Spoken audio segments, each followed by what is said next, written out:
An incredibly beautiful and at the same time terrifying mythical animal stands proudly in the middle of a snowstorm, as if merging with the snowfall and gazes intently with its bewitching green eyes. Two men stand in front of the monster, one of whom, Steve, encounters such a creature for the first time, and with horror in his eyes asks about the essence of the unknown monster. The second, the captain of the combat detachment, had already met the ruler of the snowy plains and even told his stunned companion his name, the sorcerer Bayless. But this did not stop his heart from beating wildly with fear.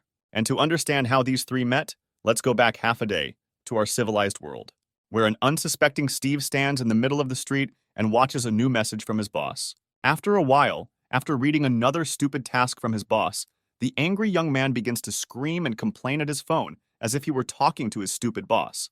And while the guy curses his phone, imagining the face of his boss, suddenly a huge fish falls on his head. From the point of impact, blood gushes out in a stream.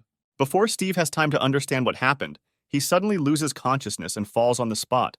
And passers-by, seeing this scene, rush to call the rescue service, at the same time discussing the situation and feeling sorry for the young guy.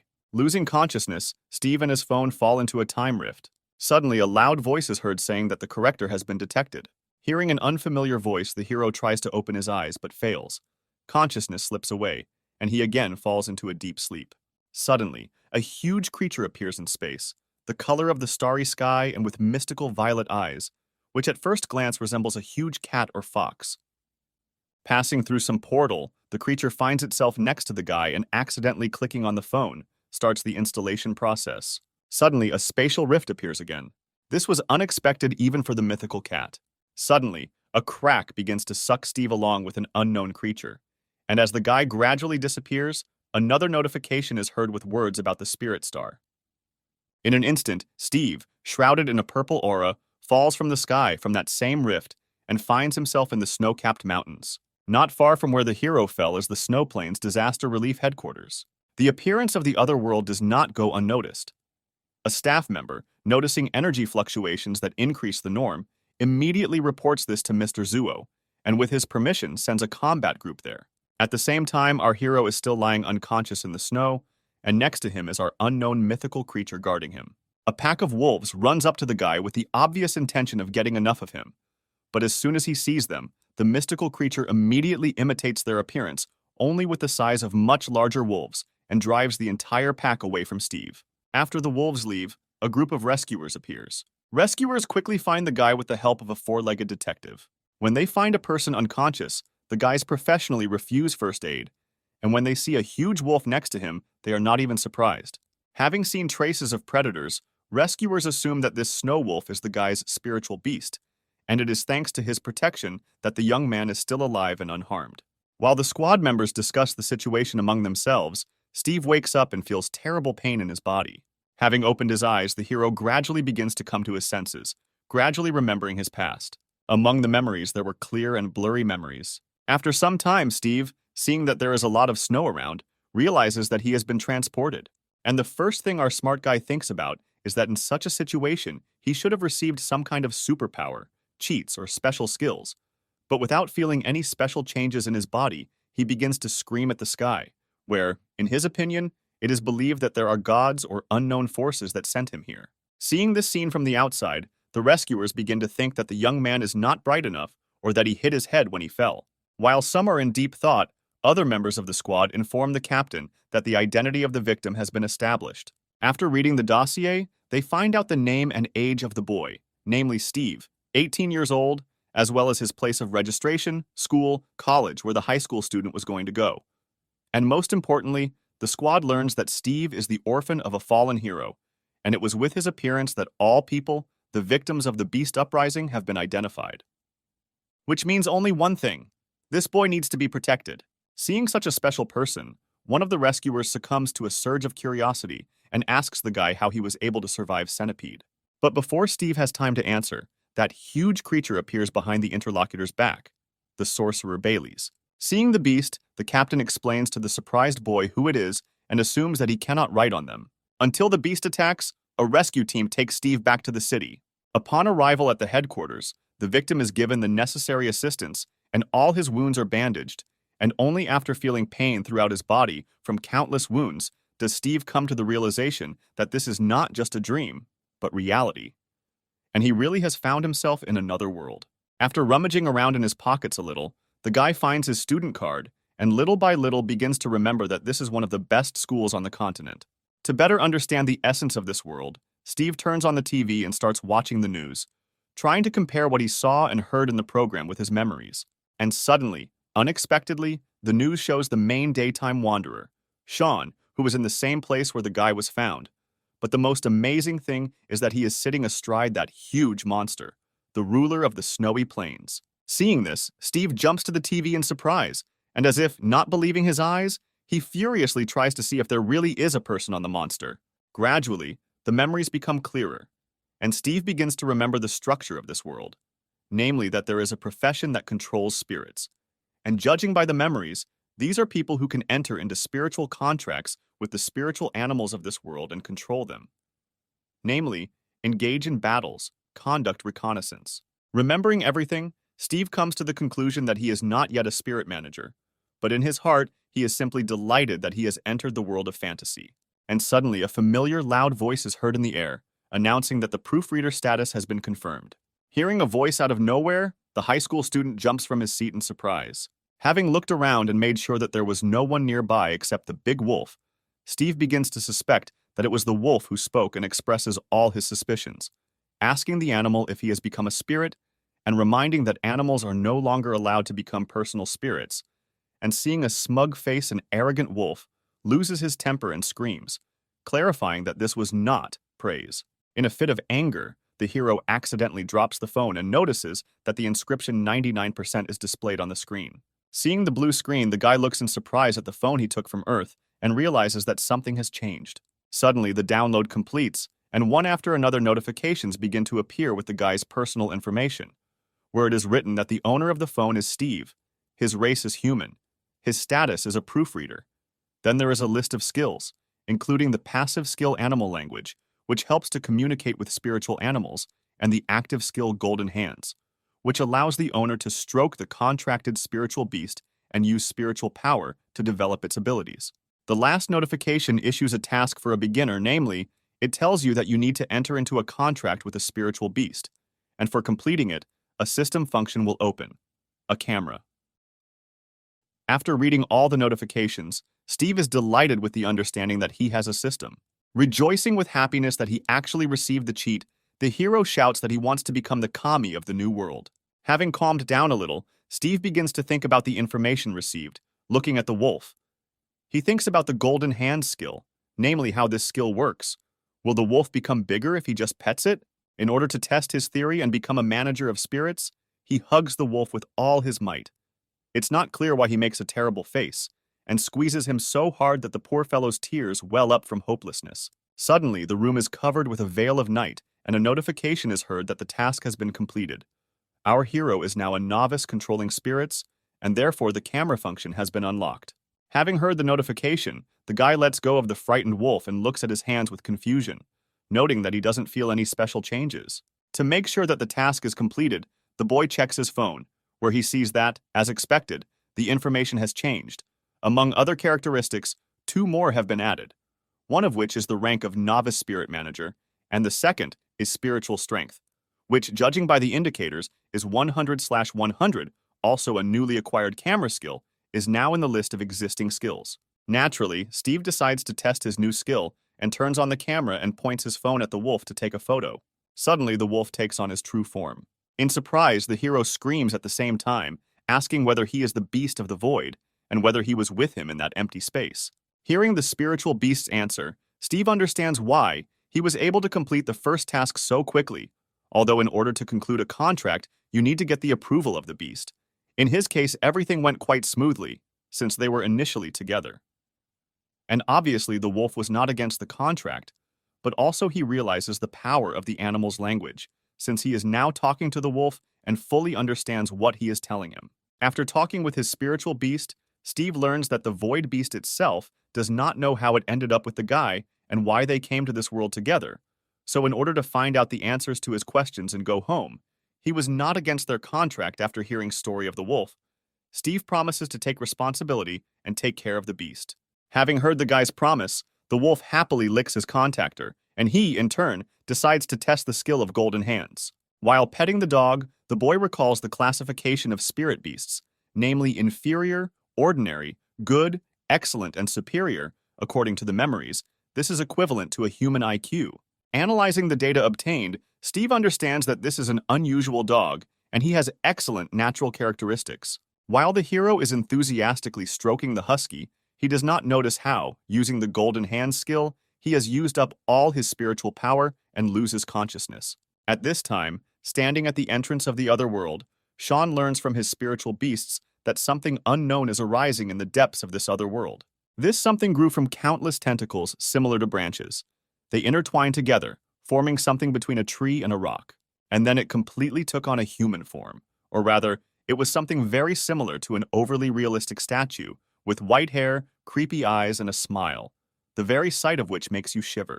After some time, Steve receives a new task from the system, where it is written that he must raise the contract spirit beast to the usual level of 2 stars, and the reward for the task will be the discovery of a quick learning skill, which allows the spirit beast, after the end of the battle, to gain more experience.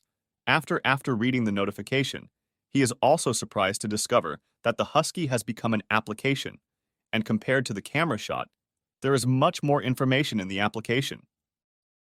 Following the logic, the hero comes to the conclusion that all the spiritual beasts with which he will have a contract will appear in the system as an application. While the guy was lost in his thoughts, a cute young girl with short blonde hair suddenly called out and approached from behind and tried to see what Steve was looking at.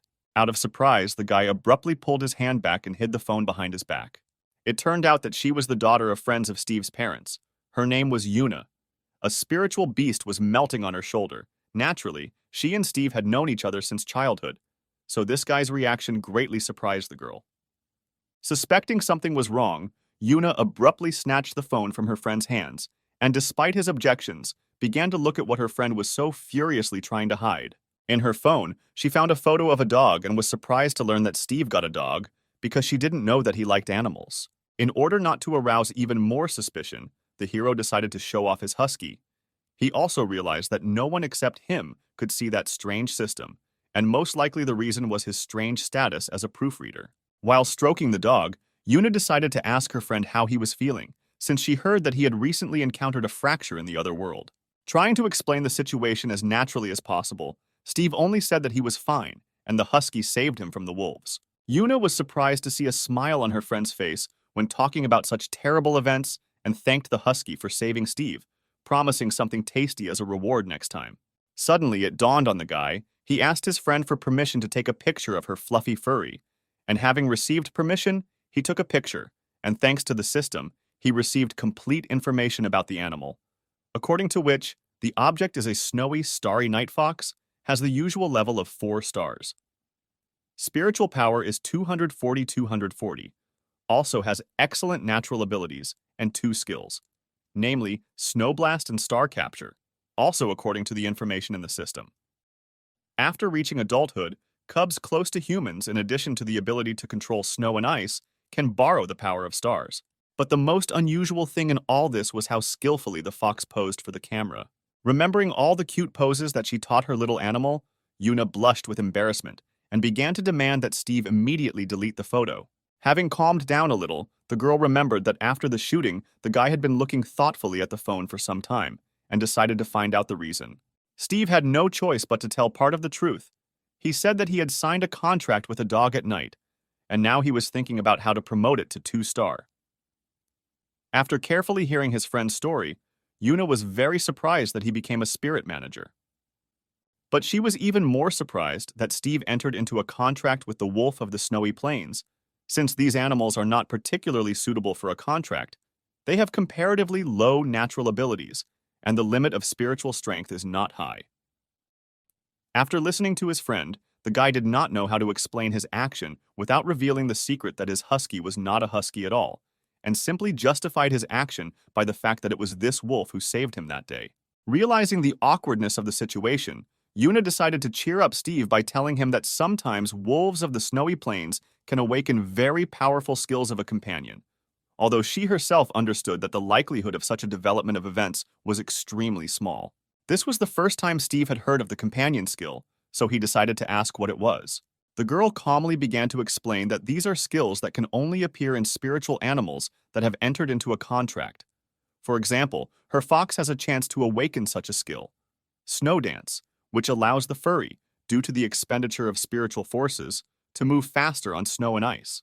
Yuna also noted that the spiritual power of newcomers to spirit control is very weak, and even if the contracted spiritual beast has high natural abilities and they were able to awaken the companion's skill, even several times will not be needed to expend all the strength, and in serious cases, they may even lose consciousness. However, if they rest, their spiritual power will gradually recover. In simple terms, it is similar to the MP value in games. When Steve asked how to increase spiritual power, the friend replied that every time the spirit beast that entered into the contract makes a breakthrough, the contract will nourish the spiritual powers of the spirit manager. Both parties mutually benefit each other and grow together. This is the original purpose of the spiritual contract. However, there are natural resources and treasures that can directly increase the spiritual power of a spirit manager. But these are not something that can be accessed so easily. Having heard such a detailed and extensive answer to his question, Steve decided to ask about the limit of spiritual power, namely, whether they are the same for the beast and the manager. Yuna also answered this question, saying that the redistribution of the power of a spiritual animal depends on race and level, and it naturally increases, only a breakthrough is needed. While the girl answered the questions in detail, the wolf and Steve listened very carefully. The guy even tried to write everything down so as not to forget anything. Having finished her explanations, Yuna decided to return to her friend's question about raising the husky to the usual level of 2 stars and offered to help her fox, namely joint training. The guy was immediately wary because the star fox was much higher level, and a fight could be dangerous for his dog. But at the same time, he was looking forward to the amount of experience that could be gained for fighting a 4-star spirit animal. The girl promised to be lenient and launched her furry forward. Our big wolf cub stood and looked at the little fox with confusion. Yuna, having considered all the strengths and weaknesses of her beast and his opponent, gave the first command, to use a snow explosion and obscure the view. At the same moment, many small pieces of ice flew right onto the husky's face. The stunned dog didn't even have time to react. Steve, seeing his spirit beast's confusion, rushed to help, shouting to the wolf to dodge and hit his opponent with his icy breath. The dog followed the command, but the view was already blocked, so the attack had no effect. Steve, due to his inexperience, realized his mistake too late. Yuna continued to skillfully control her beast. While the guy gave 2 rash and impulsive commands, the husky continued to follow Steve's commands, trying to hold his own in this uneven battle. The fox, in turn, confidently walked towards victory. At some point, the angry wolf lost control of himself, almost taking on his true form. Noticing this, Steve quickly hugged the dog to calm him down. Seeing this, Yuna hurried to boast to her friend that she and the fluffy one were very strong, and while the girl and the fox stood proudly with their noses in the air, the husky barked loudly at them in anger. He barked very long and loudly. The cute wolf cub was very indignant. After the fight, Steve checked the husky app again and noticed that there were a lot of unlocked functions there, and most likely to unlock them, you would need to increase the level of the beast. But the guy never found any information about who the correctors were. At the same time, on the snowy plains, one of the members of the combat detachment reports to Sean, and also Mr. Zuo, that the outer perimeter of the other world is almost cleared of otherworldly animals. Having heard the report, Zuo gives the order to retreat, and he himself heads to the entrance to enter there. Finally, the first day of study at the university arrived. Freshmen from one of the prestigious universities in the world were in the audience, where the head of Group B of Bingjuan University, Danny Smith, gave an opening speech. After a short introduction, Danny Smith tells the freshmen about the program of study, also informing them that, at the request of the school, military training for freshmen will be carried out in the outside world, and the result of this training will be included in the final grades and will affect the professional classification in the next semester. After the leader's speech, the students begin to actively discuss what they heard, some expressing their fears about the terrifying beasts of that world, and some reassuring themselves and others with the news that Mr. Zuo is there. The only thing that bothers Steve is that even in this world, he won't be able to avoid military training. To cheer up the frightened students and reduce tension, the group leader tells that only low-level beasts remain there, and this will be an excellent lesson in controlling spiritual beasts, then reminds them that the training camp will begin in a week, and the students will work in groups of 3. From everything he has heard, Steve is only happy about this news, since he is counting on the help of his girlfriend, or rather her animal. To begin with, the guy asks Yuna to work together, and having received consent, he quickly goes to look for a third participant. But his enthusiasm quickly fades. The freshmen, only hearing that Steve's spiritual beast is a snow wolf, immediately refuse, since everyone wants to unite with the strongest. The guy himself understands this, so first he decides to unlock the quick absorption skill. Having made his decision, Steve also asks Yuna where there is a suitable place in the city to train newcomers in spirit control. The girl, after thinking for a moment, replies that she herself studied in the Spirit Control Pavilion, where they increased the level to the usual 4 stars. He also adds that the pavilion is free for orphans like them, but of course this is only limited to the period of mental control of the newcomer. Hearing Yuna's recommendation, Steve, gently stroking the husky, tells him that they will go see the pavilion tomorrow. The dog responds to the news about the pavilion with a loud bark, for which he gets hit on the head from the contractor, which naturally infuriates the cute snow wolf cub. Having safely emerged from the other world, Mr. Zuo instructs the battle group to relay his orders for the parade to enter the other world tomorrow. But the Snowplane army will be at the entrance, and they are prohibited from entering the depths of the other world's core. After making a decision, Steve and Yuna come to the pavilion. At the entrance, the administrator asks to see documents for registration. Seeing the young people's identity cards, the administrator is surprised to learn that they are the children of martyrs, and her gaze shows the deepest respect. Entering the pavilion, the guy looks around with wide open eyes, admiring what he sees. Yuna explains to her friend that this layer is especially for beginners, and then there are layers for more advanced ones. From a conversation with Yuna, Steve learns that the girl studied here for 2 months, but her friend clarifies that before coming here, she went to see him. But he said that he had some kind of research in the snowfield. He did not tell the details, and the connection with him was severed, so she was very worried, and now she is very happy to know that he is okay. After hearing Yuna's story, Steve couldn't remember what exactly he was looking for or researching. While Yuna was looking for a place to train, the guy couldn't remember exactly what he was hiding from his friend. Having found the right place, the girl noticed that her friend was in deep thought and did not even notice her. In order to bring Steve down from heaven and earth, Yuna pulled the guy by the hood with all her might. In surprise, Steve reflexively grabbed the husky's tail. The girl, in this very form, dragged her friend and the dog to the desired room. Having opened the doors, the student saw the caretaker, who immediately recognized Yuna and was the first to say hello, and asked the reason for the girl's arrival, because she had 4 stars and there was no point in starting the test of normal difficulty. Yuna quickly denied everything, answering that she was just bringing a friend today. As the conversation progressed, the caretaker explained how much he admired Yuna the fox's upbringing, and still remembered how she came 3rd on the 1-star permit list. Seeing that her friend did not understand what he was talking about, Yuna proudly showed the list on the wall and boasted about her achievement, not forgetting to clarify that those who can get on the list can receive many awards, which is how she received 4 stars. Hearing about the awards, Steve's eyes lit up with determination. He was already anticipating his victory. Seeing the guy's interest, the trainer decided to find out whether he was going to pass the test and where his animal was. When Steve introduced his beast, the caretaker was dumbfounded. He thought it was a joke, but Yuna confirmed that it was true.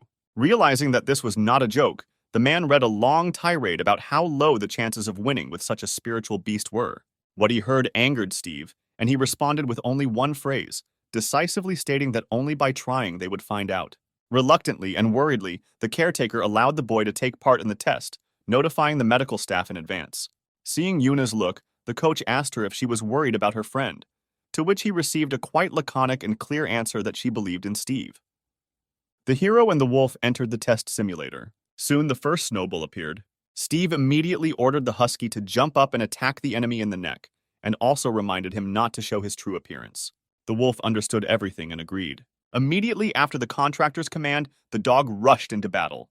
The fight was not easy. At some point, the wolf got distracted. Noticing this, Steve shouted loudly, prompting the husky to look around. Hearing the warning, the wolf focused all his attention on the enemy. The battle was difficult. Both animals were badly wounded, but the wolf did not even think of giving up. Seeing such a tough fight, the caretaker was surprised to realize that this wolf was special, since despite all the wounds, he continued to get up. Yuna also watched the fight with bated breath. The screen showed how a dozen wild boars surrounded the wolf. Husky continued to take hits from his enemies. Suddenly, the wolf acquired unknown strength. His eyes shone with determination, and his body exuded an unknown aura. Yuna and the caretaker were simply dumbfounded. None of them had ever seen a snow wolf with a red aura. They did not understand what was happening, although the trainer felt that he had already seen this somewhere, but could not remember where exactly. At the same time the battle continued, the husky was not going to give up. The wild boars were surprised by the terrifying roar of the wolf. The girl and the caretaker also stood in front of the monitor and looked with complete misunderstanding. The caretaker was extremely surprised to notice that the wolf has the skill of intimidation, since this is a skill that only the ruler of the population has. But in this situation, this skill was useless. In ordinary conditions, the boars would have already run away headlong, or they would have been stunned. But these boars are not real, but only simulations therefore. They have no self-awareness and intimidation does not affect them. But Steve and the dog did not give up. They continued the fight. Snow boars continued to attack from all sides. Yuna already clearly understood that this was not a simple snow wolf. Suddenly, Steve realized that something was wrong with the husky. He became much stronger. The guy began to suspect that the animal was using the abilities of its main appearance. In order to confirm his suspicions, he hurried to check the application on his phone. After reading all the characteristics, the guy found only one oddity. The blessing of an unknown creature. He didn't know what it was and when it appeared, but he assumed that that red mist was it. The fierce and irritated wolf continued the fight. Suddenly, the caretaker remembered exactly where he had seen such an aura. This mist was very similar to the bloody aura of the Kuimu wolf. But this is the legendary race of the true ancestors of wolves, and it was not clear how it could appear in the body of a snow wolf. The caretaker was confused. He couldn't believe his eyes. He witnessed the awakening of the bloodline, and even that of an ordinary one-star spirit beast. And what's even stranger is that this beast is a snow plains wolf. While the man was in deep thought, Yuna was happy for her friend that he could successfully complete the test. The coach noted that at this rate, Steve would not only pass the test, he might even take first place on the list. Having heard such good news, Yuna began to scream even louder and wish her friend victory. However, she didn't have to shout victory chants for long, as the caretaker reminded her that the guy wouldn't hear them anyway. Steve supported his spirit beast with all his might. Receiving the guy's full support, the husky confidently walked forward. While the young man with the wolf did not see the end or the edge of these boars, suddenly the phone rang. Another notification from the system about increasing the level. With increasing level, some new skills were also unlocked. Steve carefully studied the new skills and could not shake the feeling that it was as if the wolf had raised the level specifically for this situation. As the level increased, the husky became easier to defeat opponents. Seeing the power of his beast, Steve was glad to realize that now passing the test would be easy. The wolf also felt the full power of his new capabilities and proudly destroyed his enemies without much effort. The longer he watched the fight, the more the trainer could not understand whether this wolf was really one of those snow wolves that he knows, because an ordinary wolf of the snowy plains would hardly have defeated even one boar. But this one had already passed half the test, but was not even tired. On the contrary, the further he goes, the faster and more accurate his attacks become. Snowhogs were still appearing in the simulator. The goal of 200 boars seemed endless, but Steve didn't think of giving up. Despite their fatigue, the hero and the wolf boldly and stubbornly walked forward, gradually reducing the number of enemies. A few more attacks, and the number of remaining enemies became 0. Steve and his beast proudly walked out of the testing room. The caretaker was surprised to notice that the rating on the screen had changed, while at the same time Yuna was incredibly proud of her friend. Then others present noticed that the list of easy difficulty leaders had changed and actively discussed this news. Everyone tried to imagine who Steve was and what kind of spiritual beast he had. Having finished his self-admiration, Steve decided to find out what his passing time was. After checking the information, the caretaker replied that the time was 2 hours 53 minutes, which was almost an hour faster than Mr. Zuo. Hearing this, the guy and the wolf cub jumped with happiness, learning that they had first place.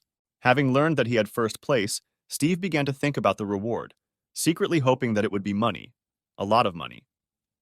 From one look at her friend's shining eyes, Yuna immediately understood what he was thinking about, and sternly warned him not to even think about money. The reward for first place should be especially valuable, something that cannot be bought with money. Having heard the conversation of the young people, the coach hastened to say that the reward would not be meager, but what exactly he could not yet say for sure. While the caretaker was talking about past awards, Steve and Yuna had already left, as the guy was in a hurry to receive his award. Noticing this, the coach ran after them, as he really wanted to introduce Steve to the owner of the pavilion. But what a surprise he was to see the owner at the administrator's desk. Without even knowing who was standing in front of him, the boy turned to the man at his uncle's table, and joyfully pulling the card with a smile said that he had come for his reward. The man, taking the card from the guy, smiled slightly and asked if he was Steve, who took first place at the easy level. Hearing this, everyone present turned around sharply to look at the winner, at the one who was able to get around Zuo. Seeing the snowy plains wolf next to the guy, the owner asked if the wolf was his spirit beast, to which Steve nodded happily, showing off his beast as if showing off it. Analyzing the boy, the owner had high hopes for him, believing that he could become as great as Zuo, and perhaps he would achieve even more. After checking the card, the man asked Steve what reward he would like. Hearing the question, the guy was surprised and directly asked whether the man could give him everything he wanted, and whether this meant that he was in charge here. The owner confirmed with a proud smile that he was ready to give whatever Steve asked for, because it was he who founded the pavilion. Yuna and Steve were stunned by this news. The owner repeated his question about what reward the guy wants. Steve almost wanted to ask for money, but by pinching his waist, Yuna brought his friend back to his senses. Frightened by his girlfriend's angry expression, the guy quickly turned everything into a joke and quickly corrected the situation, saying that he would be glad to receive any gift from the owner of the pavilion.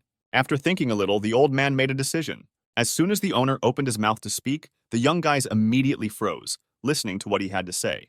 As a reward, the owner decided that in addition to the usual rewards, the materials for the first evolution of the wolf would be fully paid for by the pavilion. All those present who witnessed such a generous reward looked at Steve either with envy or with pity that his contract animal was a wolf. At the same time, Steve sincerely thanked the owner for the gifts. Having finished with the reward, the old man suggested that the guy complete the level on normal difficulty. Hearing such a bold proposal, Steve embarrassedly replied that the owner overestimated his capabilities. The owner appreciated the guy's modesty and noted that it was just a joke, but if Steve decides, he should book the training ground in advance. Although the hero refused the usual level, so as not to attract undue attention to himself, the next day almost all the visitors to the pavilion watched yesterday's fight of an amazing guy who was able to set a new record together with the snow wolf. A few days later, everyone was actively discussing this fight. Some looked down on him, believing that there was nothing special about the guy, and some admired the spectacle.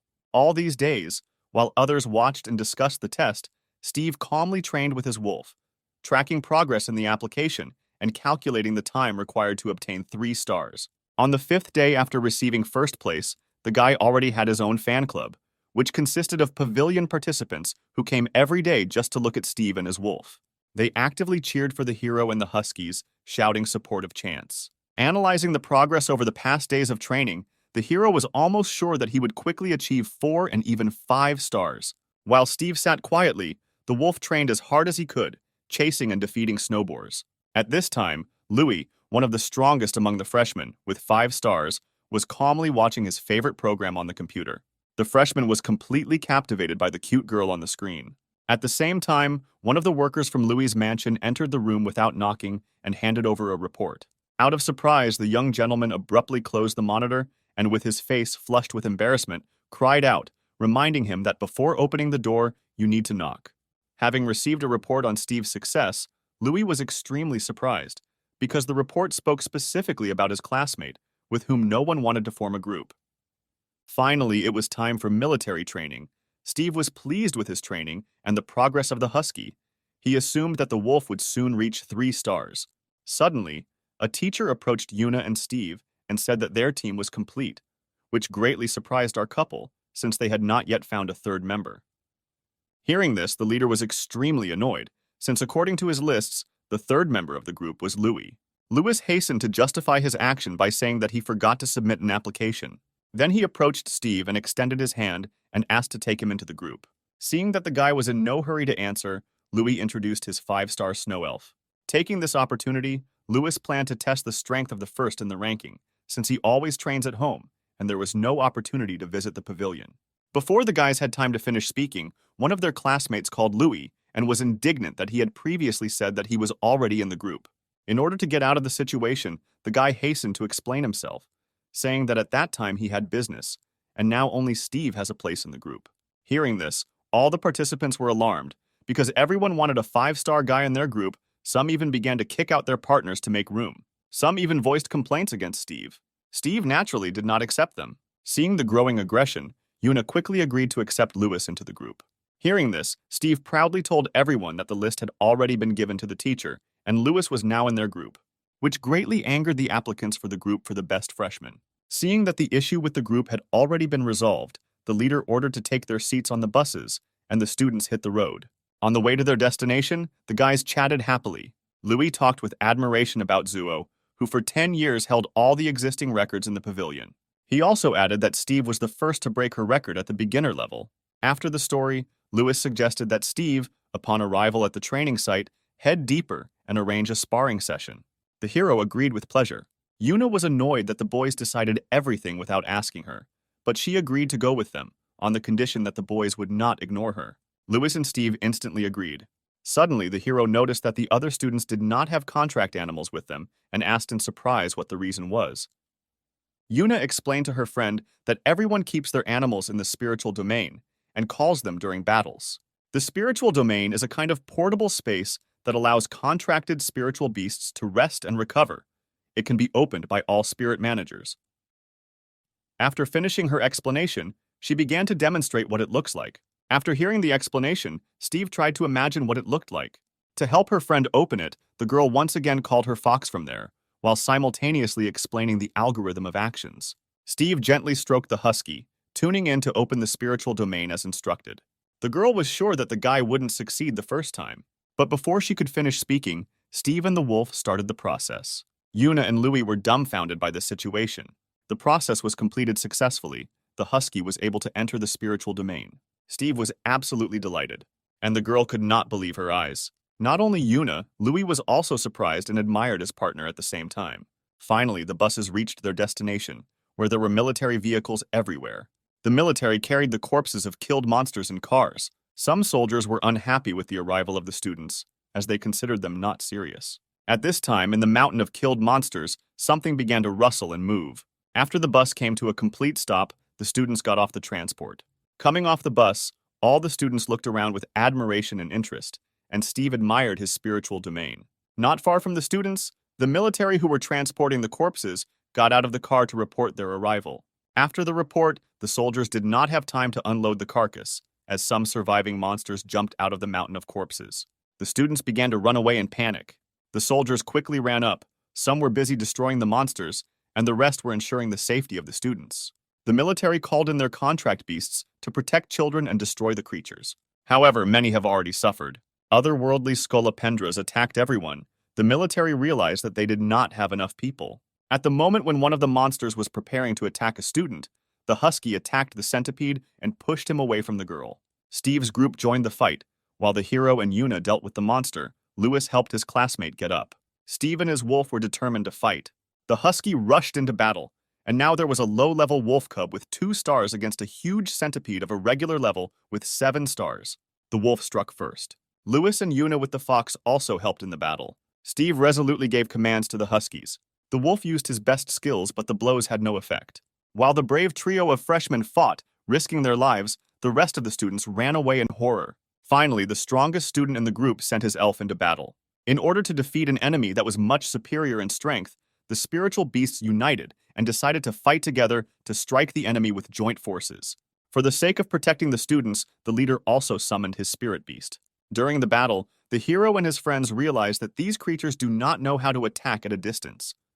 In order to strike, they quickly reduced the distance and decided to use this advantage against the enemy. One of the students, looking in horror at the struggle of his classmates, began to think about why he himself did not dare to speak out against the monsters.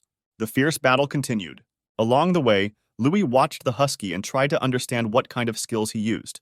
While the wolf was concentrating its forces to strike again, the monster was about to strike back with a poisonous bite. Noticing this, Steve loudly warned his beast to quickly shorten. The teacher watched the students fight from the sidelines. Analyzing their fight, Denny comes to the conclusion that the freshmen have attacking skills if they were able to hold out for so long. Other students on the bus watched from outside. Steve and his team dealt joint blows to the enemy.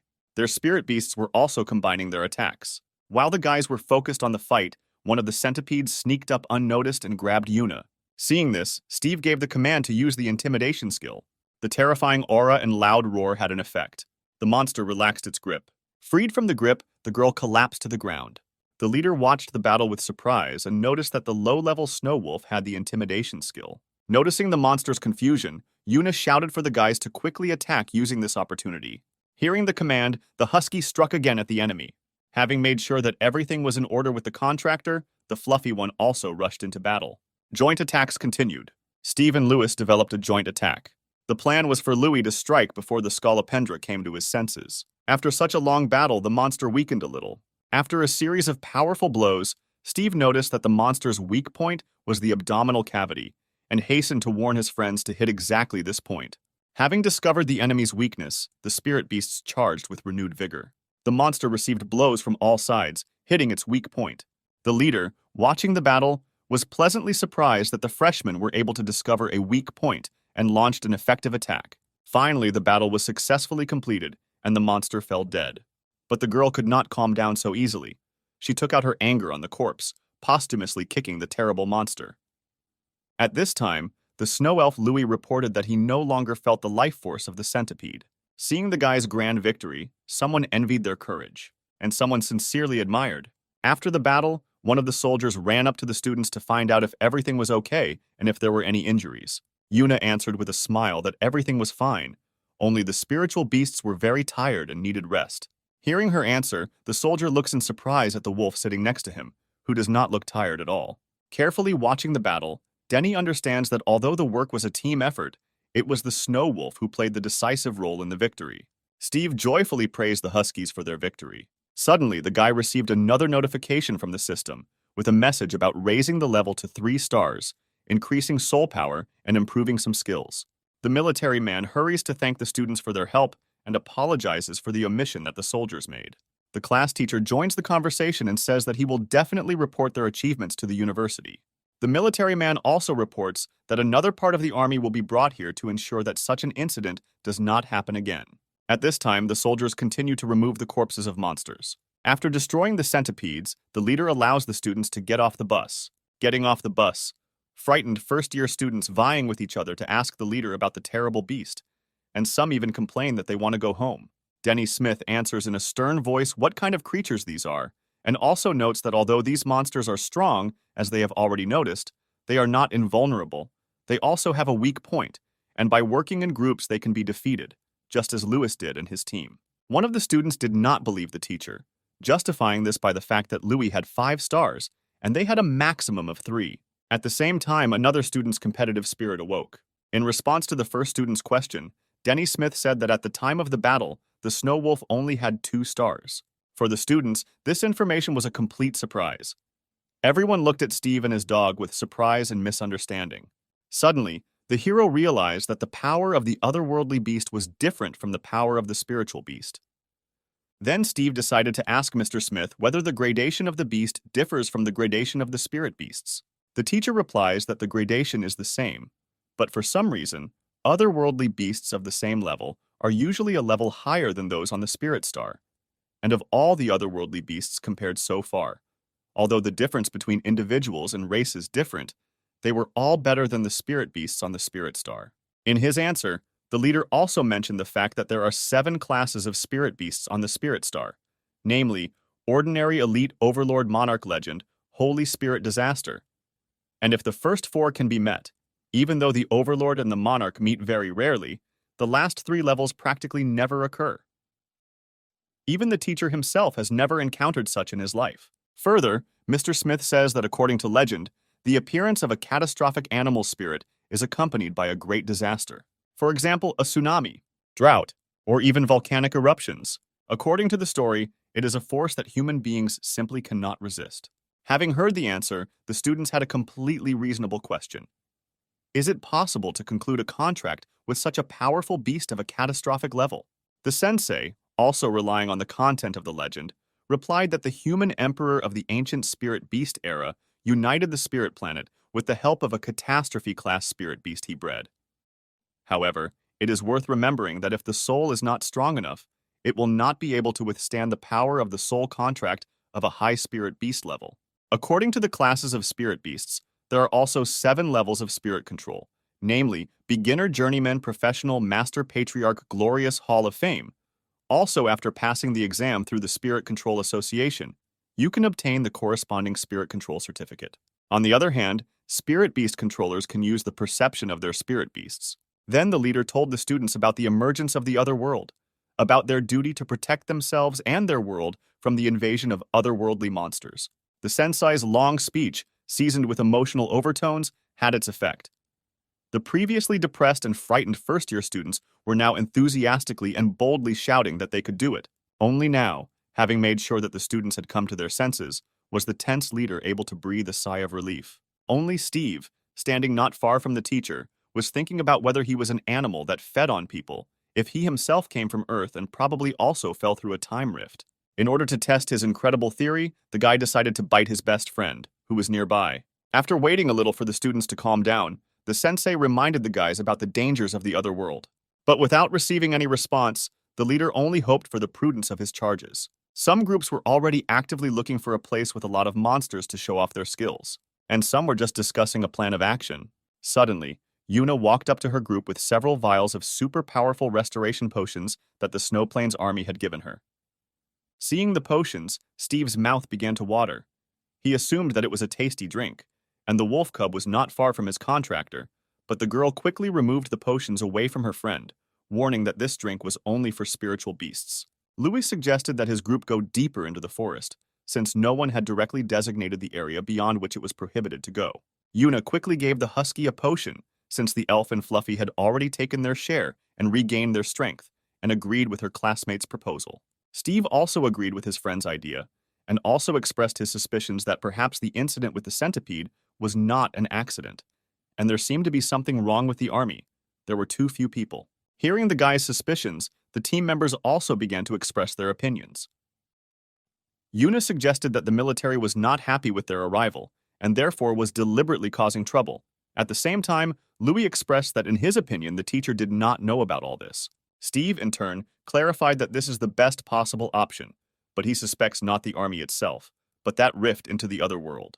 The hero's fears cause concern among his friends, since Mr. Zuo personally explored this portal, and if there is something there that even he could not suppress, then it is something truly dangerous. Seeing the tension of his friends, Steve hastened to defuse the situation, and half-jokingly suggested that since they were still alive and the monsters had not killed them, then everything was under the control of the army.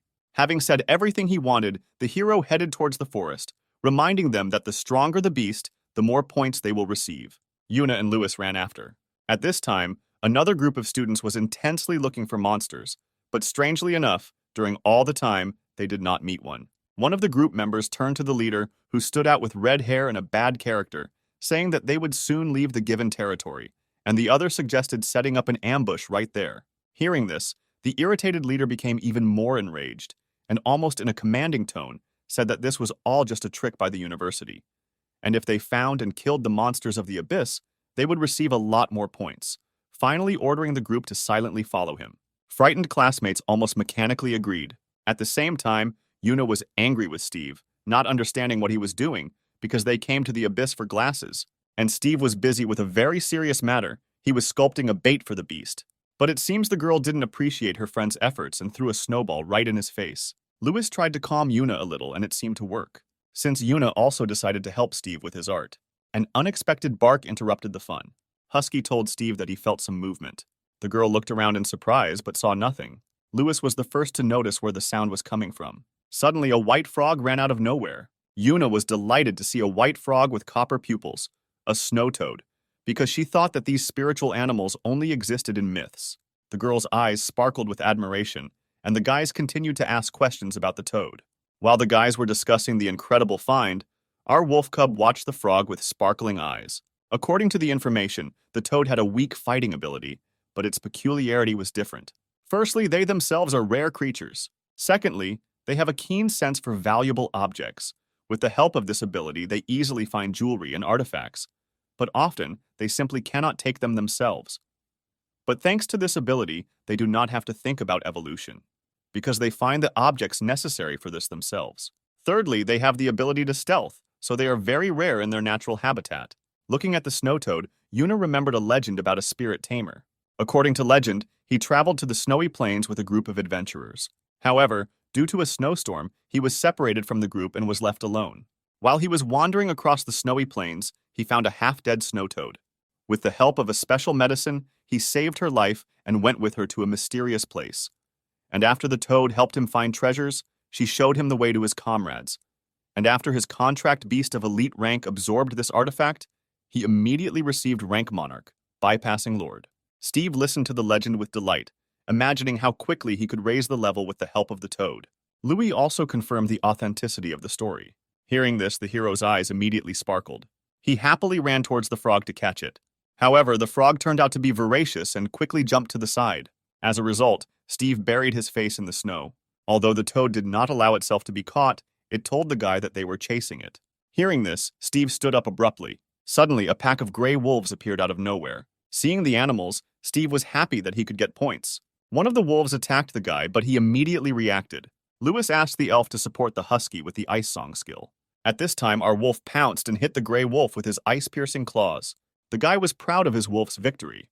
The battle continued. Erha defeated all opponents without much difficulty. Yuna and Lewis watched the battle with their mouths open in surprise and realized that their help was not needed there.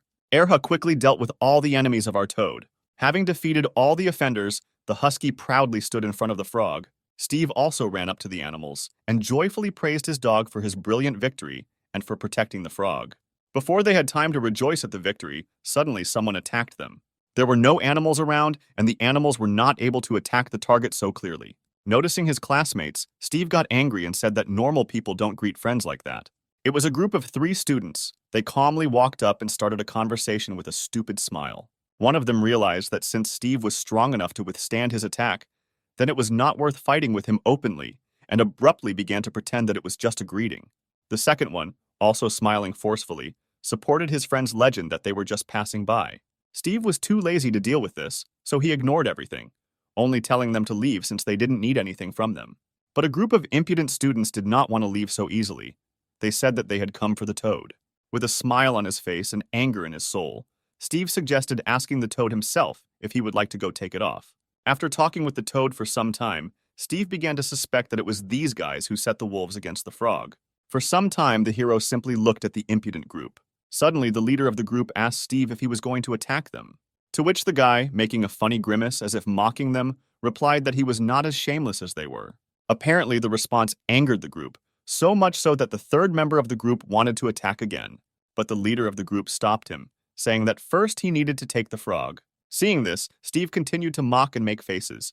Yuna and Louis, understanding the situation and the degree of impudence of the other group, had already prepared a supply of snowballs and were waiting for Steve's further actions. The leader of the group slowly approached the toad and, holding out his hand, gently asked it to come over. In response, the toad spat in his face. Steve did not miss the chance to mock them, reminding them that the frog was not eager to go to them. Naturally, the toad's little greeting angered the guy, and he decided to take her by force. But Steve stopped him, preventing him from getting closer to the frog. Seeing this, the rest of the group invited the leader to attack together. Without waiting for an answer, they rushed into battle. But the snow wolf quickly overcame all attacks and protected the toad. This made the attackers even more angry. At the same time, the toad said that it was they who set those wolves on her. Hearing this, Steve decided to ask directly. The leader of the group did not expect such a question and accidentally gave himself away by asking Steve how he knew about it. With their suspicions confirmed, Steve and Lewis prepared to fight. The enemy group also prepared to attack, but one of the group turned to Lewis with a warning that because of this fight, their clans would begin to quarrel. Lewis looked at the guy in bewilderment, not understanding what kind of enmity between the clans there could be if he didn't even know him. The guy obviously didn't like the answer. Louis added that it was their fault, since it was they who set the animals on fire. Yuna, who had been standing aside all this time, also approached her friends and decided to support them. And then the first to disturb the peace was a member of the opposing group. He struck with an ice spear. The blow was aimed at Steve. Erha reacted instantly, shielding the guy from the attacker's blow. But this did not stop the enemy. He continued to strike cyclically with his skill. The husky also zealously defended Steve and fought off attacks. Another member of the group began to comment on his friend's actions, bragging that his friend was a master of offensive abilities, and warning that if the guy did not want to get hurt, then it was better to give up the toad. Steve gave a clear refusal, justifying this by the fact that the frog itself did not want to come to them. Undoubtedly, this was not the answer they expected, and they continued the battle. The intruder's spirit beasts attacked. Yuna also sent his furry into battle. Lewis noticed that the opponents were fighting extremely unfairly. They directed all 3 attacks at the wolf, who was confused. With the help of the elf and the fox, the husky survived these attacks. Steve and his friends discussed this attack and also thought through further moves. At this time, the opponents were simply stalling for time, waiting for the leader's special spell. Suddenly, Yuna noticed that one of the opponent's spirit beasts, an ice snake, had disappeared from view. Suddenly, a snake appeared right behind the snow wolf. The enemy's spirit beast began to conjure an ice prison. Ice spikes appeared right under the husky. After some time, the ice completely surrounded the husky and imprisoned him. The enemy rejoiced at the successful completion of the plan. However, Steve was confident in the skills of his wolf. Such a worthless prison could not detain Erha. We didn't have to wait long. The dog, having broken the walls of the ice cocoon, calmly left the prison.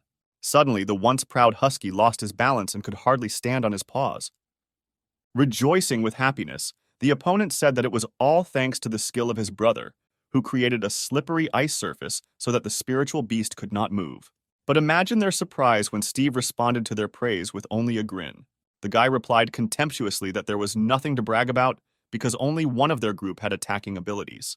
And with an evil smile, he added that his wolf cub also had an attack ability in its arsenal, Icy Death. Immediately on command, Erha launched an attack. The enemy animals fled in horror, and not only them, their contract workers were also horrified.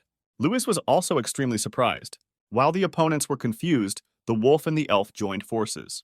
Fluffy also joined the attack. While the battle was in full swing, Lewis suddenly remembered and decided to ask Steve how he found out that it was these guys who set the animals on the toad. The guy was extremely surprised to learn that his friend understood spiritual beasts even without a contract. After some thought about how they were able to discover a snow toad that has the ability to stealth, the guys come to a common conclusion. They assume that since the toad allowed itself to be discovered, it means that where it was found, there is such a treasure that needs to be protected despite the danger of being discovered. Having barely avoided the last attack, the enemy discussed their further plan of action. It was decided to use hypothetical disputes to put the animals into a berserk state. Seeing the animals in this state, Steve and his friends were a little confused. The spirit beasts were too small for the berserker state. The wolf cub also mentally compared his opponents with the previously defeated Scolopendra. After the comparison, the wolf cub felt relieved. The battle continues. After some time, the opponents were defeated. After the loss, the guys picked up their animals. They called off the summoning of the beasts so that they could restore strength in the spiritual domain. The toad and his protector proudly watched the offenders go. Steve and his friends also saw off their friends with a smile. Apparently, the kind words of the hero were not particularly liked by the losers. Steve was surprised that the guys still left, leaving the toad. And Louis explained this by saying that after losing, they didn't have a chance. Yuna gently stroked the frog and suggested that they too could not make a contract with the toad. The frog suddenly approached Erhu. She croaked something and climbed onto the husky's head. Steve explained that she wanted to take them to one place. The guys didn't expect this. The hero was already imagining a chest of jewelry, the treasures to which the toad would lead. Discussing the upcoming find with anticipation, the guys cheerfully followed the animals. Erha and the Wa walked into some kind of fog. Trying to catch up with them, Steve slipped and fell somewhere. It turned out to be a secret entrance to the cave. The toad said that there was a treasure hidden there. Lewis and Yuna followed Steve. The guys looked around in amazement, studying the unfamiliar terrain. Afterwards, the guys followed the toad further. Finally, they reached their goal. It turned out that the treasure was in glaciation crystal. Yuna and Lewis explained to Steve that this is a crystal of abilities that remains after the death of a powerful beast. The ability that the beast possessed during life is stored inside. A spiritual beast that absorbs such a crystal will also be able to absorb this ability. Steve suggested with anticipation that if the stone was kept by a snow toad, then most likely there should be a cool ability inside. Lewis has a detector with him, with which they can find out what is inside the crystal. With the help of a detector, the guys found out that this is an evolutionary version of a snow explosion, an avalanche. Hearing the name of the ability, Steve offered to give it to the fluffy one. But Yuna refused, saying that the fox herself could awaken this ability. Then Steve proposed to Louis, but he also refused, thinking that although the crystal was valuable, he had other artifacts at home. The guys suggested giving the crystal to the snow wolf. Steve thought it was strange. He suggested that the ability was not particularly useful. But despite this, he handed the crystal to Erha. Husky had the crystal in his mouth but didn't know what to do with it. Seeing that Steve was confused, Lewis suggested that Erhu should absorb him with spiritual energy. Hearing the method, the wolf began to absorb.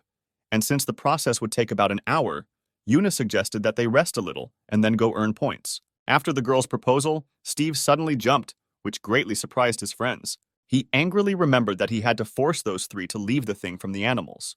This was unexpected for Yuna and Louis. Seeing his friend's misunderstanding, Steve quoted the teacher's words that the danger does not come only from animals, which means that if they lost that fight, they would be left without points. After their friend's explanation, Louis and Yuna realized that now they would have to fear not only animals. Half an hour later, the husky completely absorbed the crystal. After absorbing Erha, he received the rank of an ordinary beast with 4 stars, and the maximum limit of spiritual powers was also increased to 450. Steve praised the dog and suggested that he go out and try the new ability. Seeing that the guys were about to leave, the croak began to actively croak something. Steve translated the frog's speech for his friends. It turned out that she wanted to stay close to Erha. This surprised Louis very much, since rookies can only make a contract with one beast. But Yuna suggested that since Erha was able to reach 4 stars in just a week, it was possible that making a contract with a second beast would not be a problem for Steve either. However, Louis insisted that during all this time, no one had been able to overcome this limitation. There is no such mention in legends or ancient scriptures, and at this time, Steve had already approached the frog to conclude a contract. The hero began concluding a contract. The friends were stunned by what they saw. The contract was successfully concluded. Louis advised Steve to hide him in a secret place so that others would not find out, to which the guy replied with a smile that there were no strangers here. After signing the contract, the hero hurried to check the application on his phone. The appendix described in detail all the characteristics of the spiritual beast, in particular, that the toad beast is a regular rank 3-star, excellent condition, and also has the ability to stealth and treasure on 8 sides. The frog explained the essence of the treasure's ability from 8 directions. The toad randomly selects one of the 8 directions and follows there. As soon as it finds the treasure, it returns to the master and gives the treasure to him. Hearing this, Steve asked the toad to activate this ability. After receiving the command, the frog immediately activated the stealth and treasure ability from 8 directions. The guys watched the actions of the frog in surprise and discussed what treasure she would find. The husky also watched his friend with interest. Having finished all their business, the guys headed towards the exit. Coming out of the cave, the first-year students became wary, noticing unknown footprints at the entrance. Suddenly, animals came out of nowhere and surrounded the students. Louis and his friends prepared to fight back. But suddenly, Steve stopped them. He was going to fight them himself. The hero wanted to test the new abilities of his wolf. With one attack, Erha swept away all the black wolves. And at the same time, he fell exhausted, having spent all his spiritual energy. Even Steve didn't expect such attack power. While Louis and Steve were discussing the glasses, the angry Yuna was indignant about how they would dig up the thing if the husky had buried it during an attack. Then Steve, seeing his friend's angry face, suggested that she rest, and she and Louis would dig everything up themselves. The husky smelled something, and the guys began to look around. Turning around, they saw another group of animals. This time, Steve said that he could not help, since Erha had spent all his strength. Yuna offered to fight on her own while the guys dug up the thing. But Louis also decided to participate in the battle to give the elf an opportunity to rise. Then Steve, complaining that it would be better if he also took part in the battle, went with his wolf to dig for the thing. The next day, Louis and Yuna became worried when they saw their friend's face. Steve justified this by saying that the noise of the wolf was keeping him from getting enough sleep, although the whole point was that he was using his skillful hands ability too often. Yuna happily hugged Erhu and thanked her, since thanks to the avalanche they were able to accumulate a lot of points. Having finished exchanging pleasantries, the guys went on to look for prey to earn more points. This time their path was blocked by centipedes. But after raising the levels, even animals with 7 stars were not afraid of the heroes. Compared to the first day, now they dealt with the animals quite quickly, or rather, while the wolf was coping alone. But there was one small problem. After using an avalanche, I had to dig the thing out. A group of next monsters and another avalanche attack on them, this skill helped the guys out too often. And this time too, having met another horde of animals, the guys released the wolf cub forward, relying on his snow avalanche skill. But the attack failed. There were too many monsters. Only now, running away from a crowd of angry animals, did the students realize that they had gone too deep into the jungle. Finally, the red-haired student, after raising the level of his snowboar spirit beast to 5 stars, was able to defeat the 7-star monster. While the leader was admiring his trophy, the other members of the group were too tired from the battle. They believed that the victory was difficult for them, and were afraid that if they went even further into the abyss, they might not return. They also believed that they had enough points, so there is no point in taking further risks. The leader, considering that they had reached deeper than the other groups, decided that most likely they would have more points, and most importantly, that even Louis would not be able to score more points. At this time, Louis and his group were looking at a huge bag of things and thinking about only one thing: how to drag it all to the base. The only reasonable option seemed to be to ask the military for a cart. Finally, the decisive day came, the test was completed. At the general meeting, the leader was going to announce the achievements of the freshmen and the results of the test. To begin with, he listed by what criteria the guys would be evaluated. The freshmen were eagerly awaiting their final grades. The teacher sat down at his desk and began calling students from the list to check their things. The guys were very nervous. Students took turns approaching Mr. Denny, checking in and providing items for recount. After seeing the results of the other groups, the red-haired guys group became increasingly confident that they would have a better result, since the others scored less than 1,000 points. While Louis was standing in line with a small bag containing an item from ordinary rank beasts, a red-haired guy walked past him, and when he saw the size of Louis's bag, he grinned, considering that this was all their loot, and went on to hand over his bag to the teacher. Noticing such open ridicule on the part of a classmate, Louis felt awkward, and looked forward to the return of Steve and Yoon, as they should bring the main bag of things. Finally, it was the turn of the group of the guy with the beautiful hair, and suddenly the students began to fuss. As he expected, among those who had already counted their points, his group had the best result. After them, it was Louis's group's turn. Some of the guy's fans held their fists for him and wished him luck.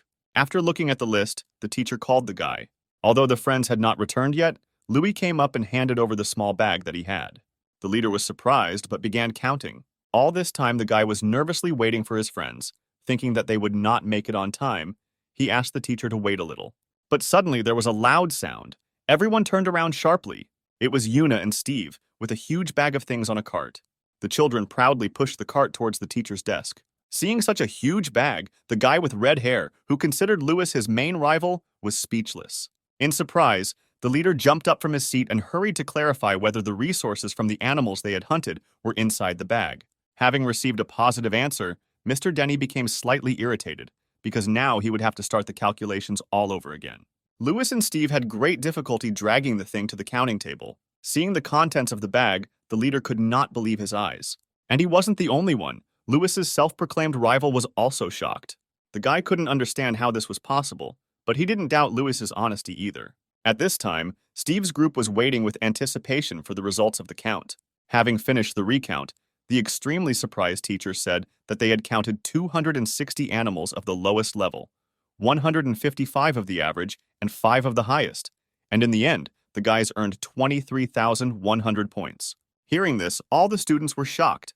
Some even began to slander that this was impossible, and most likely the guys stole the loot from others. But there were also those who did not believe in this and spoke out in defense. The red-haired man was completely speechless from what he heard and saw. Having recovered a little from the shock, the leader said that if no one else has more points, then we can assume that the winners have already been determined, and according to the rules, they will receive 30,000 points as a reward. Having heard the good news, Yuna and Steve have already begun to divide the reward equally between the group members, that is 10,000 each. Louis joined the conversation and expressed his opinion that for 10,000 points, Era could reach 5 stars. The cheerful conversation was interrupted by the teacher's voice. One of the girls said that their thing had been stolen, and the angry leader asked who exactly it was. Hearing this, the guys turned around sharply. Everyone present was extremely surprised. The group members became worried about her friend, since they also did not know about it. The girl reported that she was fine, but her spirit beast was a little injured. She also said that she remembers her attackers. Hearing the answer, the furious friend felt relieved and promised that as soon as they returned, she would definitely take revenge at the competition. After listening to the student, the teacher once again reminded the students that outside the university, danger comes not only from monsters, but also from other groups, and this situation will be a warning to them. Students who had previously turned a blind eye to all this were now seriously worried, because initially they thought that such situations would cross the university. Steve and Yuna began to suspect those idiots with whom they had already had an argument. Louis assumed that the university was aware of everything, since there were not many new students, and most likely they would meet again at the qualifying competitions for newcomers. Steve didn't understand what kind of competition we were talking about. Louis said that every year competitions are held among newcomers within the university. The most promising students will represent the school in the competition. and that's why he believes that they should use these points to increase the level of their spirit beasts in order to wipe everyone's noses at the qualifiers. After finishing the test, the students headed to the buses. On the way back, Steve happily told his friends that after the additional 50% was calculated, everyone got 11,500 points. 2 days later, after checking the application, the hero noticed that Erha would be able to rise to 5 stars. As Lewis said, points can be exchanged at the school administration for items to increase the level. The husky also arrived in a good mood. Passing by the hero, the red-haired guy looked after Steve with displeasure, not understanding how he was able to reach 4 stars so quickly if at the beginning of the month he only had 1, and hoped that the spiritual pills that he received in exchange for points would help the snowboard achieve 6 stars. Feeling his gaze, Steve turned around, but the guy had already left. One of the teachers was sitting at the administrative desk. Entering the administration, Steve said that he wanted to exchange his glasses. The teacher asked to see my student ID. Seeing that there was a freshman in front of him, the teacher advised him to take white pills. Noticing that only pills were on the list, Steve asked the teacher if the black pills were the best, since they were the most expensive on the list. Looking bored, the man replied that this was not true, but usually new people don't have enough glasses to buy something else. But if a guy has more than 1,000 points, the teacher continued, then he can provide an assortment of a store with mid-level goods. But this didn't suit the guy either. Steve asked with a smile about top-level artifacts for 10,000 points. The teacher was surprised and, with an incredulous smile, agreed to show the list of goods. In the list of items, the cheapest one cost 10,000. It was the bone marrow of a real wolf, and after looking at the assortment, Steve became interested in this item. The teacher explained that this was bone fluid that was obtained from a lord-level beast. He also added that, of course, they are great for wolves, and in addition to increasing the level, they also increase the maximum amount of spiritual energy. In the list of items, Steve became interested in another item, which was much more expensive. 200,000 points. It was the blood of a real wolf. According to the man's explanations, it is much more effective than bone fluid and can help awaken now-lost legendary abilities. After thinking a little, the teacher told the guy that winning in the qualifiers gives a lot of points. Hearing the teacher, Steve smiled and asked for real wolf bone marrow and 3 black pills. Seeing the first-year student's score, the teacher was very surprised. Noticing the disbelief on the man's face, Steve became slightly angry and repeated his order. While the guy was happy about his successful purchase, the teacher looked after him in bewilderment, not understanding where the freshman got so many points. When Steve got home, the first thing he did was feed the black pills to the wolf. Erha ate the pills with pleasure. As soon as the husky swallowed the pills, Steve eagerly wondered how the dog felt and whether the rank had increased. But he didn't have to wait long. The rank and ultimate spiritual energy had increased. Next, Steve fed Erhu the bone marrow of a real wolf, with the hope that the wolf could awaken an active side ability. The process of mastering the artifact has begun. In the deep depths of his consciousness, Erha resisted the energy of the black wolf. In this state, Steve could do nothing to help his beast. He could only wait. After some time, Erha mastered the energy of the black wolf and reached 6 stars. Out of happiness, the wolf joyfully licked the contractor, and Steve, in turn, wanted to find out with anticipation whether he had received a new skill. Without waiting for an answer, the guy decided to check the wolf's app himself. Steve was very happy to see that the husky had awakened the side ability of night fighting. After reading everything about the new ability, the hero decides to improve his combat skills in the Energy Management Pavilion. Sometime later, Steve came to the arena where the fights were being held. Unexpectedly meeting Louis, he asked if he was looking for an enemy. Noticing the guy standing a little further with his spiritual beast intervened in the conversation and asked Louis if he had come to watch Bao's fight or if he wanted to fight again. Hearing the voice, the guys turned around. Steve was surprised to see the spirit of fire, and for Louis, the meeting with an old acquaintance was not unexpected. In response to Green's challenge, Louis reminded him that his spiritual beast is a support and should not be drawn into any battles. Steve saw the guy for the first time, so Louis told him in a whisper that this was Green, also a newbie, crazy about fighting, always looking for opponents. And Green's spirit beast, Bao, is a little devil that originates from fire, so it is especially powerful against opponents with ice elements. While the guys made promises among themselves, Green once again turned to Louis, saying that he was aware that ice had fighting abilities. In response, Louis only waved it off, praising Bao and asking how many stars the little devil had. The guy proudly replied that there were 7 stars and once again offered to wave his fists. Hearing their conversation, Steve was surprised to learn that ice has combat abilities, but his friend hastened to clarify that this is a skill called ice weapons and lasts only 5 minutes. While the guys were talking, the elf and the wolf also exchanged smiles. They were glad to meet again. Seeing his friend's curiosity, Louis offered to show the skill, but only on the battlefield. The friends were interrupted by Green, who again offered to fight, but this time to Steve. Seeing the guy's obsession with fighting, Steve became convinced that Green was hooked on fighting.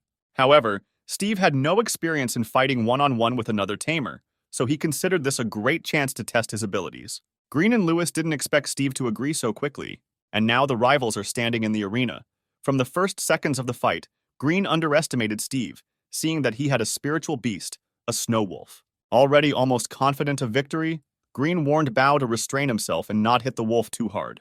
Steve, in turn, told the wolf that although they were underestimated, the enemy was a beast with 7 stars, so they would have to try their best. The little devil was the first to rush into battle. Erha responded with an icy breath. But Bao stopped the wolf's attack in an instant. And what's more, he struck back. Steve hurried and gave the command to Erha to take his leave from the fire turtles. But the attack pursued the wolf. Tired of running away, Erha tried to stop the fireballs with his icy breath. But the little devil turned out to be stronger and conjured even more fiery monsters. Flame balls attacked the wolf from all sides. Erha tried to counterattack. He released his red aura again and entered a state of true awakening. In response, Bao summoned a fiery bull. The wolf fought bravely against the fire attacks. At this time, Steve observed and analyzed the actions of the wolf cub, his skills, and predicted further actions. During the fight, Erha remembered the words of his partner, as well as his last fight with the ice snake. The wolf continued to run in circles, avoiding the fire attacks. At the same time, the little devil continued to increase the number of fiery monsters more and more. Suddenly, right in front of the wolf cub, one of the fiery monsters appeared, which looked very much like a wolf. This was surprising, so Erha became curious and decided to pet his relative. But naturally, I got burned by it. Even Bao found this strange. Out of surprise, he even stopped the attacks, and at that time, the stupid little wolf cub whined in pain and blew on his burnt paw with all his might in order to relieve the pain at least a little. Suddenly, the water suddenly appeared and threw Bao to the ground. Everything happened so quickly that even Green did not understand what happened. But the guy quickly came to his senses and gave the command to get up. Hearing the command, Bao stood up and used the devilish separation skill. This surprised Steve and Erhu. While the wolf was confused, the little devil took advantage and took off to attack from the air. Steve, noticing this, warned the husky that the enemy was above, and Green, in turn, praised the resourcefulness of his animal and recognized the wolf as a worthy opponent. The battle was in full swing. Not one of the animals wanted to give in. With his face burned, the wolf was about to use his trump card. Green quickly noticed that Erha wanted to use the snow avalanche. Although the guy was a little hesitant in surprise, he quickly realized that the only thing that could withstand an avalanche was a fire giant. Before Erha and Bao could attack each other, a male silhouette appeared between them out of nowhere. It turned out to be one of the teachers. He scolded the guys for using too strong skills and warned that if they want to compete, they better wait for the qualifiers. Otherwise, if they destroy the arena, they will have to compensate for the damage from their own pockets, since other students also need the arena. Steve gave his wolf a quick hug to calm him down and told the teacher they were done. Finally, the teacher warned that at the qualifiers, the guys would be able to fight with all their strength and destroy even everything around them. No one would demand compensation. However, it is prohibited to use destructive abilities before the competition. In response to the teacher's stern tone, the guys instantly responded that they understood everything. After the teacher left, the guys shook hands. Finally, Green asked Steve if the wolf was high level, but he replied that no, they only took the 6th star yesterday. This was unexpected for Green. When analyzing the battle, he assumed that the wolf cub had a high level. Louis also wanted to make peace with his friend, and hoped that at least at the qualifiers they would clash. Green was still slightly shocked that the beast with 6 stars had almost defeated his Bao, because according to the guy's calculations, the little devil most likely could not withstand the snow avalanche. After leaving, Steve also begged Erhu to see the difference between him and other spirit beasts, and decided to arrange special training. The guy and the wolf went to the pavilion for hard training. When asked by the administrator about the level of difficulty, Steve replied that this time they would go for training of increased difficulty, which greatly surprised the girl. To the employee's curiosity, the guy proudly replied that they had recently received a 6th star. The girl was surprised at Steve's rapid growth, but calmly gave him the key card for training. Taking the card, Steve went to the caretaker and said that he had come for an advanced training session. The caretaker almost immediately recognized Steve's voice and turned sharply to the guy to clarify whether he had heard everything correctly. Steve answered with a smile that everything was correct. He and Era wanted to become champions at the qualifiers for beginners. The caretaker was at a loss, because Steve recently had only 2 stars, but still, following the rules, he set up the room and let the guy in there for training. But his heart was not in the right place, and he decided that this needed to be reported to the manager. Erha and Steve entered the room where fog enveloped them from all sides. The guy was in pleasant anticipation. The monsters of this level were ice tyrannosaurs. Animals from all sides looked at Steve and Erha as if they were prey. At first, the freshman and his wolf were a little scared, but still they gathered all their will into a fist and decided to fight. Erha went on the attack. Steve watched and gave commands. First of all, he activated the night battle. The wolf started with an avalanche attack. At this time, standing outside the doors, the caretaker was already informing the manager about everything. Having heard the news, the manager hurried to come, but before the manager had time to finish, the caretaker said that this was not necessary, since Steve had already left. The guy came out with a wolf in his arms, barely dragging his feet from fatigue, complained that the training was too scary. Erha, of course, received the 7th star, but it was too difficult to break through the skin of a Tyrannosaurus. After Steve left, the caretaker was speechless when he saw on the monitor that the guy had defeated more than 10 monsters. While Steve and the wolf were enjoying a well-deserved rest, the guy received another notification with a task from the system. The task was to promote the wolf to 9 stars, which would unlock the toad's special skill, Golden Touch, which evolves the artifacts that the snow toad brought. While the guy was in deep thought, someone entered the room. Seeing Steve's thoughtful look, the manager assumed that he had failed in the training. Noticing the manager, the hero was very surprised and asked what he was doing here, to which the man replied that he was just curious about how the training went and how many tyrannosaurs he was able to kill. With an awkward smile, Steve replied that there were only 12, and he would have to work for a long time to rise from 7 to 9 stars. The manager consoled the guy in his own way, saying that even masters have difficulty completing this training. Then Steve remembered that as a reward for first place in the ranking, the manager promised to give materials for evolution or promotion, and asked the man to give them now. But the man explained that if the guy uses materials now for promotion, then he will have to look for ways to evolve himself. Steve confidently replied that everything was fine. Then the manager agreed to give the reward now, and looking at Erhu, the manager began to wonder how much his spiritual power limit was now. The man was extremely surprised to learn that 900, since this was the first time in his entire life to see such a high level. According to statistics, animals of ordinary rank could only reach up to 800.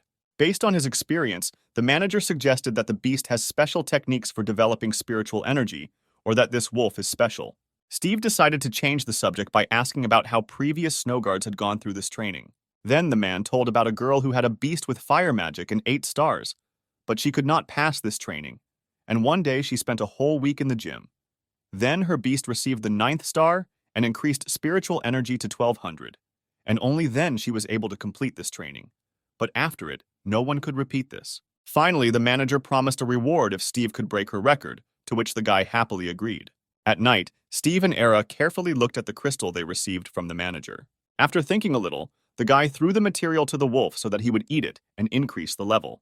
The energy absorption process has begun. Surprisingly, this time everything went much faster. After the absorption, as expected, Era received the 9th star, and the ice breath skill evolved into ice fog. Steve was simply delighted with this. Erha also rejoiced at his success. The silence was broken by the sound of a new notification. In the first part, there were congratulations that the task was completed, and in the second, a new task, for which the snow wolf needs to go through the evolution of the 1st degree and training of increased difficulty, and the reward will be unlocking the ability of the Eye of the True Beast. After completing the first task, Steve and the Huskies eagerly awaited the return of the snow toad. As soon as the croak reached the door, the guy happily opened the door to let the frog in. Seeing Steve, Kwak-Kayu happily showed off his find. The guy looked at the object with curiosity and did not know what it was. After thinking a little, he decided to ask the manager and immediately sent him a photo of the find. The man did not expect a message from Steve, and when he saw the contents, he was completely speechless. It was a rare evolutionary item for beasts with fire magic, a magma flower. He immediately wrote to Steve everything he knew about the flower, and also added that it would not be suitable for a snow wolf. If necessary, in the pavilion, it could be exchanged for something more suitable. Having learned that this item was not suitable for Erha, Steve decided to try the golden touch on it to check what item it would turn into after. As soon as the guy activated the skill, the light from the magma enveloped the entire room. Having received no response from the student, the manager began to suggest all sorts of options for using the evolutionary subject. To begin with, there are different paths of evolution, for example. An ordinary slime can absorb both objects for snow animals and fire ones. But this applies only to those animals that can accept different paths of evolution within themselves, and the snow wolf is not one. And if you feed it a flower, it may die. Realizing this, the manager hurried to find Steve's address to check if he was trying to feed his beast a flower in order to get a fiery evolution. By that time, the magma flower had already turned into something else, or rather returned to its original form. After much thought, the guy nevertheless brought the flower closer to the wolf and asked whether this object was an object for fiery evolution and whether Erha could absorb it. Although the guy was worried, understanding all the risks, he still decided to try, promising to help the wolf if something went wrong, and also giving a strict order to stop if he felt danger. The wolf happily agreed. At this time, the manager rushed with all his might to Steve, with the hope that he would make it on time. Steve and Erha began the takeover. A fiery aura hovered around. At that moment, shouting that one should not give a flower to a wolf, the manager sharply opened the door. He was shocked. The snow wolf calmly absorbed the fiery energy. The evolution was successfully completed. The spiritual energy became 1700, and a new side ability, the fire whirlwind, also appeared. The guy and the wolf were extremely surprised to see the man on the doorstep, and the manager was shocked that the wolf had mastered the evolution. Steve and Era quickly tried to hide the burned floor, and Kavakva managed to hide in the spiritual space. The manager approached the wolf and asked if it really had evolved, but could not rise to a higher level, and in response the dog whined something. Steve quickly hugged Erhu and translated his speech for the manager, saying that the wolf was stuck on the 9th star, so he wanted to return to the training hall and deal with the tyrannosaurs. The guy's answer cheered up the old man. He replied that he would be looking forward to them. Steve and Era were determined to win. As soon as Mr. Manager left, Steve released the Wa. The hero was pleased with himself that he managed to send the frog into the spiritual space in time, and the manager did not find out about the 2 contracts. Kavakva did not have time to return, but she was already going somewhere again. This time, Steve instructed her to find something for her evolution. The toad agreed and headed towards the door. At parting, Steve touched Quaqua to his heart's content. A few days later, Steve and Era returned to advanced training. This time they were confident in their abilities. The manager and the caretaker were watching what was happening through the monitor, and were already discussing the reward if the guy again took first place on the list. Tyrannosaurs attacked from all sides. Steve activated the night battle skill. The guy commanded the wolf to use ice fog to hide their presence. The monsters tried to repel the attacks. The little wolf also did not give up his position. To stabilize their bodies and protect themselves, the tyrannosaurs activated their ice armor. But this did not stop Erhu. He attacked the enemy. This time Steve and the wolf decided to use a new skill, a fire whirlwind. The wolf directed the attack towards the opponents. In the blink of an eye, all the virtual beasts were destroyed. The caretaker was shocked and could not understand where the snow wolf had fiery abilities. In response, the manager spoke about the transitional evolution. Although the fiery whirlwinds were a great help, they also took an incredible amount of energy. One by one, all the animals were destroyed. Erha and Steve left the office with their heads held high. And of course, first of all, the hero asked if he had become first in the ranking, and of course received a positive answer. Seeing such a stunning result from the guy, the manager secretly began to hope that his dream would come true. Steve, having heard a positive answer, hastened to remind him of the reward promised to him. The manager responded by noting that at this rate, Erha would soon reach the elite rank, and his owner would become an apprentice, so it was necessary to think about what the next animal would be and with whom the contract would be concluded. Steve was immediately delighted by what he heard, hastening to assume that he would receive a rare animal as a gift. But the manager upset him, because the presence of a rare animal in the hall without an owner is almost impossible. But he will definitely not be left without a valuable gift. The boy was satisfied with the situation in which, having become an apprentice, he would receive a pleasant reward. So after finishing here, he took his leave, and having already left the hall, he remembered that he had to complete the task. As a reward for the task, he was able to obtain a new ability, the Eye of True Sight, with which he could see all the information about spiritual beasts and objects. At the same time, onlookers in the main hall could observe how the rating of training with increased difficulty was updated, and seeing Steve in it, Everyone was deeply surprised and even shocked to learn that their idol had been practicing so quickly and for some time without their knowledge such difficult workouts. In 9 days, the selection trials were about to begin in the arena. Yuna and Steve were preparing, simultaneously refreshing their memory of the test conditions, among which the main one was the need to defend their training ground and defeat all opponents, as a result of which it would be possible to move on to the competition in the Cloud Valley. Steve's girlfriend noted that she saw him take first place in the ranking of difficult training, and the guy himself noticed that he received an award from the manager for the fact that Erha raised his level to 9 stars. She was taken aback and only said that he had acted stupidly, spending materials that were intended for evolution on raising the level of the wolf. The guy came closer to his friend and whispered to her that Kavakava later brought a flower made of magma, and with its help, they were able to let Erha evolve, to which she was even more surprised, expressing her fears for the health of the wolf cub because the material could harm him. Steve hastened to reassure her, showing that everything was fine with his wolf, because the evolution was successful, and in addition, Erha had learned to throw fire. At the same moment, a voice already familiar to the guy was heard. It was Green, proudly occupying one of the platforms of the arena, arrogantly inviting others to take part in the duel. Since most people had snow beasts with them, Green's advantage with his fire imp was obvious, and no one dared to challenge him. The ardent desire to arrange a duel did not leave Green, and as soon as he saw Steve, he immediately turned to him as the most interesting and equal opponent. The guy paid attention to the ardent coach only after he mentioned him and called him to the arena, and such attention bothered him a little. But the challenge was accepted, although Steve did not expect that his opponent would be the one with whom he had just recently almost destroyed the same arena. But this time, nothing would limit their potential. Among the other participants who were going to watch the beginning of the battle, there was a vague misunderstanding of the actions of the two who were so eager to fight. Green had a specific goal to defeat his opponent, because he and the imp prepared very hard for this fight, earning Bao a new star. And indeed, statistics confirmed that since the last battle, the fiery imp had become noticeably stronger, and its supply of spiritual energy had increased.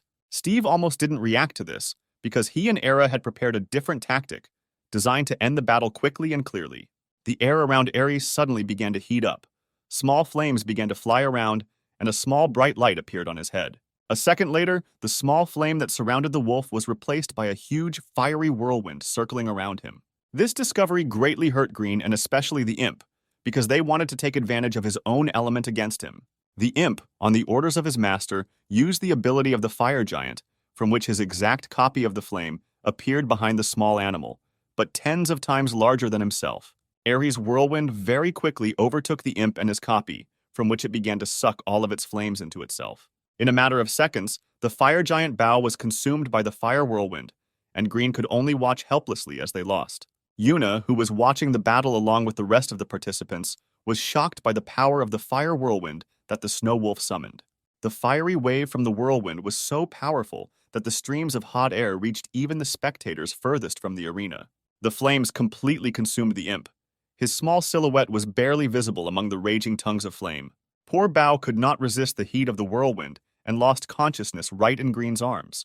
From this situation, everyone in the arena was extremely shocked, because it had never happened before that a snow wolf was able to defeat a fiery spiritual beast with its own element. Yuna greeted Steve from the arena completely dumbfounded by the power that his wolf's whirlwind possessed. As soon as they stepped off the arena platform, they immediately heard the sounds of a battle taking place on another platform. Their classmate took part in the battle, whose squad was robbed during the first test in the fields. Her beast looked clearly tired from the battle, and she herself was very angry with her opponent. According to her, the opponent was one of those who robbed them, and his beast was a huge snow leopard, which did not look tired at all. The leopard's owner explained with an arrogant smile that the snow plain was a wild area where the rules of the university did not apply, but rather the laws of the wild. He directly stated that it was their own fault if they could not protect their glasses, and they were lucky that they ran into them, and not fanatics or dangerous animals. The girl was very annoyed by this guy's statements, and in response to them, she only noticed that he was not much different from the fanatics he mentioned. Her words offended the guy, from which he bared his teeth and only muttered that her little animal would do well to be at least half as strong as the audacity of its owner. On command, the leopard attacked the exhausted animal, causing it to fly away from the force of the blow like a small, soft toy. The poor animal was not even able to get up. and the leopard was already raising its paw for its final attack, while the girl tried to recall her pet to the spiritual space. Her opponent's gaze showed manic madness. He gave the command to the leopard to prevent the animal from escaping and finish it off. What she heard greatly angered Yuna. She was beside herself with rage and was already preparing to summon her little fox, which she had managed to develop to 9 stars. Before she could head towards the fight, Steve pulled her back and said that he and Era could handle the arrogant guy.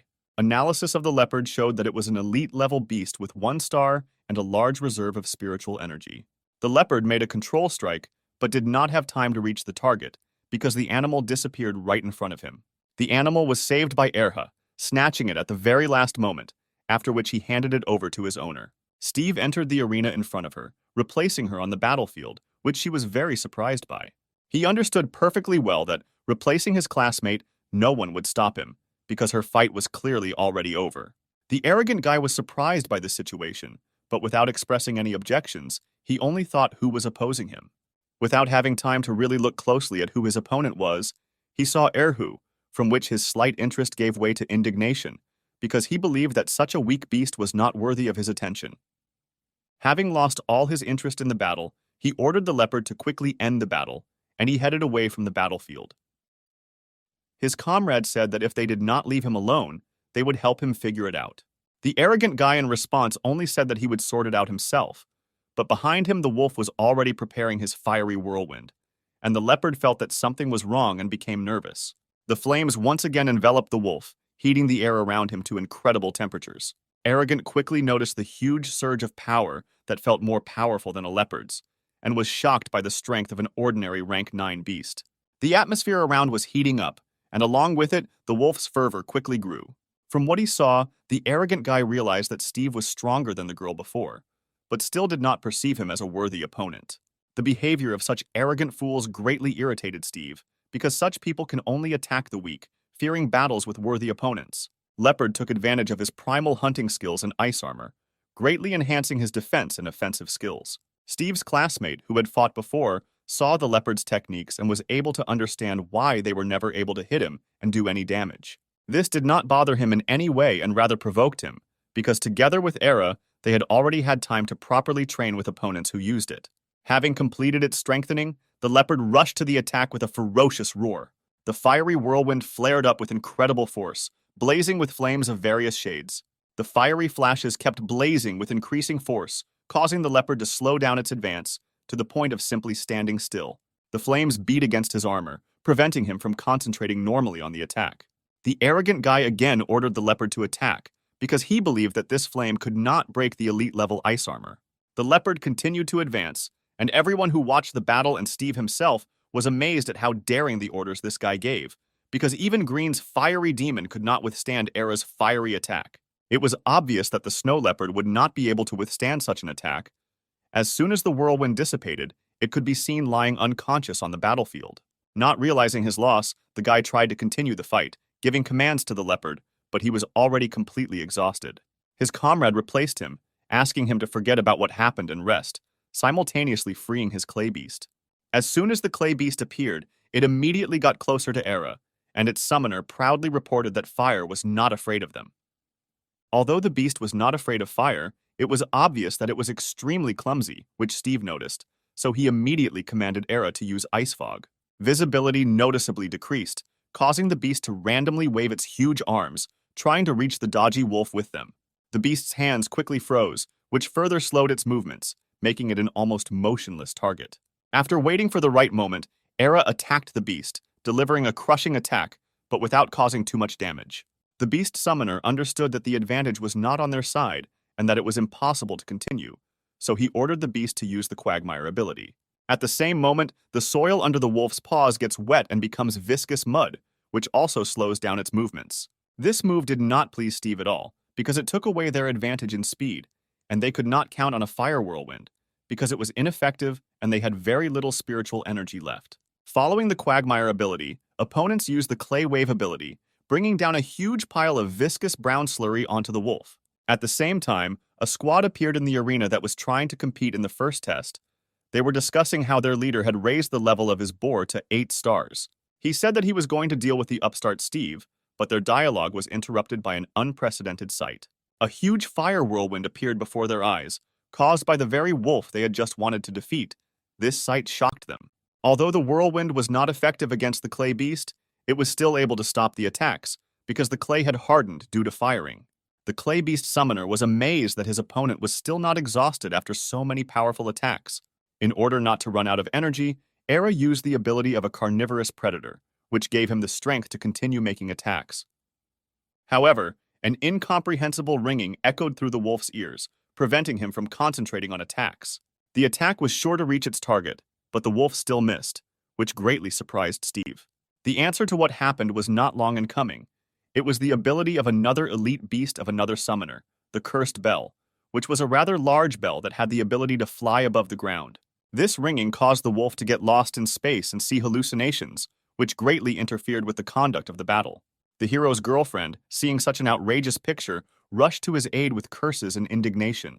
In response, he only said that her help was not required, and that he and Era would cope with their own efforts, after which he told his companion not to hold back any longer. The wolf barked approvingly to his master, after which incredible energy began to fill his body. Everyone was once again shocked by what they saw, because the wolf was evolving right before their eyes. Someone in the crowd, who looked noticeably older than the other students, and most likely was a professor, had long noticed that the wolf should have evolved, but apparently was holding himself back. Era was able to evolve without any problems, becoming an elite beast with 1 star and gaining the new ability Wolf Dance. At the same time, Steve was able to receive a new title of Journeyman, while strengthening his skillful hands ability. The wolf's aura became more noticeable, showing how much stronger his evolution had made him. The clay beast and the bell perfectly sensed these changes in the wolf, which is why in their eyes he became noticeably more terrible. The owner of the bell interrupted the hesitation, because he realized that they needed to act quickly before the wolf awakened elite abilities, so he ordered his beast to urgently bewitch him. The hero knew that Era had already awakened his abilities, and all their actions were useless, so he ordered the wolf to use intimidation. The wolf obeyed and released a huge stream of psychic energy, which instilled even more fear in the other animals. The elite intimidation worked so effectively that the poor bell immediately lost consciousness and fell to the floor with a ringing sound. Following the intimidation, the wolf used an avalanche, bringing it down on his rivals. An avalanche crashed down on his opponents with a terrifying roar, covering the entire arena with a white shroud through which nothing could be seen. The newly arrived party continued to discuss in shock the terrifying power of the wolf. Their head was fascinated by this power, and he did not understand how it was possible to develop so much, only assuming that the killing of animals had such an influence. As soon as the haze cleared, Steve's rivals appeared, who were almost not affected by the avalanche, but even so the sensations were completely unpleasant. Green was also shocked by what he saw. If his demon had been covered by such an avalanche, then even his defensive abilities would not have the desired effect, while Yuna was quite cackling at the fact that the hooligans got what they deserved. The wolf's strength amazed opponents. They did not understand how such a weak beast could possess such versatile and very powerful abilities. One of them could not calm down and invited his comrades to gather and attack all together. The same man, who was clearly more mature than all those present, stopped them, informing them that they had already lost this battle, simultaneously notifying them that their dirty deeds would not go unnoticed and they would face appropriate punishment. The hero also added to the conversation, saying that they themselves asked for this fight. The trio did not want to accept defeat, but were unable to do anything, only quietly mumbled their desire to attack Steve again. The elder reminded everyone present that there is a valid rule that fights are only one-on-one and all violators will be punished. The hero and the wolf, even after several protracted battles with a large number of opponents, still could not calm down. Therefore, as soon as the eldest finished speaking, they immediately began to look for someone else they could arrange a fight with. Such statements greatly infuriated other students, which is why many even began to suggest defeating him in groups. But fearing punishment, they immediately abandoned this idea. Steve, trying to persuade at least someone to another duel, directly said that he spent all his energy on fire abilities. Although they were indeed weakened, the students did not dare to duel and were frightened by the power of the Snow Wolf, preferring not to participate in the further race for the title of Arena Master. Seeing this, the elder had no choice but to recognize the hero and his beast as winners, awarding them the title of Arena Master. Many people were unhappy with this situation, but no one dared to object. After waiting for the result to be announced, the hero decided to go to the training hall, inviting Yuna with him, but she refused, because she wanted to train alone to become the next arena master. Green wanted to train with Steve, trying to attract attention, but our boy's head was already filled with thoughts about what gifts awaited him for his new status and how he could quickly try out his improved ability. It was still not possible to go to training because the manager of the stadium wanted to see him. He sent one of his assistants to find the hero, which he quickly dealt with and brought him to the manager's office. As soon as Steve looked into the office, he immediately began joyfully telling the manager about his victory and how his new fire ability helped him and Era. The manager took out a small box and placed it on the table. At the same time, he was also happy with the success and confirmed the hero's words that the 100 ability was indeed an excellent enhancement. Because before that, snow wolves had never had fire abilities, and such a surprise clearly gave an advantage. The boy drew attention to the box, but continued the story about his successes. He said that during the battle, his wolf had evolved to an elite rank, and he himself received a new rank. The caretaker, in response, asked if he knew that he could now enter into an agreement with another one beast. Steve knew this very well, because although the manager did not know, he had already concluded an additional agreement with Kavakava, although he was not an apprentice. As soon as he received a new rank, the system displayed 2 new windows on his phone, which were empty and hinted that the hero could acquire 2 more animals. The manager continued his conversation. He asked if the boy knew about animals with technical intelligence. In response to this, the hero was only surprised and clarified whether it was possible to conclude contracts with mechanical animals. The answer was not long in coming. Yes, it was possible to conclude a contract with mechanical animals, because even though the mechanisms were man-made, they contained components from animals. Previously, people believed that all mechanisms were created only to help people, so concluding contracts was simple, even if the difference in spiritual energy was quite large, and if nevertheless, it was not possible to conclude a contract with a very strong beast. It did not have any consequences, as well as breaking the contract. Steve said out loud his assumption that contracts could be entered into and broken with them indiscriminately, and the caretaker confirmed his words, adding information that the mechanisms have no soul, therefore there are no consequences. The boy was greatly surprised by this, because it all sounded like too incredible and enormous power. In response to this surprise, the manager said that in addition to a large number of advantages, the mechanisms also had their own significant disadvantages. The downside was that the robots could not improve themselves in the usual way. In order to increase their level, they needed to merge with the same mechanisms, thereby absorbing their powers and skills. While the manager was talking, he moved the box closer to the hero and opened it. The box contained mechanical gloves, which the manager offered to the hero, because a mechanical beast could be a good contender for a place on the hero's team. The manager smiled and said that the gloves were now completely at Steve's disposal, and when he found a more suitable beast, he could terminate the contract with this mechanical glove. The boy tried on the glove and felt that the sensations from it were really similar to those in contact with ordinary animals. But in this case, there was no resistance, and it seemed as if the glove was ready to associate itself with the hero at any moment. Analysis showed that the gloves were an elite-level monster with 7 stars, which was the maximum value for them, and with an incredible reserve of spiritual energy, the caretaker still insisted that the hero enter into a contract with them. Steve tried to tie himself to the glove, and indeed, it did not offer the slightest resistance. The agreement was concluded in the blink of an eye. The glove pliably united itself with the boy, making it possible to use its only skill. The only skill of the glove was the protective field A, which the hero immediately activated, after which he ordered Era to use penetrating claws against him. The wolf was surprised by such an order and began to shake his head negatively, afraid of harming his master. But he calmed him down, because thanks to the protective field, he should not have received any damage. He obeyed and nevertheless attacked the protective field, as his master told the wolf. He did not receive the slightest damage, but the caretaker was a little surprised, because he did not want abilities to be used in his office. Steve was impressed by the strength of the glove. Although the long recovery was a serious disadvantage, the pros clearly outweighed it. At the same moment, a thought occurred to him. The gloves could not be improved, but what if he could increase their spiritual capacity with the help of the skillful hands ability? Because the ability itself had become better and his own supply of spiritual energy had increased. He used the ability and the energy reserve of the glove increased. This pleased the hero even more, which he was very happy about, and he expressed his joy and gratitude to the caretaker, who was happy for him, but asked him not to use the abilities in his office anymore. Ignoring what was said, Steve was once again delighted with his new acquisition and went home.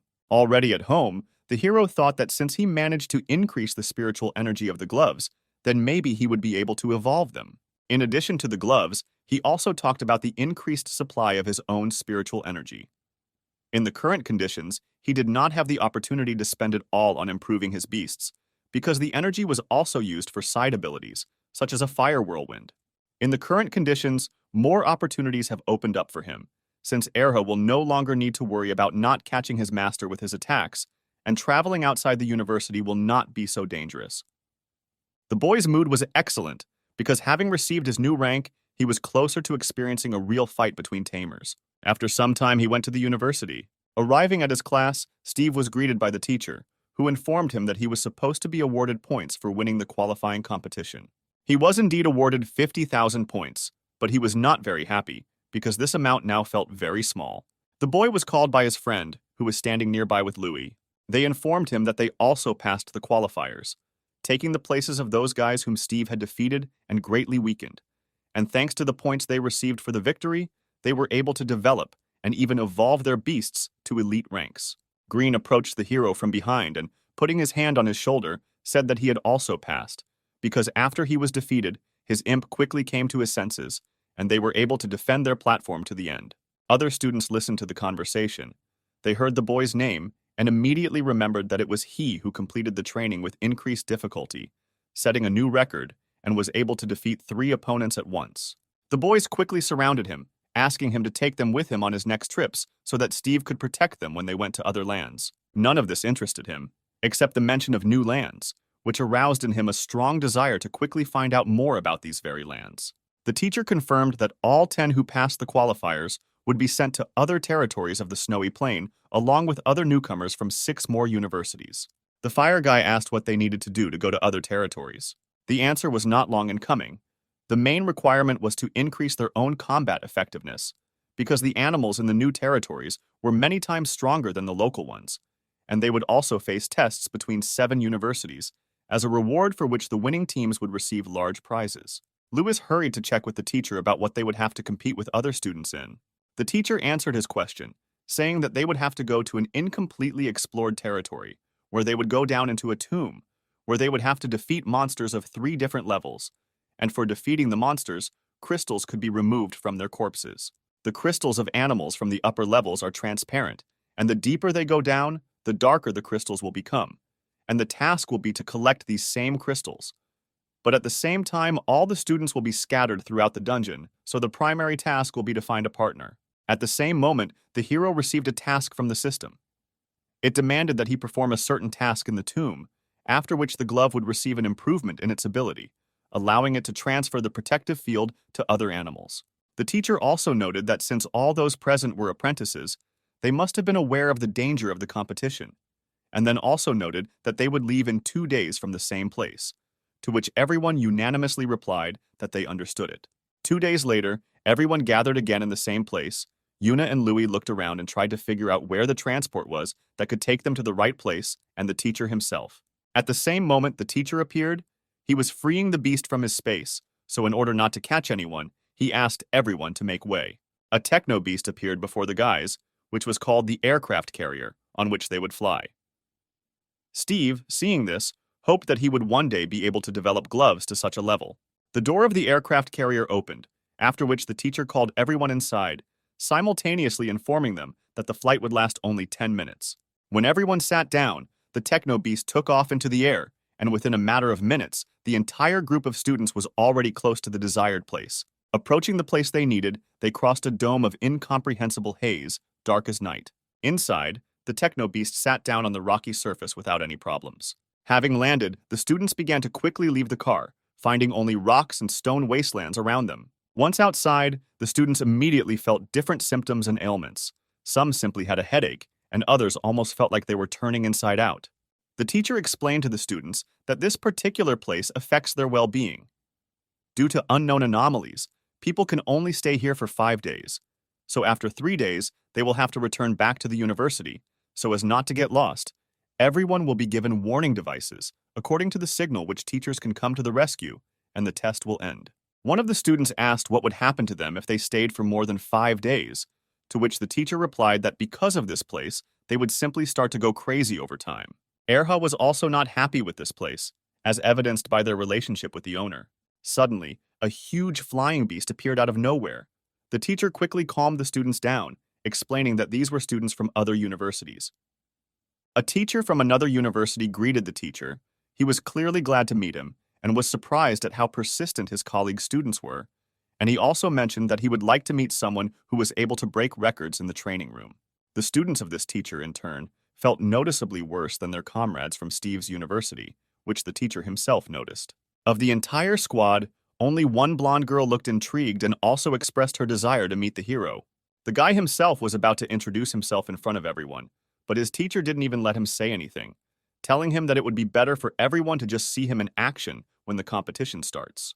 But the hero himself was not one of those who were discouraged for a long time, so he simply agreed with the teacher because they really were in a dangerous place and he should have focused on this test. The teacher assumed that all the other students from other universities were already here too, so after agreeing on the descent schedule, everyone began to prepare. Steve and Erha were ready to face anything, so they quietly waited for the start. Suddenly, a blue light began to envelop all the students, including the hero himself. In the blink of an eye, just the two of them found themselves in a dark cave. There was only a quiet hum around, and in some places, small drops of water could be heard falling. Loneliness was not their companion for long, because after a couple of seconds, another student noticed them. He recognized the hero, so he quickly approached and extended his hand, saying that his name was Ben. The hero shook his hand and also introduced himself. The new comrade's beast was a small will-o'-the-wisp, a small one-star elite rank ghost. The light's ability came in handy. It illuminated the cave with its blue ghostly light. But even with this light, it was not bright enough to illuminate the monsters hiding in the darkness. The aura of animals was felt everywhere, which Ben informed the hero about and asked the hero to be careful. In the blink of an eye, dozens of red, angry eyes sparkled in front of them in the darkness. The light illuminated the dark place, and a swarm of spiders of darkness appeared before the guys, and these spiders were clearly not in a friendly mood. In the blink of an eye, the spiders were engulfed in flames, causing them to immediately run away. The hero's wolf attack successfully dispersed the monsters, and he himself hastened to calm his comrade because dark places were ideal with their night battle ability. After many killed spiders, the hero and his comrade were collecting prey. Ben was amazed at their strength and was convinced with his own eyes that the records set by the hero were true. As the teacher told them, they found crystal balls on the carcasses of dead spiders. But being carried away by collecting prey, they did not notice how they were snuck up on them. One of the spiders crept up behind them and spat a web in their direction, trying to immobilize its potential prey. Oganyuk and his owner noticed the spider only after it attacked. It was close, but he managed to dodge, and at that moment Era slashed the surviving spider with his claws, tearing it in half. Steve asked his comrade to be more careful because they were in very dangerous lands, to which he thanked him. The hero said that it was too early for thanks, because they still had not gotten out of the cave and cleared the area of spiders. As soon as the spiders were mentioned, another swarm ran out towards the guys. Ben asked that he be given the opportunity to show himself against these spiders. They continued to methodically clear the area of spiders, not giving them the slightest chance of victory. Having cleared the next swarm, the hero told his comrade that they should hurry up if they want to get down to the next level before others, with which Ben agreed. The boy and his sparkle clung to this opportunity to train and improve themselves, so they absorbed all of Steve's words like a sponge. The further they walked, the more forks in their path they encountered, which could mean that they were already approaching the next floor. Ben suggested that if they found more comrades, then the second-level monsters, even with their newly acquired journeyman ranks, would not be too much of a problem, unless, of course, they went to the third floor, where the monsters would no longer be strong enough for them. The hero interrupted him because he heard strange voices from the tunnel ahead, and they definitely weren't spiders. Something in front heard them and quieted down. The hero and his comrade were in combat readiness and were preparing to meet the attack of monsters at any moment. Instead of monsters, a stream of flame burst out of the darkness and rushed straight towards the light and Erhu. As soon as the flames dissipated, Green and Louie, already familiar to him, appeared before the hero instead of monsters. Steve was surprised that the Fire Imp trainer would attack so covertly, to which he received a very angry reaction from Green. Louis explained to the hero that it was his request to Green to be more careful, and if not for this, they would have been on the second floor long ago. They continued their further journey together. Ben felt uncomfortable and did not really want to go deeper. There were more and more forks, so Green ordered Bao to split up in order to quickly reconnoiter the situation and find where the animals were hiding. Ben supported this decision, and since his light had the same ability, he did the same. This ability looked very useful, and the hero really wanted Era to learn new fire abilities. A couple of minutes later, Bao returned to the group. Anxiety was visible on his face, something clearly frightened him. Before his owner could even understand anything, Steve had already voiced that the imp was afraid of a large crowd of shadow cats. Green did not like the fact that someone was translating Bao's speech faster than him. The imp didn't lie. Two other students were running towards them, followed by a pack of aggressive cats. The duo saw the hero's squad and, unable to come up with anything better, decided to send this pack at them in order to distract them. They quickly realized what these scoundrels wanted to do, so they themselves rushed to run away. But the cats were faster and would soon catch up with them. Green was very angry with the students while they were running. He tried to find out from them what university they were from, but they refused to tell, because they were afraid that they would be retaliated against later. The hero snapped at the students because it was because of them that they got into trouble, so first of all they needed to get out. To their common regret, there was a dead end ahead and further escape was useless. With no other choice, Steve and Era volunteered to fight the cats. A crowd of ferocious beasts rushed towards them in a huge dark wave, leaving behind a huge cloud of dust. Lewis quickly realized what the hero was going to do, so he asked Green to help him with his fire giant ability, when he himself used Ice Awakening to hold off the crowd. Steve, confirming Lewis's words, also asked to buy him some time so that he could attack. The students were surprised by this situation and shouted that the hero squad was completely crazy if they wanted to fight such a crowd, to which they only received angry cries from Green that it was they who set these animals on. Snow Elf. Louis activated his Ice Awakening ability, after which he transformed, becoming noticeably larger, and his appearance became more menacing because he was now armed with two swords. Bao also transformed, becoming much larger after using his Fire Giant ability. The elf attacked all the wild animals that he came across, but even having strengthened himself, it was difficult for him to cope because there were too many opponents. The time gained was enough. Era prepared an avalanche, so the hero called out to his friends and asked them to move away. Otherwise, they too could be hit. A huge snow stream rolled through the cave, sweeping away everything in its path, including all the cats that got in the way. The guys who attracted the attention of these cats were stunned by Steve's strength and couldn't believe their eyes. Many cats fell in the blink of an eye, and the wolf was able to grow to the level of 3 stars for defeating them. Ben was very surprised, because just recently under him, Erha received a 2nd star. As soon as the consequences of the attack had subsided, a distant, angry meow was heard from the darkness of the cave. In the darkness, one could see countless cat eyes. Apparently, the detachment had ended up in the very lair and was already surrounded on all sides. One of the guys who angered the cats panicked and shouted for everyone to run away, because the cats had the ability to high-frequency roar, and the resonance of this ability in the cave could easily collapse its entire arch directly on the troops. All the cats roared in unison, causing the cave to begin to shake with such force as if an earthquake had begun. The ground beneath Steve and Era crackled and began to split, collapsing the floor beneath them. The wolf and his owner fell into the gaping hole. Lewis tried to catch them, but did not have time and could only watch them fall into the darkness of the rift. They flew down, unable to catch on to anything and stop the flight. Having reached the very bottom, they both fell into a small pond, splashing water in all directions. The fall was painful but not fatal, because they were lucky and the pond was deep enough to soften the fall, and the hero himself, after increasing his level, began to receive noticeably less damage. Except that they were completely wet. Both the boy and the wolf were safe and healthy. The top of the cave was not visible, but fortunately for the hero, the phone worked down here. Judging by the surroundings, they ended up on a floor with high-level monsters, because devil buds grew around them, and they were the signs of the lowest floors. The only passage looked unnatural, because most likely it was made by people, and since there were no other paths, the hero went there. The corridor was very dark. Steve could barely see anything further than his outstretched arm. When his eyes finally got used to the darkness, he was able to see a huge silhouette, which greatly frightened them, from which they immediately rushed to run away. Having run a little, he needed to catch his breath, since he was not so much tired from running as scared. Having caught their breath, they looked back to understand what exactly frightened them, and in the caves they saw animals, namely giant devilish lilies that simply stood motionless. Coming closer, the hero saw that these were only statues of lilies, and not the animals themselves, so he calmed down a little. Although these were only statues, the hero still felt a strange, overwhelming aura from them, which continued to instill fear. Erha was still scared, because he felt this aura better than his owner. Something sitting on top of the statues turned its attention to Steve and his wolf, and peered at them with its red eyes. At the same time, the guys above were preparing to search for their fallen comrade, asking the Wisp and the Imp to use fire separation again to make it easier for them to search. One of the guys who lured dangerous cats looked into the rift and found that even the bottom was not visible below, assumed that the worst had happened to the hero.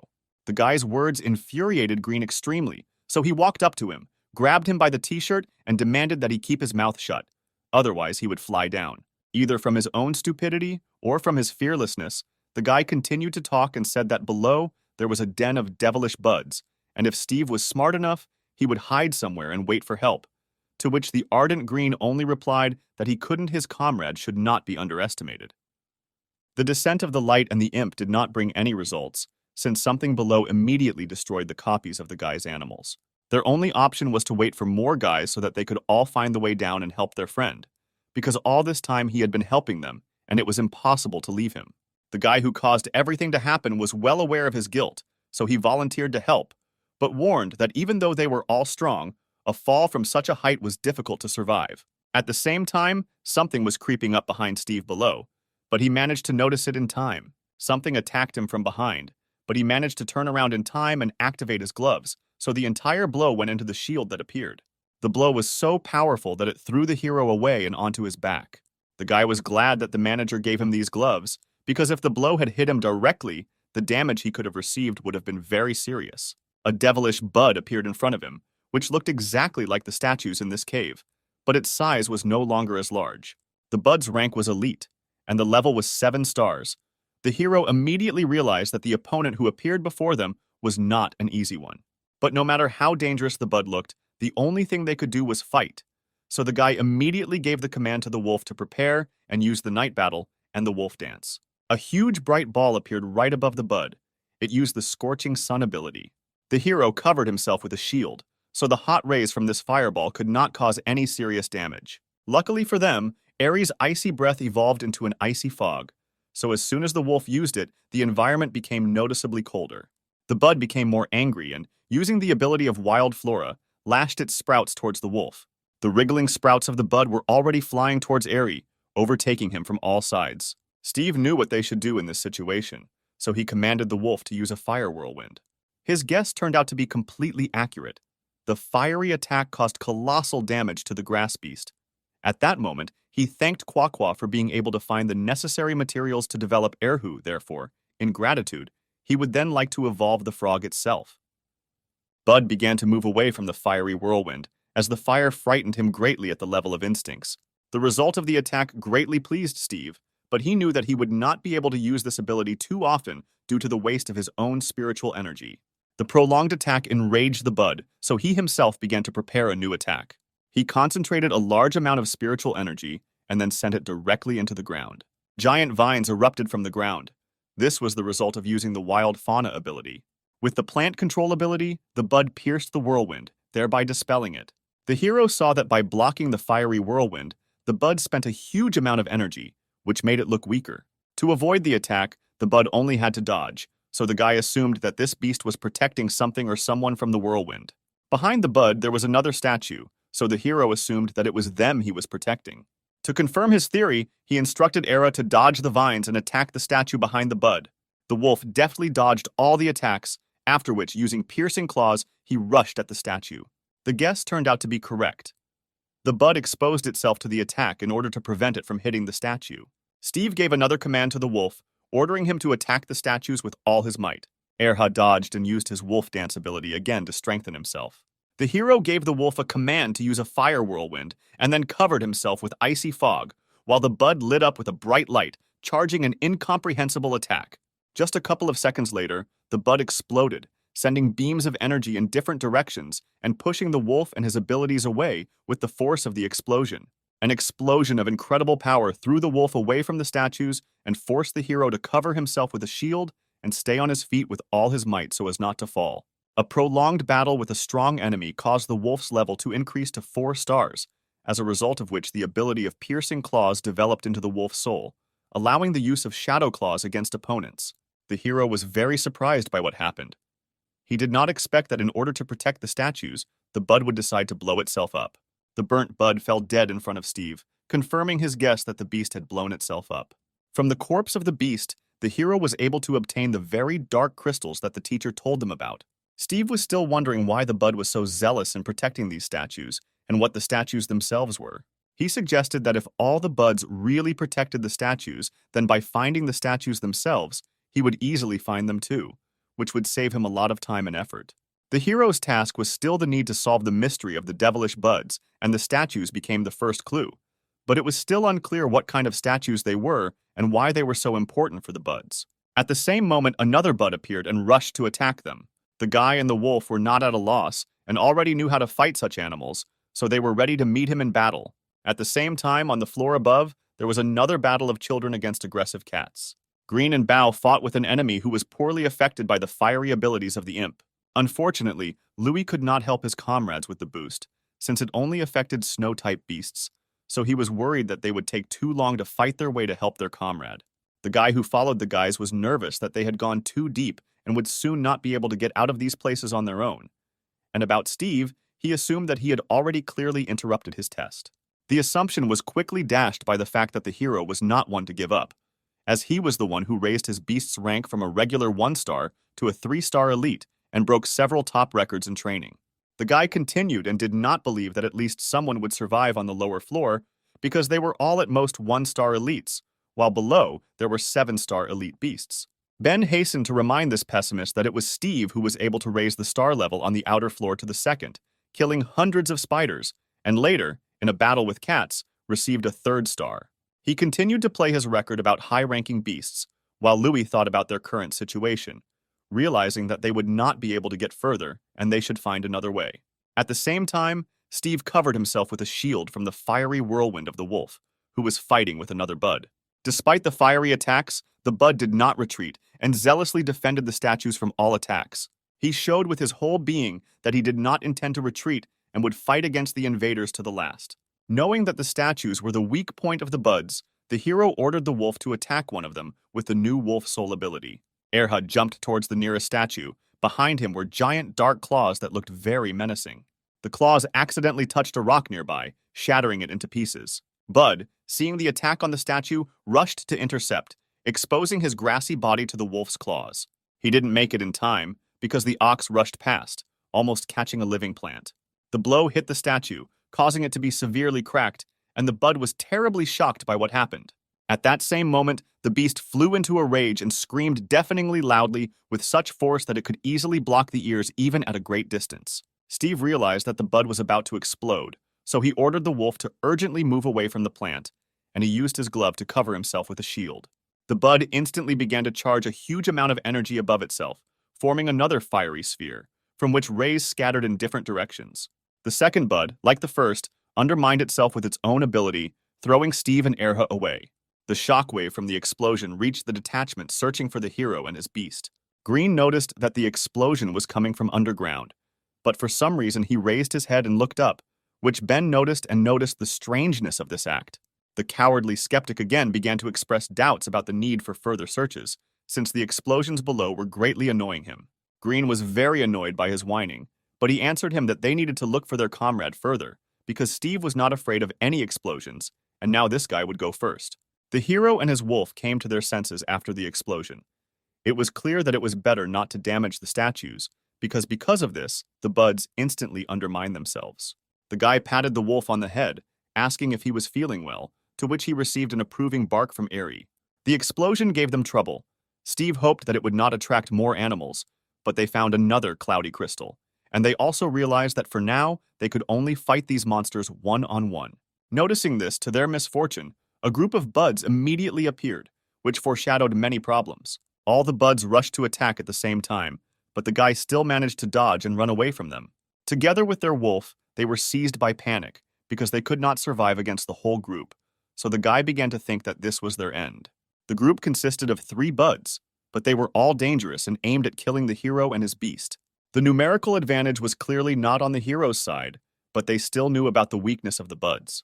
The buds hit the hero with their vines at the same time, but using the glove he was able to repel this attack.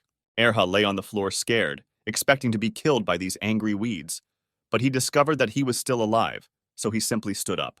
Realizing that he needed to counterattack, he took advantage of the icy fog, after which he and his owner began to disappear from sight of the buds.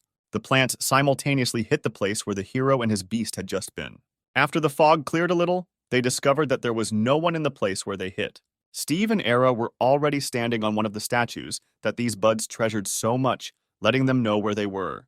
The buds were furious, so they immediately rushed towards them, preparing to attack with everything they could. The guy jumped behind the statue at the very last moment, forcing the buds to attack the statue and not him. The attack reached its target, but the bud managed to slow down, so no damage was done to the statue. Realizing that they couldn't choose a better moment to attack, the hero told Urka to get ready to counterattack. The buds illuminated the entire cave in which they were located with solar flares, preparing for the next detonation.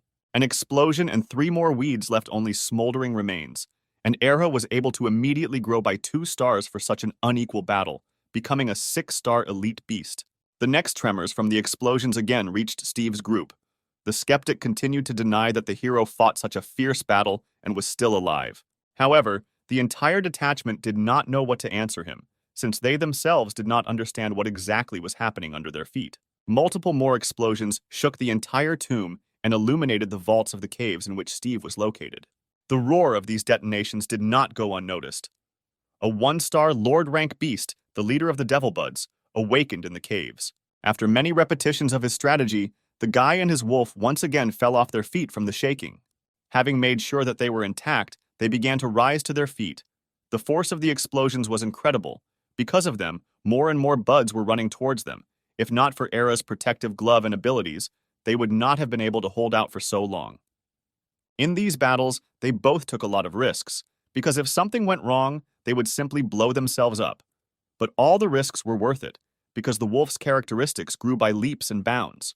The hero and his wolf rejoiced at their success, once again thanked the system for the abilities they had, and after a quick inspection of the environment, they assumed that there were no more monsters left in this area. This was confirmed by the fact that the shaking around had stopped, and there was silence all around, so they could calmly collect trophies. The number of crystals was so large that they no longer even fit in his bag, which made Steve think that he should have grabbed more bags. At the same time, the guys above did not understand what was happening below, because the earthquakes were incredibly strong, which is why even Lewis's optimism was replaced by doubts. Once again, the main pessimist of their squad expressed his opinion that no one could have survived such explosions and further searches would not bring any results, for which he was grabbed by the collar by Green, who was already very tired of this guy's whining. The pessimist was saved from Green's anger only by the fact that Ben was able to find a descent to the floor below, which he informed his comrades about. Considering that there were fewer and fewer cats around, this was most likely a lower descent, so the guys, being in full combat readiness, continued on their way. Having descended, they found those same giant statues, against the background of which they seemed very tiny. A sound came from behind one of the statues. Someone was clearly approaching them. Lewis and his snow elf were the first to react, and were already preparing to attack what was about to jump out at them. Everyone was in full combat readiness. The sound was getting louder and louder, but instead of a roar or some other noise suitable for animals, they heard only heavy sighs. Steve and Erha appeared from behind the statue, rejoicing at their catch, which they were able to earn. Seeing them, the guys exhaled and calmed down, because they no longer had to fight any high-ranking monsters. The first thing that caught the skeptic's eye was a huge bag overflowing with black crystals. To make sure that these were really dark crystals, the guys compared them with those that were extracted from spiders on the external level, and indeed, these crystals were noticeably darker than spider crystals. The hero had a whole bag of such crystals, so the guys bombarded him with questions about how he managed to find them and get such a large number. The guy openly said that getting the crystals was not that difficult, so even a low-level journeyman tamer could do it. Another bud appeared in the cave, but unlike the others, it was noticeably larger. Noticing the hero with his squad, he rushed towards them, filled only with the desire to kill them all. As he approached, he attacked all the guys with a huge number of vines which, like rain, fell on them from above. It was only by miracle that none of the guys were hit, and without thinking twice, they rushed in all directions so that the monster could not kill them all at the same time. The animals immediately began to fight off the vines surrounding them, and the hero noticed that this bud was very different from those he had encountered. One thing was obvious. This beast was the most important in this tomb, and therefore very strong. A quick analysis showed the hero that it was a lord-level beast, so he shouted for everyone to run away, because he was too dangerous for all of them. Earthquakes throughout the dungeon resumed with renewed vigor, and one of the teachers received a notification from a pessimistic guy asking for help. The alert indicated that the signal came from the internal tomb, so the teachers began to urgently gather to help. Steve's teacher also went to help, and he really hoped that it wasn't his students who were in trouble. The battle in the tomb continued. A fiery whirlwind burned out the vines of the giant bud, but it continued to attack non-stop.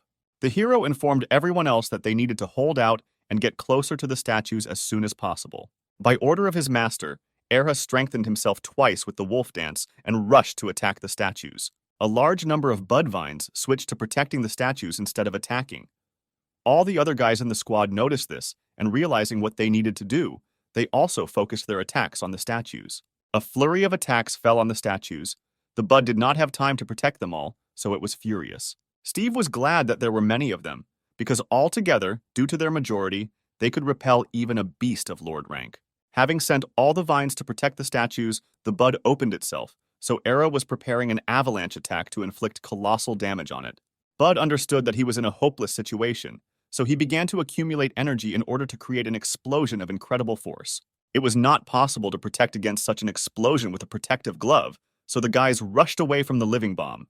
It was too late. The beast had already accumulated a large amount of energy and was about to explode along with everyone who was near it. Just before the explosion, one of the teachers finally appeared. It was Steve's teacher, and he stood right in front of the epicenter. It seemed that everything was lost, but the teacher erected an indestructible shield that closed him and his students, preventing them from dying in real hell. As soon as the consequences of the explosion ended, the teacher removed the barrier. The hero picked up a crystal from the corpse of the monster lord, which shimmered with the brightest colors and resembled a small sun. The teacher noticed that the guys were great if they were able to provoke a lord-level beast to self-detonate, to which Green immediately noted that it was Steve who found a way to deal with the buds. The teacher also noticed a huge number of dark crystals that the hero had collected and asked whether he had collected them, to which he received an affirmative answer. The teacher was more than happy with this situation, because the victory of his university was only in his favor. But they could not rejoice for long, because the cave began to collapse, so they hastily began to leave it. Somewhere in the dungeon, a shockwave and shaking reached Yuna, who continued to explore the surroundings. The entire dungeon was collapsing, so the teachers ordered that all students be taken out of it. In the depths of the tomb, something even more terrible than the Beast Lord was awakening, which the hero and his friends defeated. The cave in which Yuna was also destroyed, so she tried to run out as quickly as possible. She got out very quickly and, running further away from the entrance, began to wait for the rest of the guys. A man in a red robe suddenly appeared next to her. He introduced himself as one of the night guards and said that they would save the students locked in the dungeon. Having got out of the central hall, the teacher told the children to continue to get out, and while they were on their way, Steve would be in charge, and he himself would go look for the rest of the students. The teacher believed that the hero's strength would definitely be enough for them all to get out of the cave safely. The students did not argue, so they rushed to the exit, simultaneously wishing good luck to their teacher. At the same time, a terrible thing was happening in the center of the tomb. The giant statues came to life and became buds of even larger sizes than the lord-level beast with which the guys fought. The animals were furious, and their only desire was to destroy all the invaders who set their sights on this tomb. Night guards led everyone out of the collapsing caves. Students and teachers helped the wounded get out. Panic and chaos reigned all around. Among those leaving the dungeon, Yuna could not see her friends.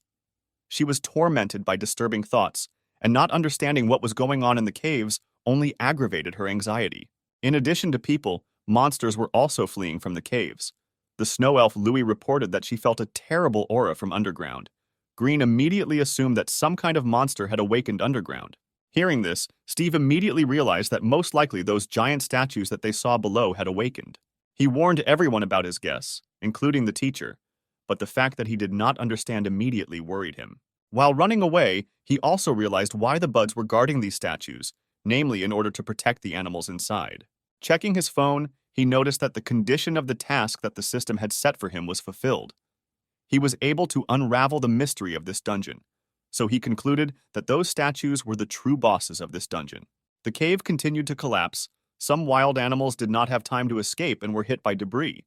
It was obvious that the guys were being pursued by something, and that something was incredibly evil. The passage in front of the detachment was blocked, thereby blocking their path to retreat. Loud, heavy steps could be heard from behind. A huge something was visible in the rising column of smoke. It was this thing that was pursuing them and was already preparing to attack. A giant monster burst out of the smoke. It was a Thorn General, a Lord-rank beast, with a level of 5 stars. Its reserve of spiritual energy was incredibly large. The monster was preparing to attack, but a man unknown to them in a red robe jumped out in front of the guys and demanded that they stay behind and leave the monster to him.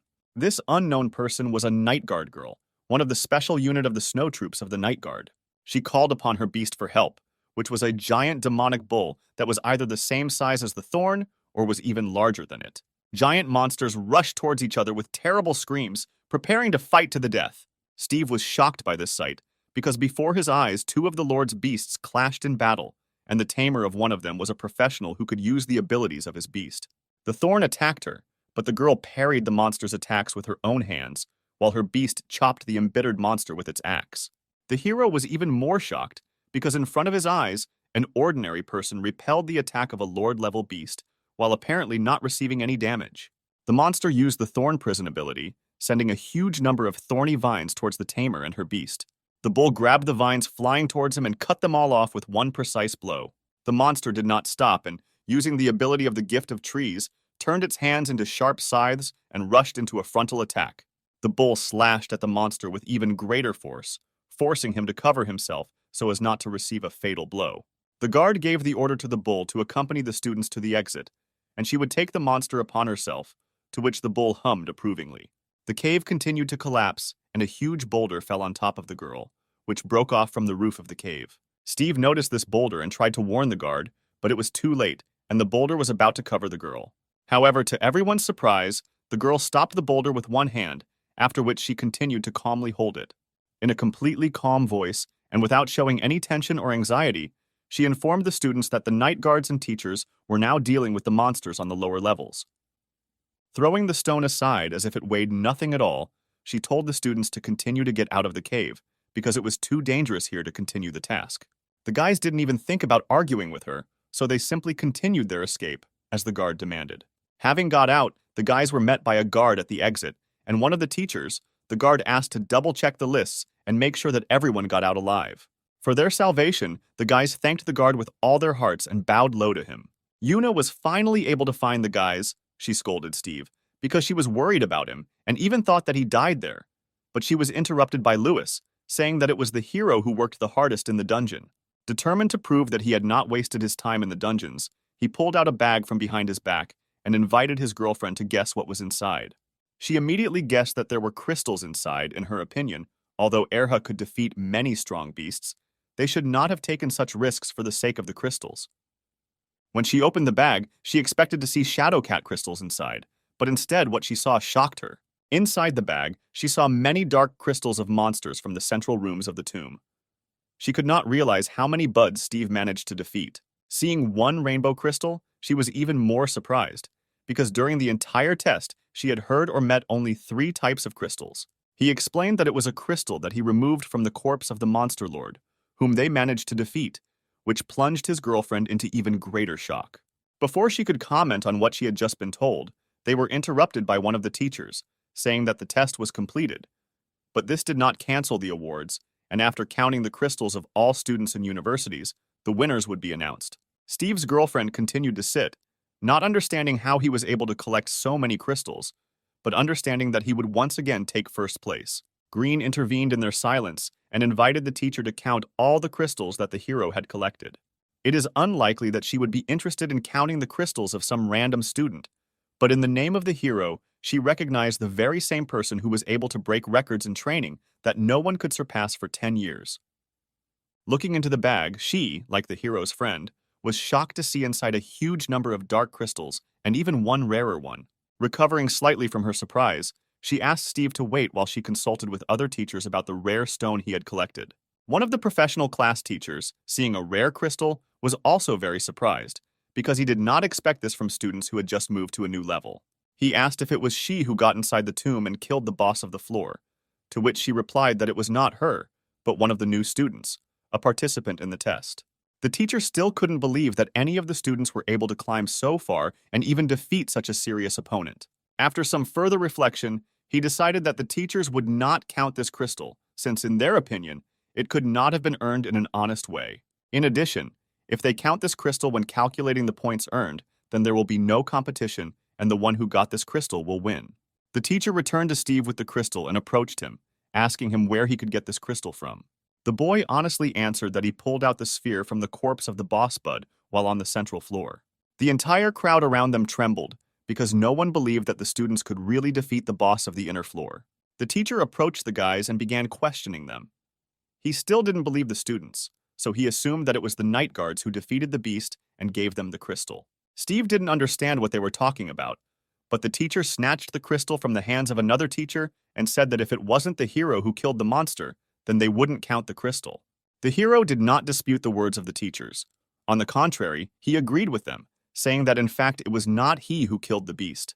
Before Steve could finish, he was interrupted by Green, who was outraged that they weren't getting credit for the crystal they earned by fighting the bud and forced him to blow himself up. And the only outside help they received was from the teachers who protected them from explosion. The blonde teacher was surprised by what she heard, because even if the monster blew itself up, the students in any case needed to bring it to such a state that it would have no other choice. Steve tried to calm Green down, but he did not let up, because he considered such verdicts unfair to his friend. The hero continued to reassure his friend, because they did not need to worry about this crystal, since they would already win anyway, given the dark crystals he had obtained. As proof, he took out his bag, handed it to the teachers, and asked them to count the crystals to prove that they were the winners of this test. Before they could touch his backpack, the hero's teacher approached and reported that these students had actually retrieved the crystal with their own powers, forcing the Beast Lord to blow himself up. The teacher who was checking the crystals immediately objected to what was said, noting that most likely they were just trying to protect their students, to which the fair-haired teacher was indignant at the evaluator's words, because she did not think that the hero's teacher was capable of doing such a thing. The teachers continued the argument. Someone believed that the crystal should be counted, because the students themselves were able to defeat the beast, but the evaluator still insisted on his own. The hero's teacher reassured his colleague, who insisted on counting, because counting this crystal would no longer affect the results of the competition. This arrangement suited the evaluator's teacher, because if this crystal was removed from the race, then those who found it would return to the same usual results as other students, and this was to his advantage, because he did not want to believe that students from another university would cope better than his. However, as soon as he dumped other crystals from the hero's backpack, all hope for the victory of his class crumbled into dust, because the bag was filled only with dark crystals. All the students were shocked by what they saw, because many had not even seen these crystals, and mining them was out of the question. Steve approached the teachers and explained that he had obtained them himself and asked if they would be credited to him, to which he received an affirmative answer. The night guard watched all this and was very impressed by how many crystals the boy was able to obtain alone. She saw in him the potential to become a night guard in the future. The rest of the students, seeing the number of dark crystals, began to think about giving up right away and not fighting for first place, since the winner was obvious to everyone. The students began to come up one by one and say that they were admitting defeat because they saw no point in further counting the crystals. The teachers doubted what the students were telling them, so they asked if they were sure they wanted to admit defeat, to which all the students reluctantly answered that yes, they were giving up. The evaluator teacher was disappointed in what was happening, but there was no arguing with the facts. There were indeed incomparably many black crystals. Even his students admitted defeat, which greatly hurt his pride, but their ordinary crystals, obtained from spiders and cats, could not be compared. After everyone admitted defeat, the teacher, having no other choice, reluctantly accepted Ice Plains University as the winner. The victory didn't even require the crystals collected by Steve's classmates, which disappointed the guys a little. Many students from other universities were delighted with the hero's results, so they surrounded him because they really wanted to get to know him. The hero's teacher also said that the winners, in addition to the main reward, can also take all the crystals they collected with them. Steve turned to the teacher with a question. He was wondering what exactly the crystals were for, to which he received the answer that they were needed to create spiritual pills with which you could increase the level of your animals, and at the university, they would be taught how to make them. Green was very surprised by what he heard, because the hero had a lot of dark crystals, and accordingly, he could produce an incredible amount of high-level pills. After some thought, Steve decided that he would give his low and mid-rank crystals to his friends, after which he handed them a bag filled to the top with 2 types of crystals. The guys were very surprised by this act of altruism, so they asked their friend if he was sure that he wanted to give so many crystals to them. Without any worries, he replied that he had plenty of high-rank crystals, so he did not need the rest. In addition, although he did not tell his friends about it, such pills were already practically useless, since he was already at a very high level.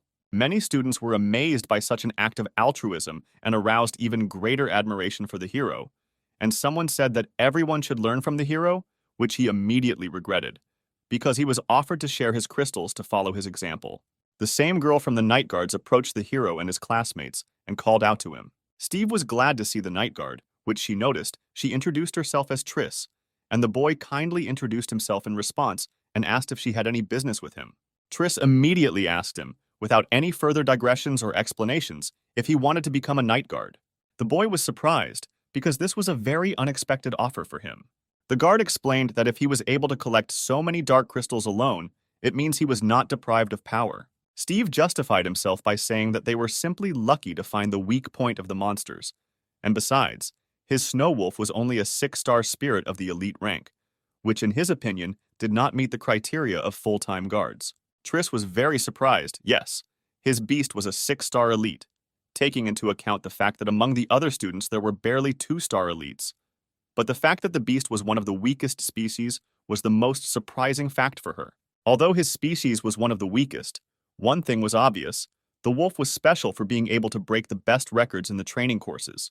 The guard continued to say that since they managed to work together to defeat a Lord-level beast, then they definitely had enough strength and skills to become night guards. Steve still couldn't believe that it was possible to get to the night guards so easily, because he was still just a freshman, to which the guard told him that if you wanted, you could always find a way out.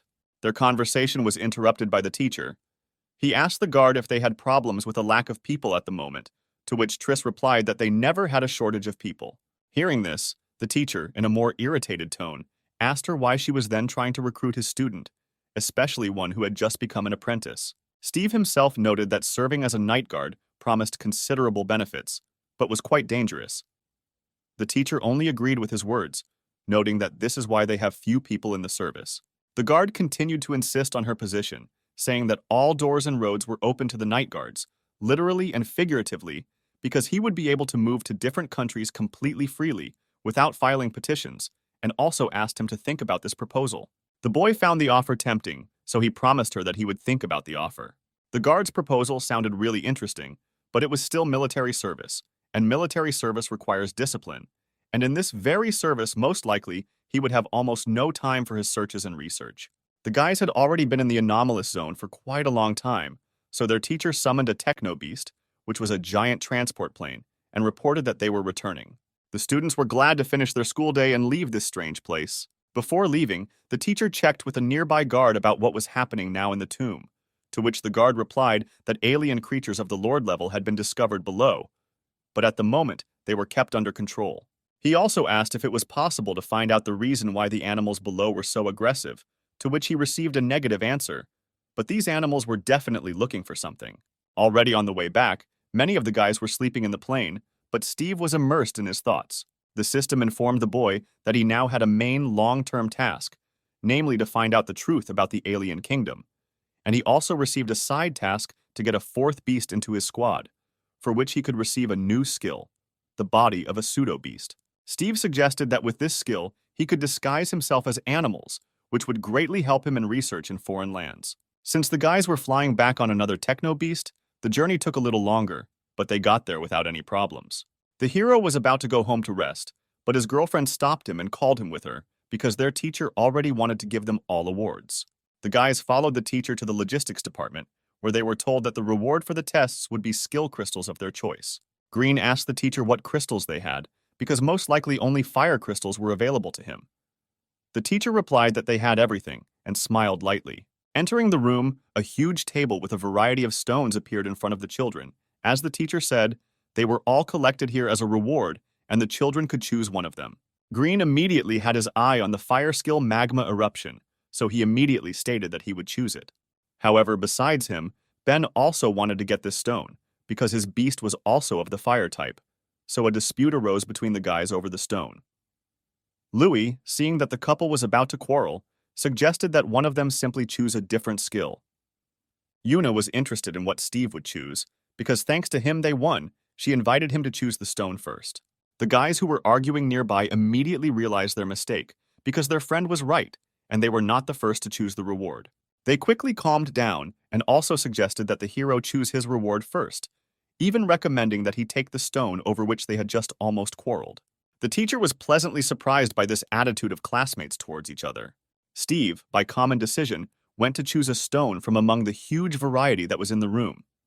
The guys continued to argue with each other, and Yuna simply asked the price of what stones were there, looking in advance for something that would be useful to her. The first thing that caught the hero's eye was the Ice Festival ability, which allows him to create various weapons from ice, which was not suitable for Erha. The second was the Fiery Palm. It had a similar effect to the Wolf Soul, so it was also not suitable. The boy noticed an unusual stone with the third skill, which contained two skills: Chain Lightning and the embodiment of a Thunder Shadow, and apparently these were control skills. Apparently, only the hero saw the double skill with the help of his ability of the Eye of True Vision, because otherwise there was no way to explain the reason for finding such a strong skill here. Yuna asked the teacher what kind of stone it was, to which she received the answer that there was a Chain Lightning skill inside the stone, which proved that only the hero saw the double skill. Steve was amazed at the power contained in the stone, but he was also surprised that no one at the university had been able to detect such power. The boy decided to ask the teacher if he knew the skill of incarnating a Thunder Shadow.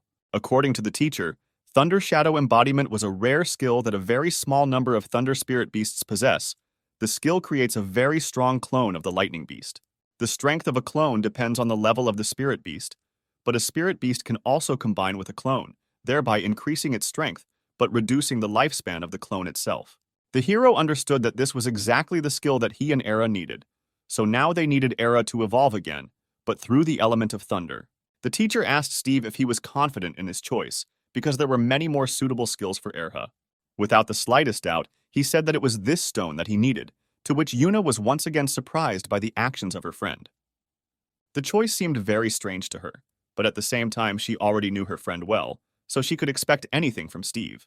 The guys, who were still arguing about who would get the magma stone, saw their friend's choice and once again considered it his act of altruism in favor of their friends, which really touched them to the core. Only the hero knew that he had taken the best reward in the room, which was even to his advantage. However, right now the stone could not be used, and most likely in order to use it, the materials of the element of thunder alone were not enough here, so Steve needed to get more information for his further growth.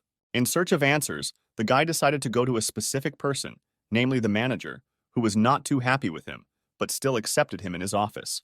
The hero asked the manager about what materials were required for evolution, with a focus on electricity, where they could be obtained, and whether anything else was required, to which the manager answered him that only materials of the element of thunder were required. The caretaker was very surprised, because no one had developed their spiritual beasts so quickly before, and the fact that Steve wanted to carry out another impossible evolution even scared him a little. He warned the student that his idea was dangerous, to which the hero only replied that he would be careful and everything would work out for him and Erha, just like last time. Realizing that there was no point in dissuading his student, the caretaker simply continued his business, and Steve promised that everything would be fine and they would cope. Before the hero left, the caretaker asked the hero about his second beast and whether he had already managed to find it. The boy replied that he and the wolf had no time for this at all, because they were developing skills and characteristics. In response to this, the caretaker advised them to visit the Thunder Canyon in the south, because it was there that they could find the materials necessary for evolution. But in addition to materials, in the canyon, they can find a rare beast, the spirit of the element of thunder, which was called the Star Guard, and was an animal spiritually very close to people, helping travelers lost in the canyon find their way to safe places. The beast was strong and restrained. He was a kind of guardian angel in those places, warning people if they went to a dangerous place. The caretaker advised that when searching for materials, you should also look for guards, because most likely the guards themselves appeared from animals that evolved with the help of local materials, and therefore should have lived nearby. Steve assumed that the warden was hinting that he should try to conclude a contract with the guard, but he corrected him, because he did not mean anything like that in his words. But it was the will of the student himself to try or not. The caretaker did not offer to conclude a contract with the guard, because although they were positively disposed towards people, they were freedom-loving animals, and therefore it was much more difficult to conclude a contract with them. Steve was surprised and a little embarrassed that he was given the go-ahead to conclude such an agreement, but the caretaker again repeated that the students themselves decide which animals to connect their fate with, and only asked the boy to be careful and take care of his protection from the elements when he goes into the canyon. The student thanked the guard and promised that he would get the materials, get to know the guard, and also, with the help of materials for evolution, develop his erhu to new heights, so that even the powerful guard would be weaker than his wolf. Already at home, the boy was preparing for the trip. To his luck, after the competition in those caves, the university gave them a vacation, so nothing prevented them from going to the Thunderstorm Canyon right now. The hero prepared everything he needed for the hike, but forgot the most important thing, namely, to find out from the ranger where the canyon was located. So the first idea that came to his mind was to call his girlfriend and find out from her where he needed to go. Yuna quickly picked up the phone and immediately asked what happened to him, to which Steve told her that he was going to the Thunder Canyon, but did not know where to go, to which her friend was very surprised and asked her to wait while she packed her things. The two of them went on the train, where, only when they got there, the boy still asked why she decided to go with him. His girlfriend was not happy with the fact that he was going to have fun alone again, so she got involved, to which the guy only said that he was going to collect materials and not have fun. Apart from the fact that she just wanted to have fun, Yuna said that it was no longer possible to go into the canyon alone. Steve immediately asked her how many people it takes to get into the canyon, but his friend didn't know that herself, so she suggested finding out on the spot. Arriving in Bentley, the city in which the canyon was located, the guy immediately noticed that they were walking through the Imperial Hall of Spirits. The girl confirmed his guess, because it was the Imperial Hall that served as the command hall for sending to the canyon. So all adventurers first of all had to arrive in the hall. Since the canyon was too dangerous, only teams were allowed there, so solo adventurers could unite here in teams. Approaching the registration desk, Yuna immediately asked the administrator how many people were required for the squad, to which the female administrator answered her in a friendly manner that only squads of 4 people are sent to the canyon, and one of them must have a healing spirit. Steve asked his friend if she would be a healer, to which she flatly refused these duties. Suddenly, someone called out to the guys from behind, drawing their attention to him.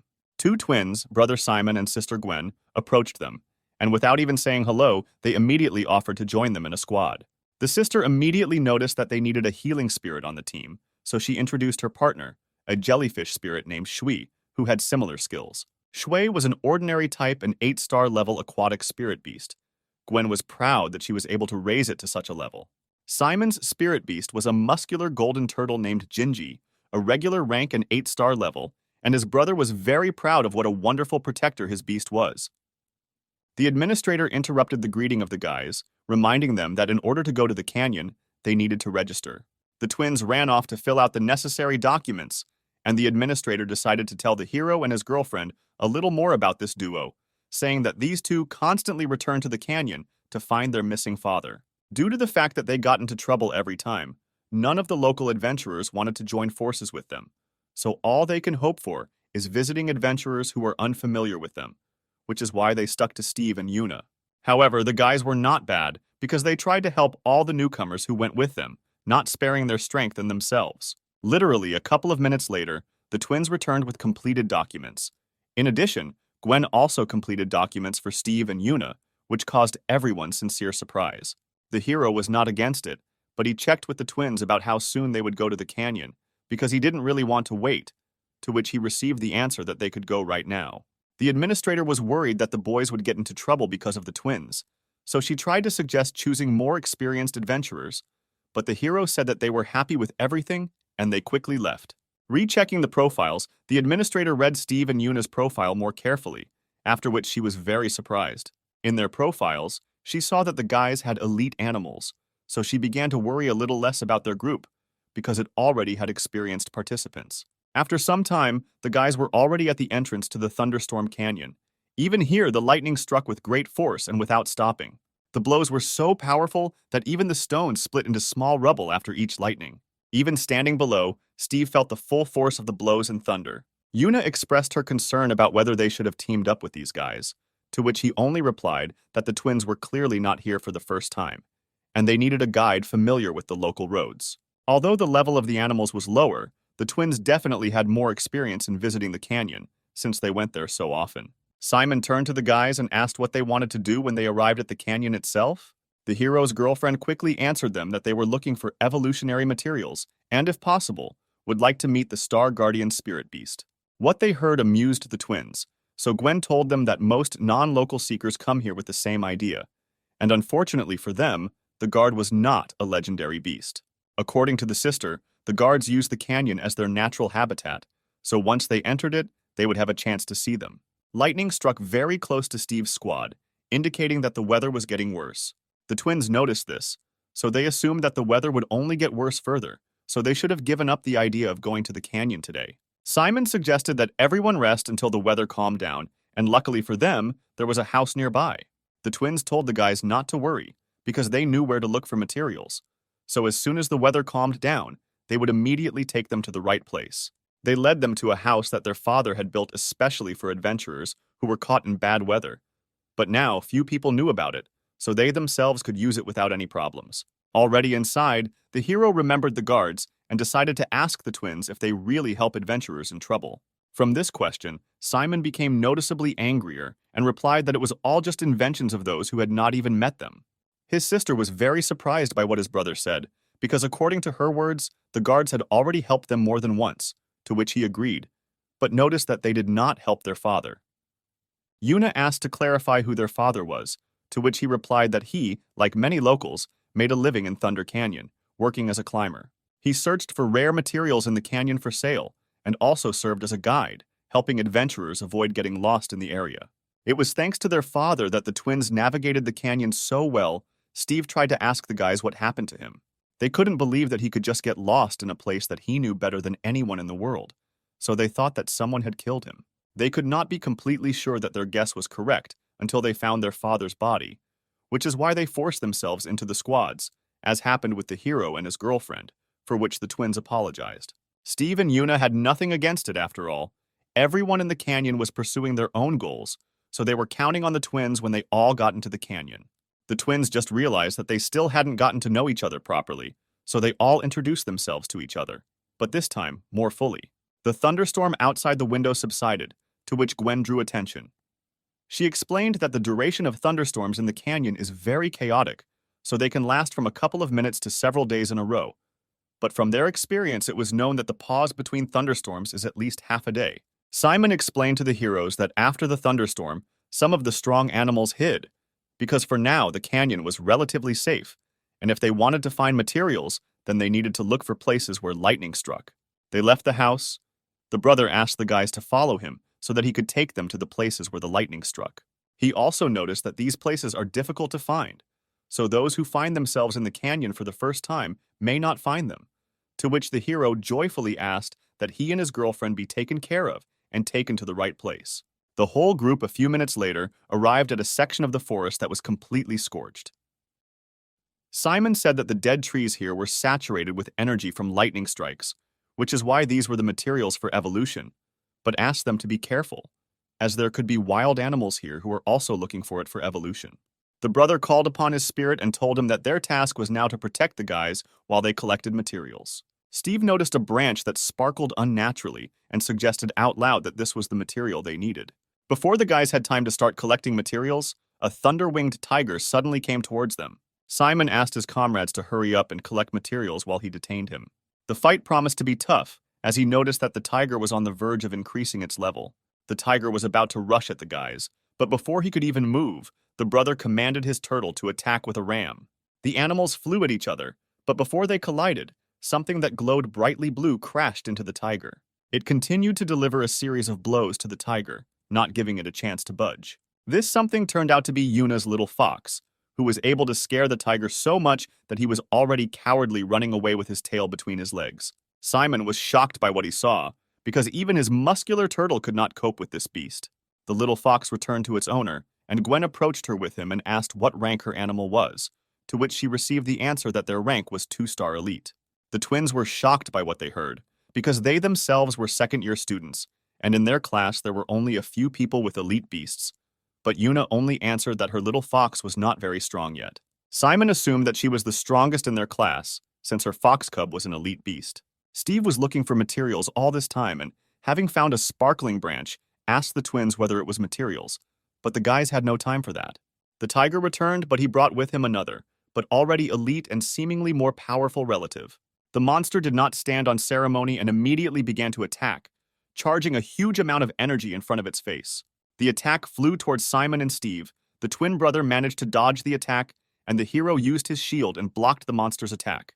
As soon as the attack dissipated, the hero summoned Era to the battlefield, and at his command, the wolf immediately burst out of the spiritual space, preparing to counterattack. The wolf howled with a wild cry, thereby using the ability of intimidation, from which the tiger got scared and rushed away. The twins were shocked by what they saw, because one of the weaker species of beasts had just driven off an elite beast before their eyes. Simon approached Steve and asked him what rank his wolf was, to which he received the answer that Era was only a 6-star elite. The twins were even more shocked because only some of the high school students at their university were elites. Having recovered a little from the shock, Gwen laughed it off, saying that now apparently they will be the ones who will be protected on this campaign. Steve gave the electrical branch to Era and noted out loud that most likely these were materials for the ordinary and elite levels, to which Simon confirmed his guess. The brother promised that since he and his sister could not protect the hero and his girlfriend, they would at least be their guides and take them to places where there were more advanced evolutionary materials. He pointed to the sky, right at the epicenter of the eternal thunderstorm, and said that the closer they came to this epicenter, the more and better materials they would encounter. Continuing to talk, he noticed that the best material for development is a thunder mushroom, and that is what the guys needed to look for. Although the twins had never been able to get that close themselves, now they had elite rank beasts with them. So this time they expected to get to the center and look for clues about their father. They continued on their way, but Simon also noted that if they were lucky, they would be able to meet and see the Star Guard. Having walked a little further, lightning struck next to a terrible roar which scared everyone seriously. Steve asked the twins if there was still time before the storm, then why lightning struck in front of them now, but the twins could not answer anything specific. Without having time to figure out what was happening, lightning continued to strike non-stop nearby. But looking closely at the epicenter of the thunderstorm, Steve was able to see something. The most powerful lightning strike struck the ground right in front of the twins, splitting rocks. As soon as the sparks dissipated, none other than the Star Guard appeared before the guys. Following him, another animal landed on the ground. From its appearance, one could understand that it was aggressive. As soon as they saw each other, the guard and the unknown beast clashed in battle, throwing lightning in all directions. Yuna asked Simon what kind of monster was fighting with the guard, to which the guy replied that it was the king of wind and thunder, and they were most likely fighting for territory. What they thought was a thunderstorm was most likely the aftermath of a fight between these beasts. Yuna was surprised that they were fighting in thunderclouds, but Gwen hastened to reassure her, because thunderclouds were the natural habitat for these animals, and they even needed to bathe in thunderstorms before evolving. The strange thing about this situation was that the animals were fighting, which was an unusual thing for them, because they always got along in the canyon. The guys left the animals and continued their journey, reaching a steep rise where they climbed the vines. Climbing up, Simon reported that they should be very close to the places where thunder mushrooms and possibly traces of their father could be found. At the same moment, lightning flew at the guys from the direction of the battle, but at the last moment they managed to jump away. As soon as the lightning dissipated, in its place the guys saw a guard who was very aggressive. The guard was clearly not friendly towards the hero's squad and was clearly preparing to attack them. He flew over the guys, after which sparks and lightning scattered in all directions, forcing the guys to run away. Although it seemed that the guard was aggressive, the hero, with the help of his abilities, understood that the guard wanted the guys to hide in the nearest cave. Having driven the guys away, the guard turned around and again clashed with another beast in battle. Having run into the cave, the guys were again surprised that the hero could understand the guard, but decided that they should still trust him. In the depths of the cave, they noticed a light and, having no choice, decided to check what it was. The light came from a torch, next to which an adult man was lying. The twins immediately recognized him as their father, and he recognized them. He asked them who they were with them, to which the guys introduced Steve and Yuna, and said that it was thanks to them that they were able to find him. He thanked the hero and his girlfriend for helping the twins find him and protecting him along the way. But he himself looked badly injured, his clothes torn to shreds and covered in dirt and dried blood. They responded by saying that there was nothing to thank them for, because they were friends. The father of the twins asked how they managed to find him. The The guys briefly told how they were able to get here and about the guards' fight outside. What they heard did not make their father happy, because from his words, the guard had been fighting for some time. He continued and said that it was his fault that the guard lost, because he had to protect the man. More than a month ago, he came to the canyon to collect materials. But even with his knowledge of the area, he still got into trouble. In his search, he met a strange beast that was definitely not from this area, because he had never seen such humanoid-like beasts here. The beast attacked him, killed his spirit beast, and threw him off a cliff. Their father almost died from his injuries. He was lucky and was found by the Star Guard, who was on the prowl in search of a strange troublemaker, but instead decided to help the twins' father. In order to help the man, the guard climbed into the gardens of the King of Wind and Thunder and stole from there a thunder pear, one of the many effects of which was the healing of wounds, which is why the king took up arms against the guard. Normally, the guardian would be able to defeat the king, but lately she had been spending most of her energy caring for her cubs. The story was interrupted by a roar from above. Stones and rubble were falling from the ceiling of the cave. The animals were too carried away by the battle from above. Everyone agreed that the cave should be left, because at any moment it could collapse. Once outside, Steve volunteers to help the guard in the fight, while the others help remove the twins' wounded father. The father asked his children if the hero knew that he was going to intervene in the battle of Lord-level beasts, to which they answered him that he knew what he was doing and was strong enough to join the fight. Yuna confirmed their words, saying that the boy already had experience fighting Lord-level beasts and even emerged victorious from such a fight. Steve turned to the guard and asked him to limit the flight of their enemy so that they could help win the battle. The guard stunned the king with his attack, causing him to lose his balance and fall like a stone. The beast collapsed to the ground and, unable to move due to the guardian's ability, floundered helplessly on the ground. The boy took advantage of this chance and ordered Era to freeze the beast's wings, causing them to freeze, preventing the king from soaring into the sky again. Realizing that the beast was immobilized, the wolf began to charge a powerful attack to cause fatal damage. Together with Erha, the guard also attacked. The attacks covered the beast, causing enormous damage to it, but the beast still remained conscious. What caught the king's eye was the stolen pear that was in the hands of the twins' father, and because of which this brawl began. The beast howled when he saw his treasure, which had been so shamelessly stolen from him, and was already preparing to attack those whom he considered to be thieves. Steve noticed this and shouted to the guys to be careful, because the beast rushed towards them. Yuna noticed the beast and was already preparing to meet it with a counterattack, because she didn't want everyone to think that only a hero was capable of fighting. The girl summoned her spirit beast and ordered it to use the ice cage on the king. The attack slowed the beast, but not for long. Yuna was not yet strong enough to compete with a lord-level beast. The king crushed the ice that appeared, but could not reach the guys, because another lightning strike flew at him. The beast collapsed on its back, and lightning began to bind it, immobilizing the king and preventing him from escaping anywhere. The guard unleashed a powerful lightning attack on the king, behind which his silhouette was no longer visible. The beast tried to get out of its bonds, flapping its wings and trying to emerge from this guardian's attack.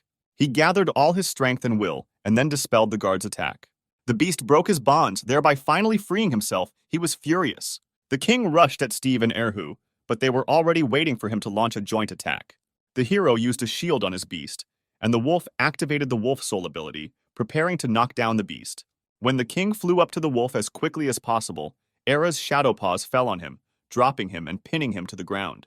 The next moment, he put all his strength into the attack and drove the beast into the ground, breaking the stones under it.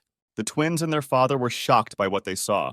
They did not believe that in front of them, a newcomer was fighting on equal terms with the Beast Lord. The guard took advantage of the moment, and while the king lay stunned, rained down a hail of lightning on him. The guard was still conscious and was even able to stand on his paws, not wanting to admit defeat. But Erha did not give the king a chance, attacking him and preventing him from coming to his senses and somehow counterattacking. The guard joined Erha, combining his attack with the wolf's attack, strengthening it significantly. The attack fell on the king with monstrous force, and not having the strength to somehow stay on the ground, the beast was carried away. Victory in battle increased the wolf's level to 7 stars, and his fire whirlwind skill developed into the fire snake skill, and the hero himself received a new task to increase his own level. The reward for completing this task was to upgrade the quick absorption skill to the joint absorption skill, with the help of which the hero and his animals could receive part of the experience that Erha earned. Although the task was still not completed, Steve already felt a strong connection with his beast and felt himself saturated with energy. He saw that the wolf's characteristics also continued to grow, which made the wolf stronger. But besides this, even the guy's gloves grew in their characteristics. The wolf continued to feed on energy until he increased his level once again, greatly surprising the onlookers. The guys were again surprised by the hero's skills. It seemed that with such rapid growth, he would become a top-level tamer at a young age, which ruined their entire picture of the world. The energy had finished feeding the wolf and the guy, ultimately leaving the wolf with 8 stars at the elite level. It only remained to get 1 star before being able to develop the element of thunder. A couple of minutes later, realizing that the battle was over, the Star Guard came down to the guys, and as soon as he appeared before the heroes, they were able to notice how big and beautiful this beast was. Yuna, who had kept the guardian cub with her all this time, released him to his parent, and he flew as quickly as possible to meet the adult guardian. Gwen reported that the guard was grateful to the girl, which surprised her, and the large beast bowed its head slightly as a sign of its gratitude. The twins' father noted that the guard was most likely grateful that the girl protected his cub, and Simon suggested that she try to conclude a contract with this cub. The girls were very surprised by what they heard, but in response the man only noted that Yuna had every chance of concluding this contract. The offer sounded interesting, but the hero's girlfriend still decided to offer Steve to sign this contract because he clearly had more chances. Hearing this proposal, Steve asked her to remember why they had come, to which the girl replied that they had come for evolutionary materials. He continued to say that he wanted to develop Erhu into the element of thunder, but since the guardian was also of this element, he did not need a second such beast. Therefore, he pushed his friend and told her to try to conclude this contract. The guardian's parent also did not mind, because he was already convinced in practice that the girl was good and she could be trusted with her child. Yuna knelt in front of the little guard and invited him to sign a contract, to which the little animal nodded in agreement. The girl asked the baby for the last time whether he wanted to conclude this agreement, uniting their souls, and if he wanted, then the further choice was his. The kid quietly sat down in front of the girl to concentrate, and as a result, the alliance between the beast and the tamer was concluded. The twins and their father were glad to see such a picture, because they had never seen someone enter into a contract with the Star Guards. The guys congratulated the girl on the new addition to her team, and the hero was able to appreciate the little animal, seeing that its characteristics were very impressive.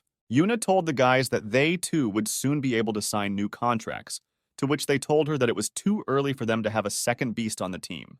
While the guys were busy with the contract between the guard and the hero's girlfriend, the big guard went off somewhere on his own business, after which he returned with a large sheet in his teeth.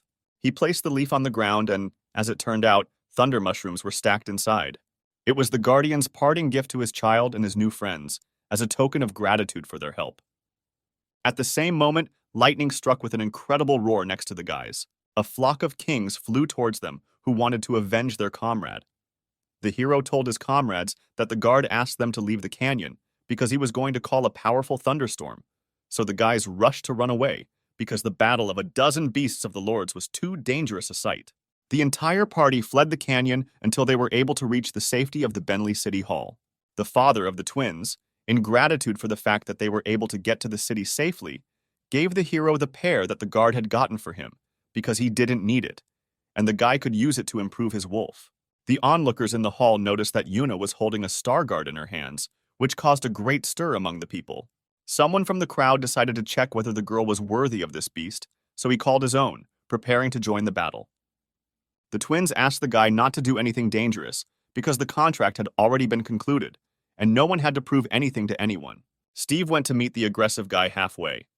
He greatly irritated the hero by bullying other people.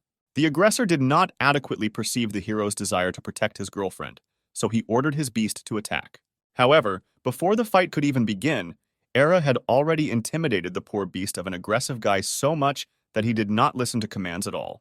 Before the battle had even begun, the administrator approached and scolded the aggressive guy, threatening him with a complete ban from visiting the gym, to which he apologized and promised not to behave like that again.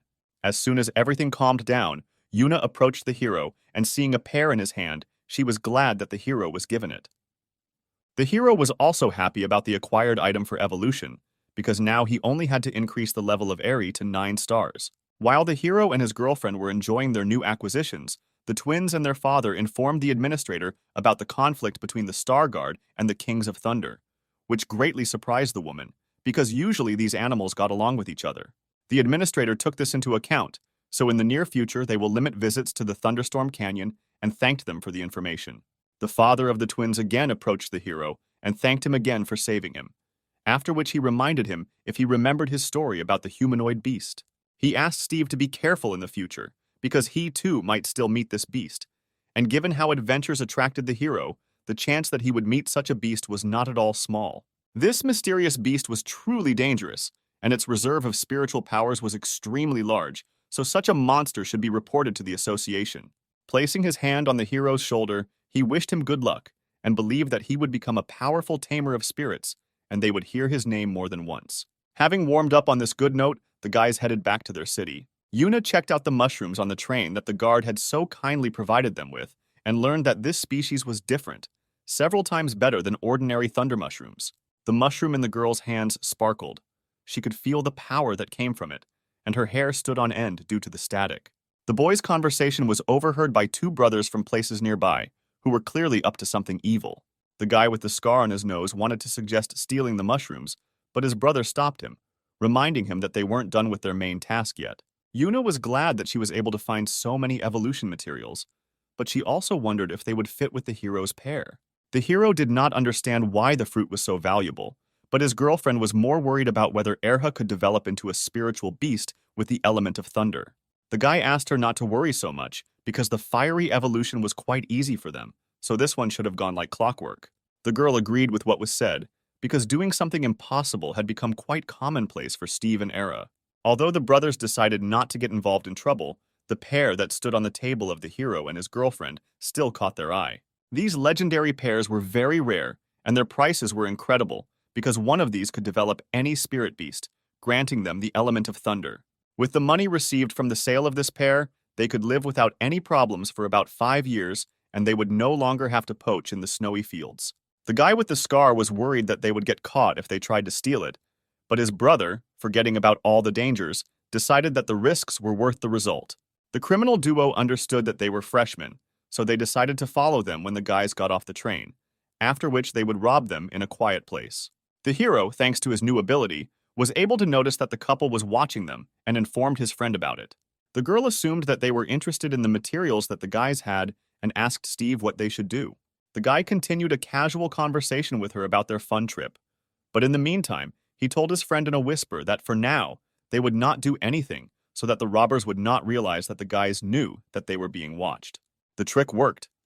The brothers thought that they were still unnoticed, so they continued to wait for the right moment to attack. As soon as the train arrived in the city where the guys studied and lived, they began to get ready to leave. The guys rushed to the exit. The brothers noticed that their targets were leaving the train, so they quickly followed them. They followed the guys until they entered a deserted alley. The duo of brothers realized that they had been noticed since they were taken to such a strange place, so they decided that they could not wait any longer and needed to attack. They released their beasts, a wild orangutan and a flame lizard, who were ordered to attack as quickly as possible. The guys also called on their animals, preparing to repel their pursuers. The brothers were not happy that they were noticed and their targets were ready for battle, so they decided that they needed to act quickly before they were found. The orangutan rushed towards the guy's animals. In response to this, an ice wall appeared in front of him, which was supposed to stop him. Instead of flying into the ice wall, the beast jumped up, flying over the wall without any problems. At the same time, the lizard crept up to the wolf and was already preparing to attack with poisonous breath. Yuna ordered her fox to protect Erha with an ice cage. An ice wall appeared between the lizard and the wolf, preventing the flaming poison from reaching Erhu. With the help of his abilities, the wolf was able to grab the monkey, thereby immobilizing him.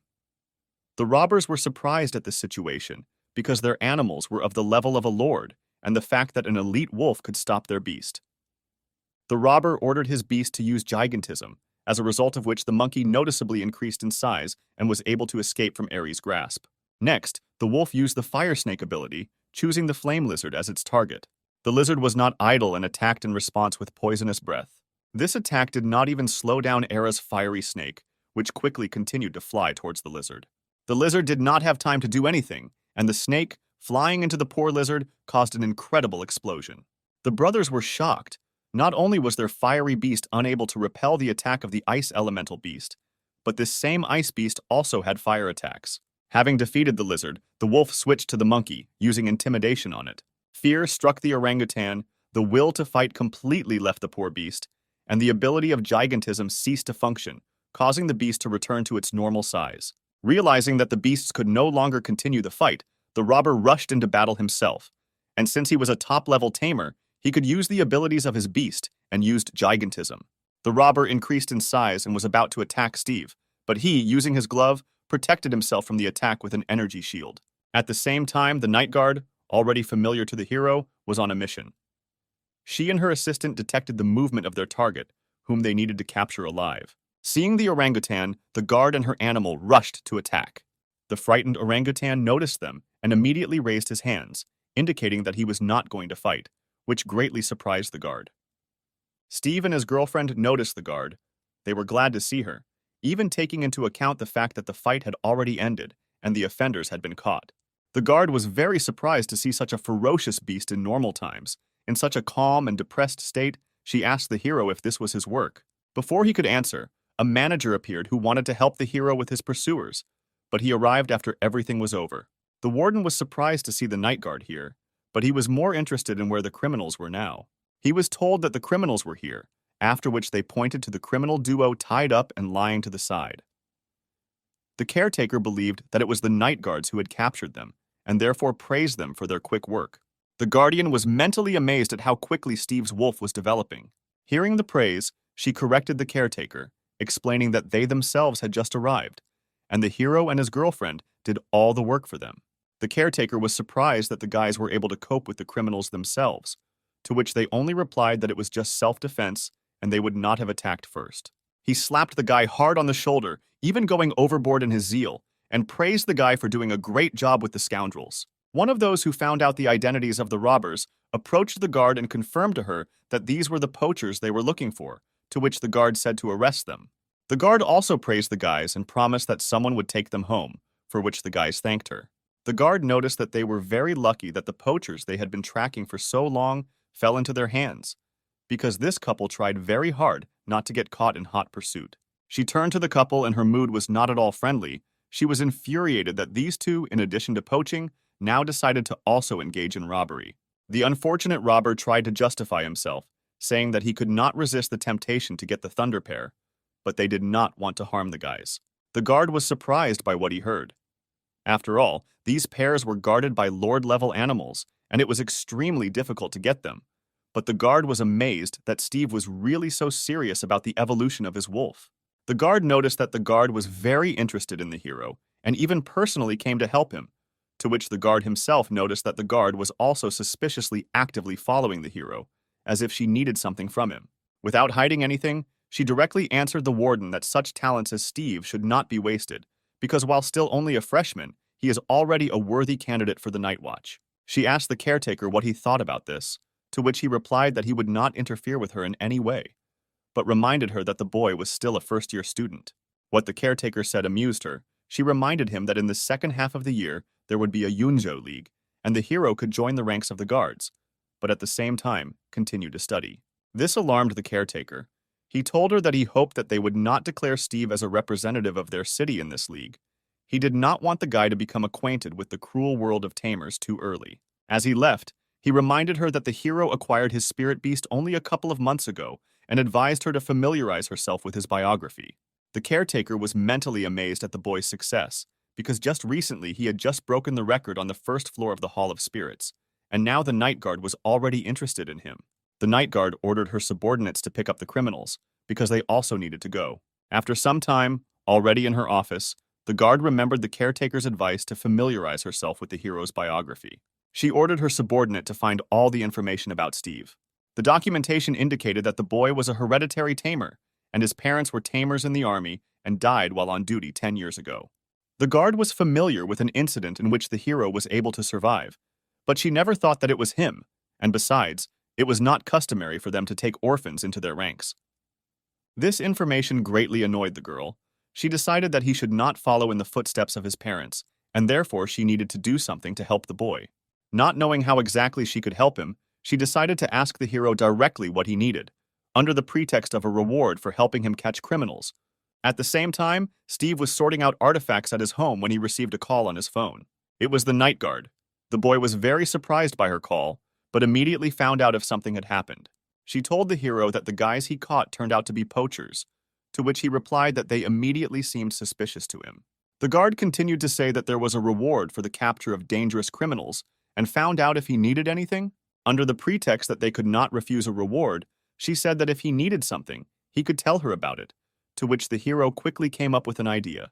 He asked to be taken to the alien kingdom again, because he really wanted to develop Erhu as quickly as possible, and in such places, it was the fastest to do this. She was surprised by such a simple request, because getting the right to enter was not something very difficult.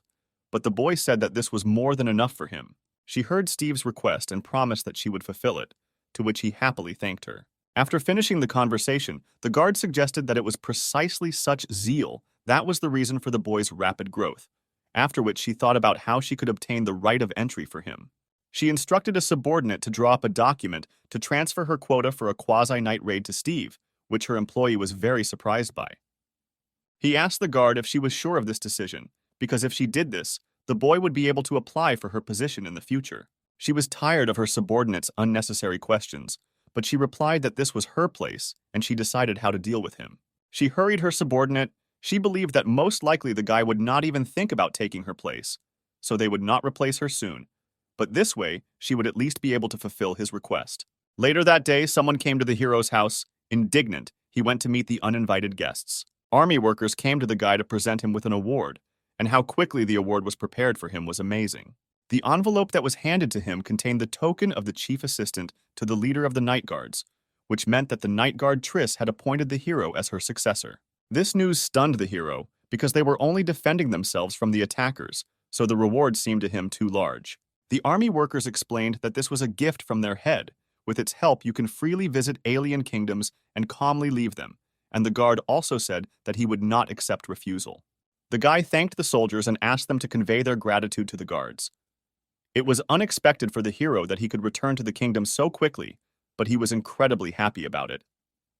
Thanks to this medal and his new status, he became even closer to his goal. He scratched the wolf and said that he would soon be able to take him home. The next day, the hero already arrived in the alien kingdom. To pass, he took advantage of the new privileges. The soldiers were not aware that such a young guy would come to them, but the token shown to them was real, so their doubts partially disappeared. Approaching the camp, the guy was introduced to everyone present as a recruit to succeed their head.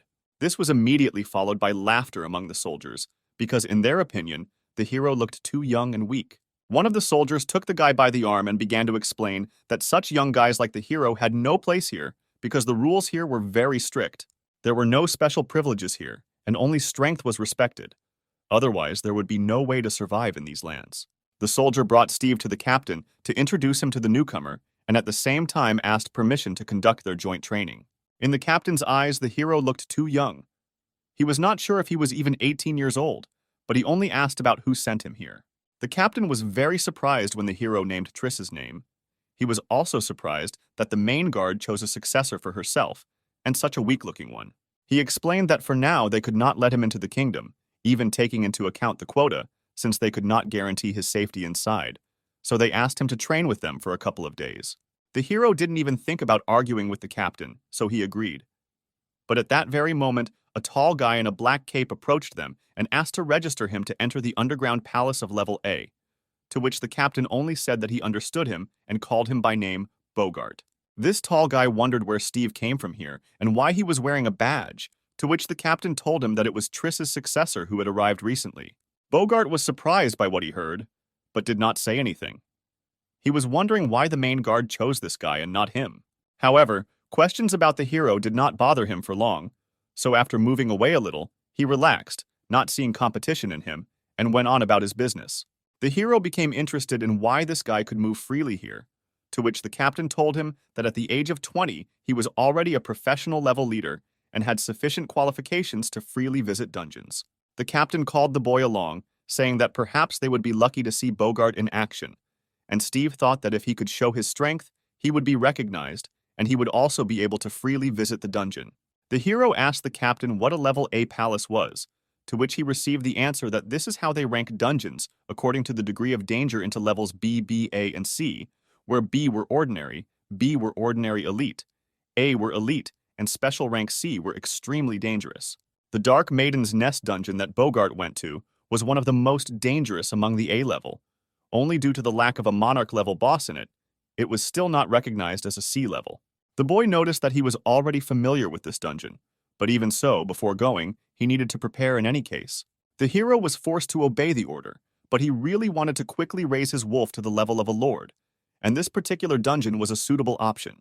The commander received a call and was informed that a dungeon, presumably level B, had been opened nearby, to which he replied that he would send a team to investigate. The commander turned to his subordinates, checking with them whether their animals were rested and whether they themselves were ready, after which, making sure that everyone was ready, he gave the order to explore the dungeon. Steve seized on this as an opportunity to prove himself, so he asked the commander to send him along with the squad. Reluctantly, the commander nevertheless agreed, asking the hero to obey all instructions. Otherwise, he would get into trouble, and they would not be able to help him. The squad moved through bad weather. The wind and snow did not allow them to move calmly towards the dungeon, but did not stop them at all. One of the soldiers turned to the elder with a question about the hero.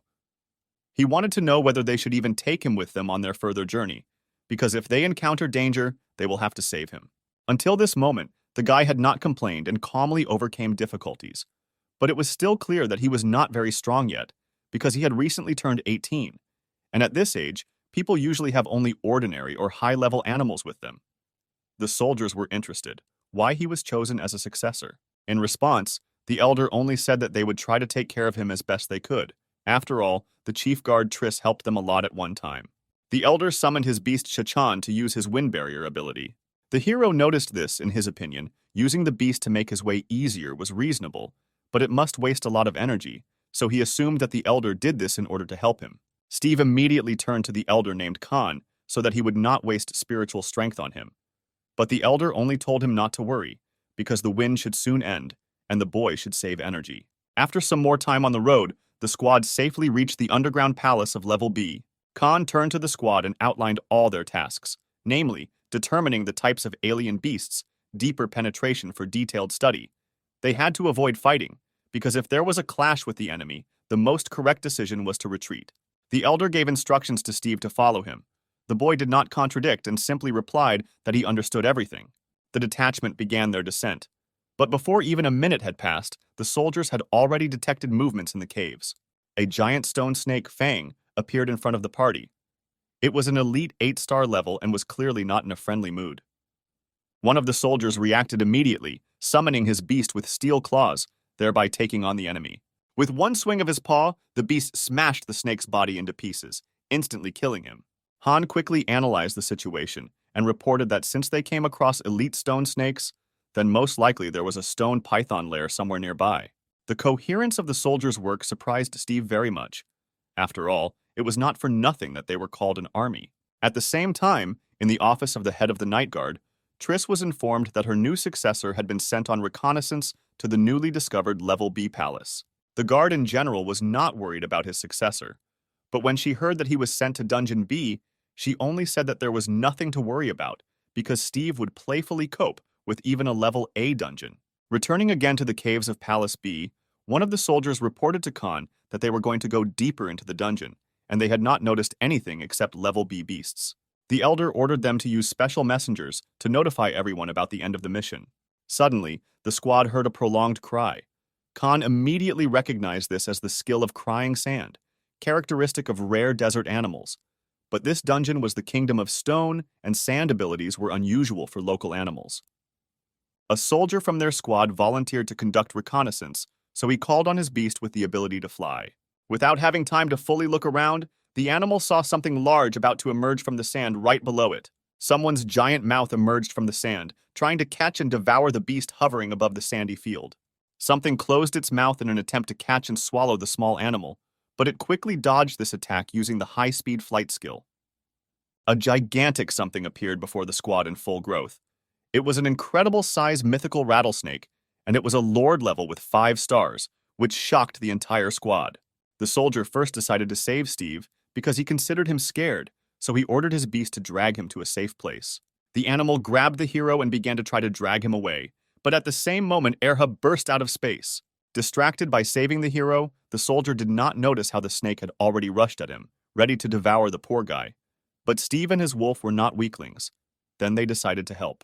A giant fiery snake clung to the rattlesnake's neck, stopping his attack and thereby saving the soldier, who was in shock from what had happened. A moment later, an icy explosion occurred next to the snake, which also knocked down the balance of the beast, and the soldier only realized that it was the weak boy who saved him. Khan saw that his subordinate was numb with shock, so he rushed towards him, grabbed him by the collar, and dragged him away, shouting that he should not stand like an idol. Several more dunes appeared on their way, blocking their path to retreat. 2 more snakes burst out of these dunes, and in order not to end up in their mouths, the commander turned around and ran with his subordinate in the other direction, assuming that they had ended up in a lair. On the tails of the kites, one could see something vaguely resembling the silhouette of a person, but made of sand. With the help of this something, the snake took advantage of the ability to rain from sand. Khan summoned his steel-clawed beast and ordered it to use a storm of steel claws to repel the attack. The animal spun in place like a top, reflecting lumps of sand flying at them. Although this method worked, some of the attacks still reached the soldiers, causing them minor damage. Steve jumped up to them and covered them with his energy field, demanding that they get out first. Khan thanked the hero, but shouted for him to also retreat while his steel tiger delayed the opponents. Before they could do anything, the sand under their feet began to disappear, opening up a gigantic mouth into which they were about to fall. The elder and the other soldier gradually slid down the sand. Realizing that things were bad, Khan ordered his subordinate to save the guy. Steve didn't like the fact that the squad believed that he definitely needed to be rescued, so he got ahead of them. At his command, Erha rushed down directly towards the snake, preparing his wolf soul skill to attack. The wolf slashed his shadow paw right across the snake's face, thereby forcing it to close its mouth.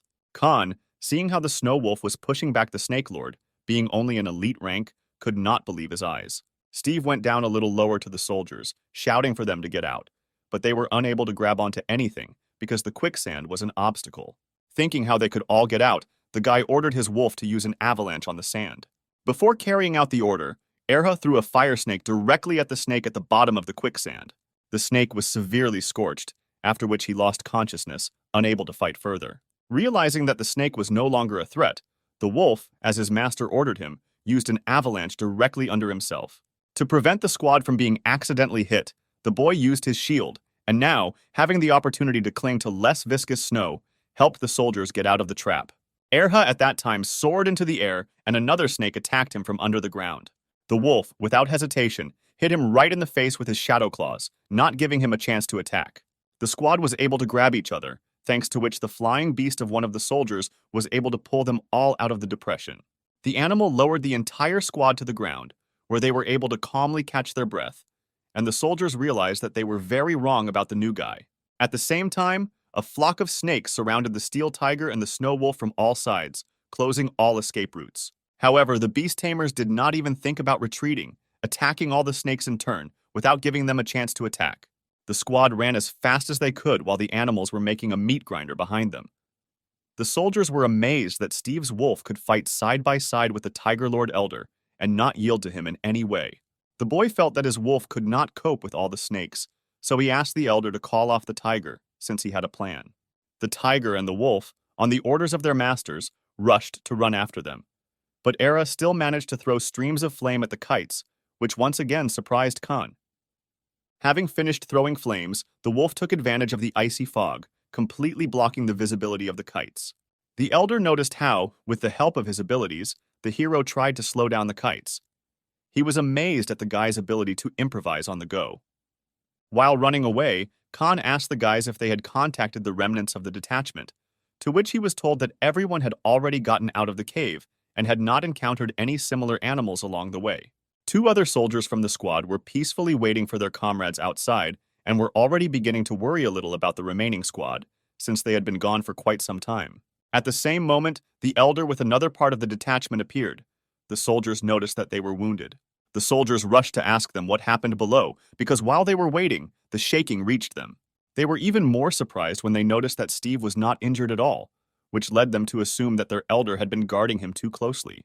Khan gave an order to his soldiers that they needed to retreat as quickly as possible, which made the 2 think that it was all because the elder was too worried about the new guy. But the elder only barked at them, ordering them to shut up.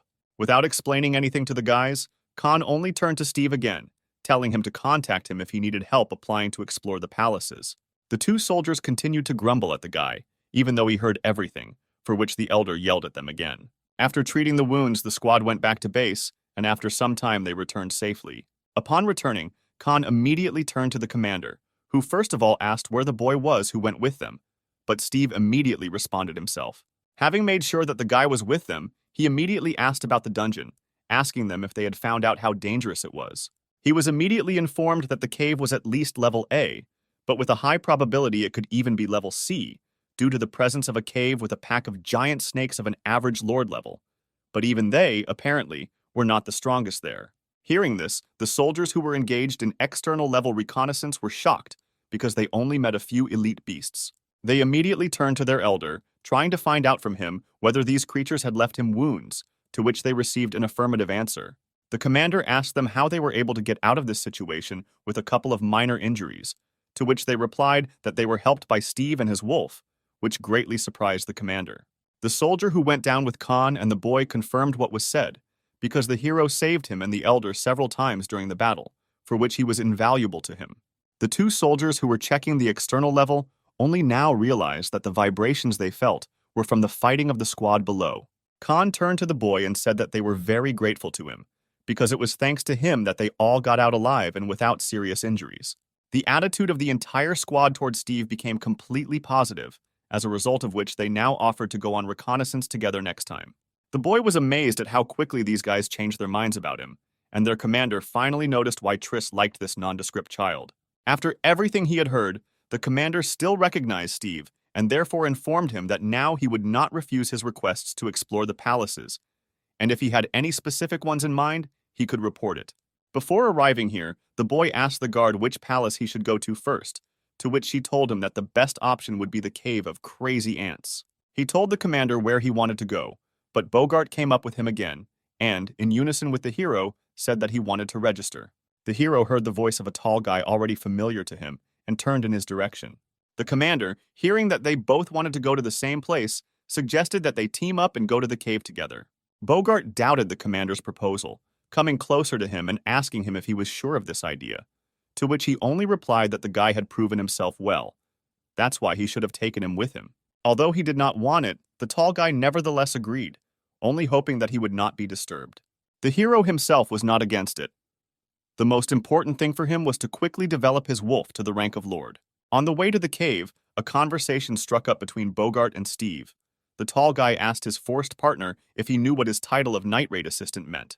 The hero replied that he was the successor chosen by the night guard. The tall guy confirmed the correctness of the answer and also noted that there is only one badge for each night raid. The boy realized the importance of the medal given to him only after Bogart's words. The tall guy himself continued to say that he did not know why the choice fell on Steve. But since this happened, it only meant that high hopes were placed on him. At the same time, somewhere in the valley a portal was opened, next to which stood 3 unknown people. After passing through the portal, the shortest guy with blonde hair noticed that the area was beautiful and asked if it was another world. The beefy guy to his left called the guy a master and replied that yes, this is another world, and it took them 2 months to find the secret passage here. The master noticed that with this portal, it would be easier for them to engage in poaching, to which his comrade only replied that if their master called it that, then it would be poaching. The subordinate asked the master to tell them about his future plans. His main plan was to wreak havoc in the peaceful dungeons, which were already in decline. The boy's subordinate told him that the nearest dungeon was a cave of crazy ants, and that's where they decided to visit. At the same time, the hero and Bogart were able to get to the dungeon. The tall guy explained that mostly lord-level beasts live here, and the bosses here could be 7-star beasts. He also asked the boy about the level of his beast. Steve replied that his beast was the 7th elite, which made the tall guy shocked and immediately regretted taking such a weak person with him. He said that they were not here to kill the boss, but only to kill a few ants and collect their fangs. Going downstairs, Bogart asked Steve why Triss chose him as her assistant, to which he replied that he simply helped catch the poachers. The guys didn't have to look for the ants for long, because literally just after going down, they immediately came across one. They explained to the hero that the weakest part of the ants was the stomach. Bogart summoned his beast to fight. It was a level 5 Phantom Mantis Lord. Noticing the movement, the ant rushed into battle, angrily clattering its mandibles and flying at great speed towards the hero and his comrade. However, unfortunately for the ant, the mantis was more agile and strong, so in the next moment, it lunged towards the ant. With its attack, the mantis tore the ant to shreds, leaving it no chance of survival. The ant's behavior seemed strange to Bogart, because when he came to fight with them before, each ant released pheromones, thereby inviting whole crowds of their comrades. But for some reason, this one was alone. Steve, having watched the fight, wanted to take part, so he asked his friend to let him fight the ant himself, to which he received consent, even taking into account the fact that the guy did not believe in the hero's victory. They were able to find an ant, with which the boy and his wolf entered into a battle, and the tall guy simply watched from the side, ready to save them at any moment. The ant rushed towards the wolf with incredible speed, so the guy ordered his wolf to start by awakening the true beast in order to be ready to attack the monster. Bogart was amazed that the wolf managed to achieve the same speed as the ant, but he thought it a dubious decision to attack the monster while jumping. Erha grabbed the ant and took advantage of the intimidation, but the ant was not afraid and was still ready to fight further. Realizing that this tactic was not working, the wolf threw the ant into the ground, stunning and immobilizing it, and its owner ordered it to be finished off in its weak spot. The wolf took good aim and threw a fire snake attack at the ant, causing critical damage and instantly killing it. Ant proved to be a difficult enough opponent for Era to be promoted, so he was now an 8-star elite. The system notified the guy that the defeated ant was under the effect of rabies, which could explain why the wolf's intimidation did not work. Bogart stood amazed at the fact that the snow wolf, before his eyes, was able to defeat a lord-level beast without even really getting tired. Steve hastened to inform his older comrade that he had noticed strange behavior in the ants, and apparently they were furious, which alerted Bogart, because these ants would only go berserk if their boss, namely the queen, died. At that moment, there were already poachers in the boss's lair. Their master was disappointed in the ant queen, because for him, the 7-star lord was too weak an opponent.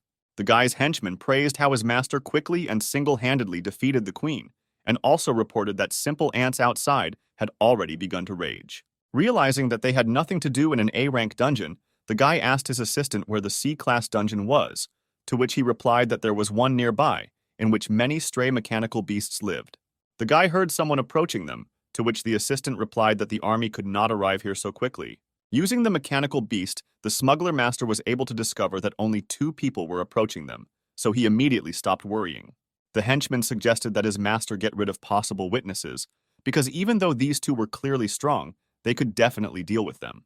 The guy called his henchman an idiot and explained that if they killed these 2, they would most likely start hunting for them, so the best decision for them was to leave as soon as possible. The assistant noticed that it was still risky to leave these 2, because if they went further, they would most likely discover their passages, so they still needed to somehow deal with this pair. The master poacher noticed that there were enough strange animals around that they could deal with these 2, and besides, death from these animals would sound less suspicious. The only thing they could do was to direct all the creatures around to very specific goals, for which the master called upon the demon of confusion. Using the ability of the voice of illusion, they drove the ants into an even greater frenzy, while designating specific targets for the ants in the form of the hero and his senior companion.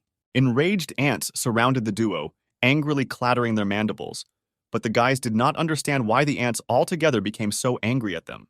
Bogart suggested that it was all about their deceased relative, whom they had recently killed, as a result of which he released pheromones that could attract his relatives, and also told Steve that if he could no longer fight, then they should retreat, to which he only replied that he wanted to develop his wolf.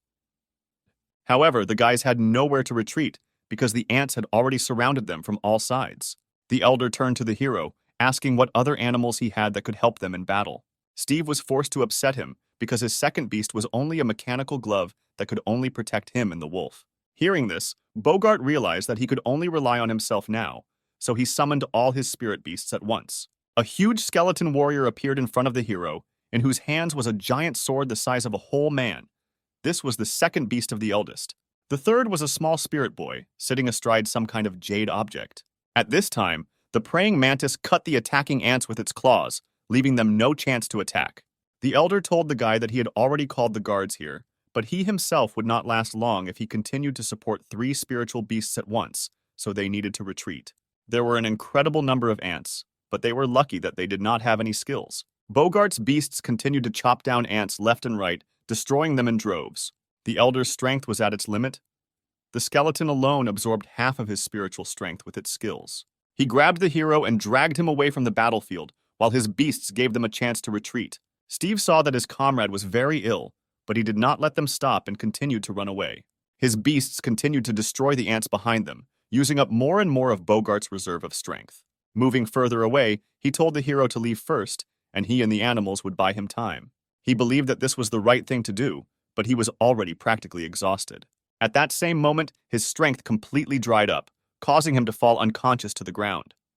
Steve couldn't leave him like that. To spite them, a more dangerous species also appeared among the ants, which rushed at them with even greater fury. The wolf rushed at him in an attempt to stop the advance, but this ant was noticeably stronger than usual. The ant attacked the wolf, but he managed to repel the attack with his ability. Erhu was thrown straight into the rocks hanging at the top of the cave, collapsing part of the ceiling down. Steve managed to cover the wolf with a shield, so he did not receive too much damage, but the power of the enraged ants amazed the hero. Bogart was still lying on the ground unconscious. These ants definitely wouldn't let them retreat, so the boy shouted to his wolf that they would fight to the last. The guy shouted to the wolf that it was time for them to give it their all, thereby trying to cheer up his beast. Erha heard his master, so he concentrated all his strength, preparing not to restrain himself at all. The wolf was transformed. His fur became dark as the night sky, strewn with many stars, and his ears and tail became noticeably longer. In its true form, the beast of the night was preparing to attack with incredible destructive power. He used the absorption of emptiness, which began to draw all objects nearby to one point where the wolf himself was located. The hero was glad that Era had become much stronger since their first meeting, but the ability that he was now using consumed an incredibly large amount of the boy's spiritual energy. Realizing that the fight was not over yet, Steve commanded the wolf to continue the fight. The wolf obeyed and used another new technique on his opponents, the Void Strike. Another crowd of ants collapsed under another attack, but the guy was surprised that this ability could easily ignore any rules and deliver an accurate blow at any distance. The wolf again used the absorption of emptiness, because of which another pack of insects was instantly destroyed. The skills were incredibly powerful, but due to their need for spiritual power, the hero was already on the edge. In the depths of the dungeons, caves began to collapse. The assistant of the smuggler master suggested leaving these places, because the military might soon appear here. The head agreed, so he ordered his subordinates to go to another dungeon. At this point, Bogart began to gradually come to his senses. At first it seemed to him that he had died, but he quickly realized that he was still alive, sensing that his warrior skeleton was still active somewhere nearby.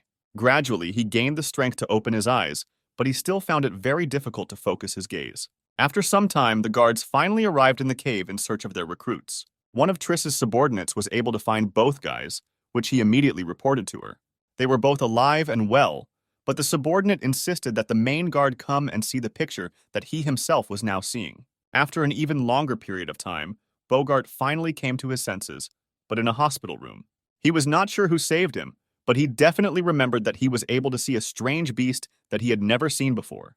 In another ward, Steve also came to his senses, who at the same time was being visited by his friend Yuna. The guy didn't understand where he was, so his friend explained to him that he was in the city hospital, and she also said that although he was not seriously injured, he still scared her a lot. His girlfriend also said that Bogart was also in this hospital, but his injuries were noticeably more serious than the hero's. Erha also expected his master to awaken, but something changed in him, namely that he was now a 9th-level elite, and his reserve of mental strength had increased significantly. Since Steve did not have serious injuries, he was discharged quite quickly, and already at home he wondered why Erha's strength had increased so much. The main assumption was that this was due to the large number of killed ants. The guy assumed that the wolf was able to absorb the defeated animals, and because of this, it noticeably increased its characteristics, which could explain its gigantic gap in strength with simple wolves. Steve directly asked his wolf if he could become as strong as a witch when he reached the level of a lord, but Erha just shook his head. Then the hero took a smaller bar and asked about the demon bull Triss, but the wolf did not answer anything. Deciding not to pester the wolf with questions anymore, he simply scratched him and said that most likely he was already at the level between a lord and a monarch. The guy remembered how Erha used void absorption. The skill was very effective, but it absorbed too much energy, and he also noticed that most likely the wolf can only reincarnate when no one is around. Realizing that with such limited abilities they would not go far, the hero decided that it was time for them to evolve into a wolf. He gave the thunder pear to the wolf, causing the beast to sparkle a little, and the pear itself in his mouth began to glow. Erha swallowed the pear, after which electric charges passed through his entire body, scattering further throughout the room. Erha's spiritual power was at a very high level, so Steve's help in evolution was not required. The wolf could handle it on his own. Erha successfully evolved to become a beast lord, increasing his reserve of spiritual powers to an even more incredible value and giving him new electrical skills. Following the evolution, the hero gave the beast an ability stone, because now nothing prevented them from learning electrical skills. The stone skills were successfully learned, making the wolf even stronger than before. Out of joy, Erha jumped to Steve, but since he had not yet fully learned to control his powers, the hero received a very strong electric shock. Having reprimanded the wolf properly, the hero remembered that with his evolution he also developed, and now he was a professional tamer, which opened up new skills for him and strengthened him. With his new rank, he could now use the abilities of his beasts, but he was a little afraid to try. Gathering all his courage into a fist, he nevertheless tried to use the new power and was successfully able to summon an electric spear. With his new abilities, it was now easier for him to protect himself, but unfortunately, at the moment he only had one skill. Steve decided to test Ares' new skills, so he commanded him to use the Thunder Shadow. Using the skill, Era managed to summon an electric copy of herself that was about half as weak as the original. In addition, another disadvantage was that the clone only had one skill, so in the future the hero thought of trying to use the clone first in battle. At the same time, in the ant caves, the guards were conducting their investigation. Triss approached her subordinates and asked how their investigation was going. They were able to discover that the queen was killed very quickly, and this was very strange because even if she did not have any fighting skills, she was still a 9-star lord. Triss immediately assumed that only someone with the power of a monarch could have done this, and the only thing that came to mind was a wandering beast that they had never been able to spot. But she did not believe that someone could get here without the knowledge of the army, after all. All entrances were carefully guarded. Those who got here had to do it secretly, and most likely, they planned to get to another place. But it was not clear why those who got here didn't touch the guys and where the huge hole next to them came from. Her thoughts were interrupted by Bogart, who came to her. They said hello, and the guard asked how the guy was feeling. He told her that everything was fine with him, but the girl still advised the guy to return to rest, after which she decided to find out why he came here. Bogart explained to her that he had not arrived to find out what happened here, but to convey important information to her, after which Triss began to listen to him carefully. He told her everything that had happened before they fought the ants. She was surprised that the ants were furious even before the guys came to their cave and lost all their remaining sanity when they saw them. She wondered how they were able to survive this battle, because even she would have had a hard time in such a meat grinder. He was unable to answer this question clearly because he himself did not know what exactly helped them survive, and he only remembered something that got rid of all the ants. From this vague description, she could only guess that it was the monarch-level wandering beast that helped them. Without dwelling on this thought, she was only glad that the guys were okay and asked Bogart if he had seen Steve, to which he replied that he initially doubted the boy. But after this whole situation, he changed his mind. Realizing that there were only the two of them in the cave at that time, it was most likely the hero who saved him, which indicated that he had incredibly frightening power. The Guardian asked Bogart to introduce the boy to the rest of the applicants, to which he agreed, because he himself was interested in seeing the shocked faces of his comrades when they saw the hero's strength. At the same time, smugglers were watching the cave from the outside. The henchman informed his leader that the army had already reached the 6th level of the cave. Worried that the army might find some clues, the henchman asked his leader if they could have left any clues in the caves. The henchman immediately corrected himself, saying that he did not doubt his master, but he simply answered him that he had tried to erase all traces of their presence, but was only unsure whether he had checked the entrance to the dungeons. The henchman said that the entrance is not always open, but if the army stays in the dungeons long enough, they will most likely be able to find it sooner or later. He continued to say that if they did, they would be discovered quickly, but his leader simply said that it didn't matter. He said that if it is not possible to get out of one kingdom, then it is worth capturing another and turning this world upside down. Already at another time and in another place, Steve and Bogart met in the Imperial Hall of Spirits. Bogart was wondering if the hero remembered what happened in the cave, but not wanting to reveal himself, he only replied that he himself did not remember anything. Hearing that Steve did not know what happened to them, the guy could only think that a wandering beast had helped them, but he was haunted by the thought of why he saved them. He continues to tell the hero that because of this incident, Triss wanted the guy to meet the rest of the applicants, because they were unhappy that the hero could so freely go to dungeons above Class A. He also noted that candidates can be arrogant and rude, so there is no point in arguing with them, and he also noted that Steve had reached the level of a professional, which was worthy of his respect. The hero thanked Bogart for the compliment, but kept in his head the idea that he should be careful with him. After some time, the guys arrived at the training hall, where other candidates were training. A guy with yellow and red splayed hair was practicing a technique called a mental strike. After performing the blow, a notification was heard, announcing the strength of the guy's blow and other characteristics. There was also a girl training nearby, but she was using the landslide ability. Her attack was even more devastating, although not by too much of a percentage. The girl heard that her result was better, so she began to praise herself, to which the guy only snorted under his breath and expressed dissatisfaction that her attack was stronger. She tried to hook him by saying that her attacks were stronger, even though she was at a lower level, and she succeeded as the guy was clearly angry, questioning her ability to win in a real fight. Their argument was interrupted by Bogart, asking the disputants where the other contenders were today. The girl immediately answered him that after he forbade everyone from going into the dungeons alone, the guys gathered a squad and left altogether, and she, because she was late, was forced to stay here and train. She asked to introduce the newcomer, and the hot-tempered boy continued to grumble, reminding Bogart that it was forbidden to come to this hall without an envoy badge.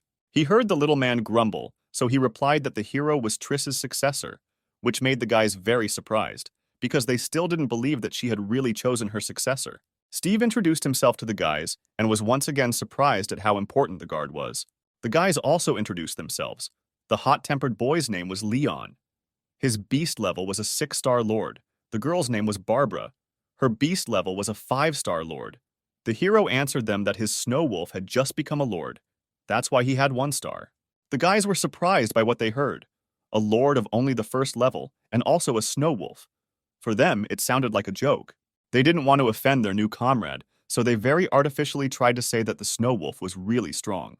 Bogart saw this whole picture. The naivety of the guys reminded him of how he had just recently underestimated the hero in the same way.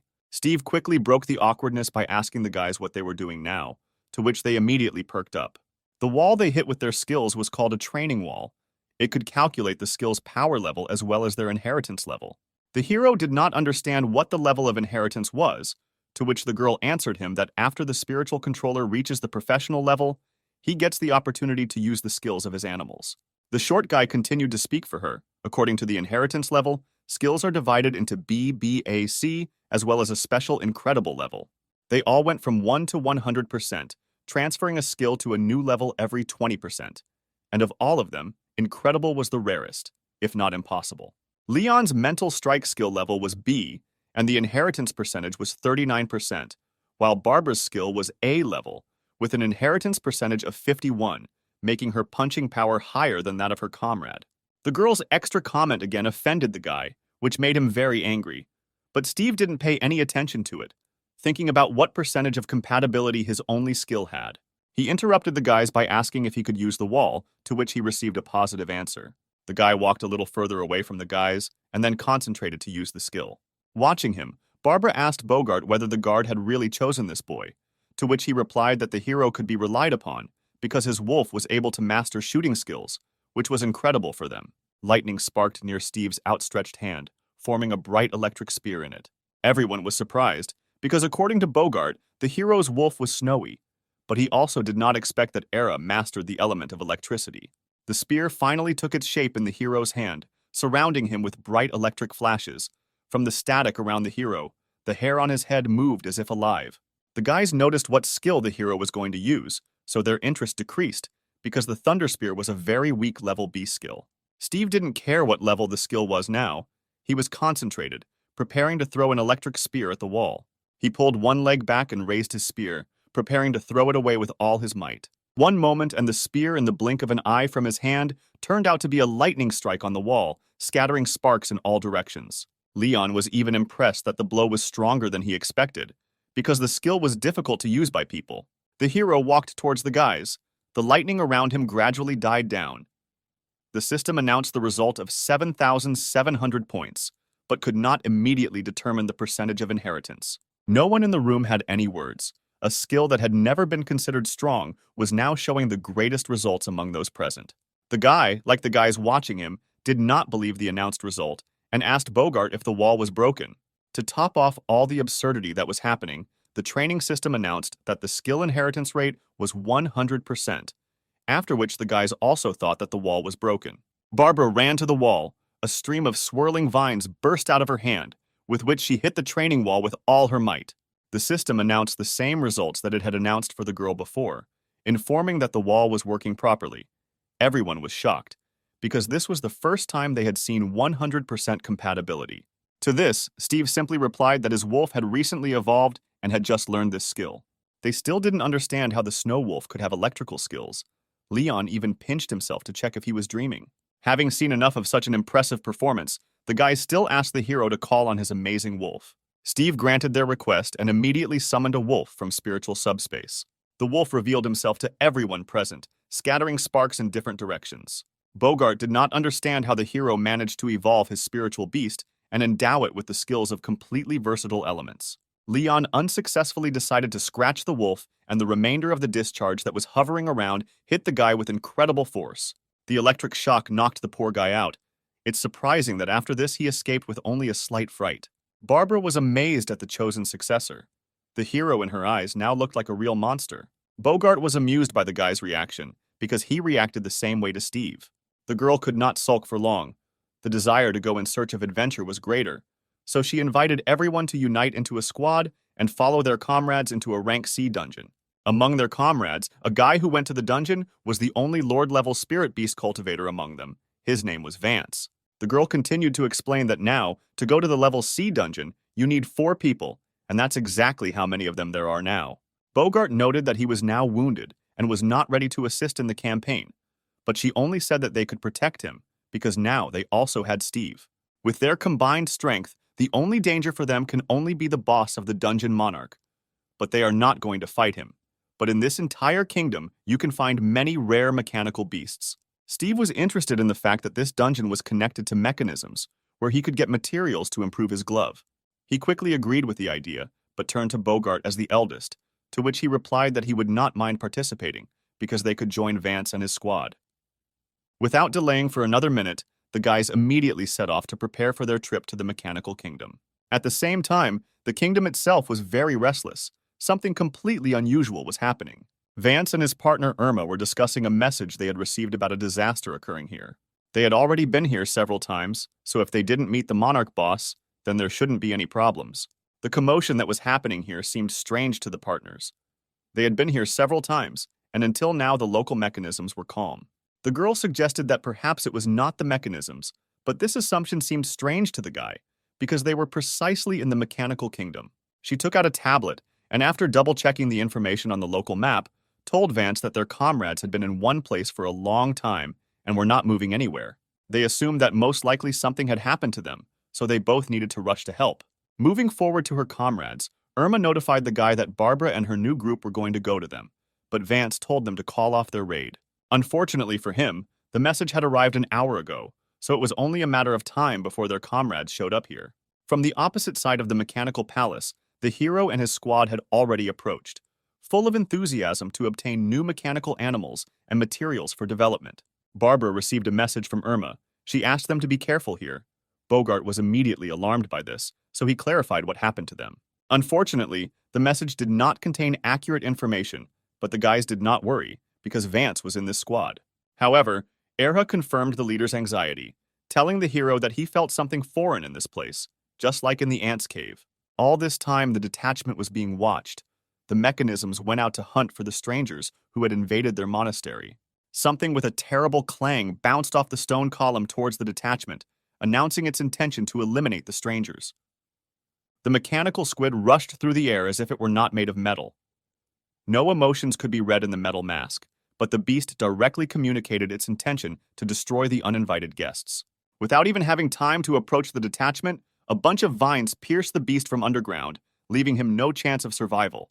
The guys in the squad had no hint of alarm. Barbara joked that she would fulfill her promise to protect Bogart. The hero was amazed at how easily the girl dealt with the Beast Lord, without straining at all. Another swarm of squids flew to the squad, but they still walked calmly. Leon asked Barbara to take care of the mechanisms, because his skills were useless against the mechanisms. A forest of vines burst out of the ground, piercing every squid. The booms of explosions did not subside, illuminating the area around. One of the mechanisms was able to bypass Barbara, approaching dangerously close. An electric spear pierced the mechanism, catching it by surprise and throwing it away from the girl. Steve's reactions clearly improved as he became a professional handler, and he used the skill as if he had known it since birth. The mechanism was nailed to the wall by a spear. It screamed in a mechanical voice that its core was damaged and that it was ready to self-destruct. The beast would not have caused the girl much harm, because she was much stronger, but she still thanked the hero for his vigilance and help. Leon noticed how effective electrical skills were against machines, so he decided that he would stay closer to Steve, although the real reason was only that he disliked the girl. At the same time, inside the mechanical fortress, Vance and his girlfriend finally found one of their comrades. It was Phil.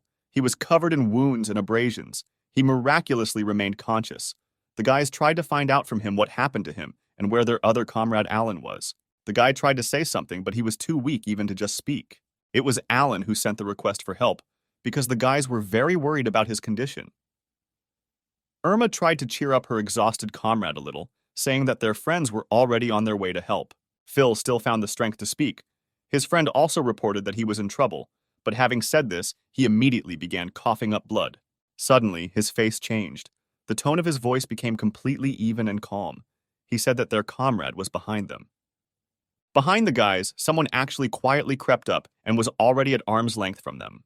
He raised his hand, which contained some kind of reinforcement, above himself, preparing to hit the guys. He struck with all his might, as if in front of him were not his comrades, but his worst enemies. The blow fell on Irma and was so strong that the poor girl was thrown several meters away from them. Alan stood in front of the guys, but an incomprehensible one-eyed beast was sticking out of his mouth. It was the demon of confusion, the Seven-Star Lord, who apparently controlled their comrades. After such a strong blow, Irma was still able to get up, but consciousness left her body, replacing her own will with someone else's influence. Vance was still conscious and in control of his body, but he felt that the connection with his spirit beast had been severed. Above this whole picture was observed by the leader of the smugglers and the owner of this terrible beast. He was amazed at the guy who could still resist the influence of the demon. His henchmen offered to send his subordinates to deal with Vance, but the leader refused, saying that it was more interesting to see how they themselves deal with each other. The guy below was still able to restore contact with his spirit and call on him for help, and a lizard swordsman, a Seven-Star Lord, appeared before him. He ordered the lizard to destroy the demon that was influencing him and his comrades, to which the lizard only nodded obediently. Without a moment's hesitation, he drew the sword from its sheath and drew it with a wild clang in one swing. This swing immediately cut through the creature sticking out of their comrade's mouth, but without hitting the guy himself. The blow was accurate, but it had no effect on the creature, because the demon was incorporeal and physical attacks could not affect it. The head was surprised at how steadfastly Vance held himself, but decided that he had no time to watch this battle and called his henchmen with him to go to the local boss and try to profit from something. The singer did not contradict and only obediently pointed out where they needed to go. His comrades surrounded Vance. They were all under the control of the demon, and no good could be expected from them now. The demon loomed over them and grinned terribly, only as he watched as his comrades were about to attack their leader. A fight was clearly unavoidable, so the leader was going to accept this fight. But he also remembered that he could not overdo it, and that he could not overdo it and harm his friends. The lizard swung his blade, throwing away all the puppets controlled by the demon, opening up space for Vance and marking the beginning of a full-fledged battle. At the same time, the guys outside were still calmly fighting with the mechanisms. Barbara was worried about her comrades inside the fortress, because Irma had not answered her for a long time. Leon offered to find them in order to destroy a couple of high-level monsters. He turned around and walked away, saying that he was leaving the remaining squids to the girl, which infuriated her wildly. Steve wandered from one piece of machinery to another, trying to find materials for his gauntlet, but they were all too damaged to use. Barbara checked the map once again and found that they had almost arrived at their comrades, who were probably waiting for them. A little later, already inside the building, the guys were able to find the room where, judging by the map, their comrades should have been. The guys entered the room, but there was no one around, and there was deathly silence. A small light source caught my eye, lying on the floor a little further into the room. Barbara approached the light source and discovered that it was her friend's tablet, which she used to track her comrades. She came close to pick up and examine the tablet, but someone was hiding in the darkness next to her. The guys noticed the silhouette and hastened to warn their friend that she was about to be attacked. The girl was surprised, so she decided to just see what her comrades were worried about, but they were already preparing to attack her. The flame doused the girl, but she managed to jump away and cover herself with vines. The attacker was her friend Irma, which made Barbara doubly no longer understand what was happening. She ran back to her comrades, who worried about her, asking if she was safe, to which the girl only replied that she was fine. She didn't understand what happened to her friend who was standing right in front of them. The next moment she rushed away from the squad. Barbara tried to call out to her, but it was to no avail. Steve noticed that there was someone else sitting on the balcony above, and he also didn't look too friendly. Leon immediately recognized the guy who had jumped on them as his comrade Alan, as well as his technique, which he was already preparing to attack. The guys dodged the attack, but they still could not understand why their comrades attacked them. Everything that was happening seemed very familiar to the hero, as if he had already encountered such a situation quite recently. Bogart also noticed this when he turned to Steve. It all reminded them of the same situation that happened to them during the fight with the ants. Alan swung his giant sword, not allowing anyone to approach him and trying to catch at least someone, and unfortunately, Barbara was exposed to the attack. A little more and the sword of her maddened comrade would have cut her, but something stopped the blow right in front of the girl. It was Vance. He held Irma, who was already unconscious, on himself, simultaneously repelling Alan's attack. Having fought back, the guy silently threw his girlfriend towards Barbara, after which he immediately rushed back into battle. The girl caught her friend, but still could not understand why her comrades were at enmity with each other. Vance quickly overcame his crazy comrade, after which he nevertheless turned to the arriving squad. His voice sounded cold, not at all characteristic of a living person. He turned around, presenting his face to the squad. A violet eye was visible on his forehead, and he grimaced an eerie smile, after which he told the guys that they would all die here. The next moment, an ominous aura surrounded him. He was clearly preparing to attack them. Just one moment, and he was already flying towards his comrades, swinging his sword and preparing to cut them with one blow. The blow fell on Barbara, but the girl deftly dodged the blow, which almost overtook her. Leon tried to bring her to her senses by informing her that their comrade was also under someone's control, after which he summoned his spirit beast as quickly as possible. Not a beast, but a book spirit appeared next to the guy, preparing to attack. The spirit rushed towards the distraught Vance, preparing to use a mental blow. The guy deftly dodged this attack and rushed towards the squad, again preparing to strike. Leon asked his comrades to help him detain the mad swordsman, because he knew how to get rid of control over his mind. Barbara revealed her spirit, a mountain god, who looked like a giant tree of roots and vines that vaguely resembled a person. She ordered him to grab Vance, after which the beast plunged its hands into the ground, from which writhing vines immediately began to appear. The swordsman deftly dodged the branchy thickets, but they still served their purpose, slowing him down. The distraught swordsman froze. The vines gradually surrounded and enveloped him entirely, blocking his ability to move.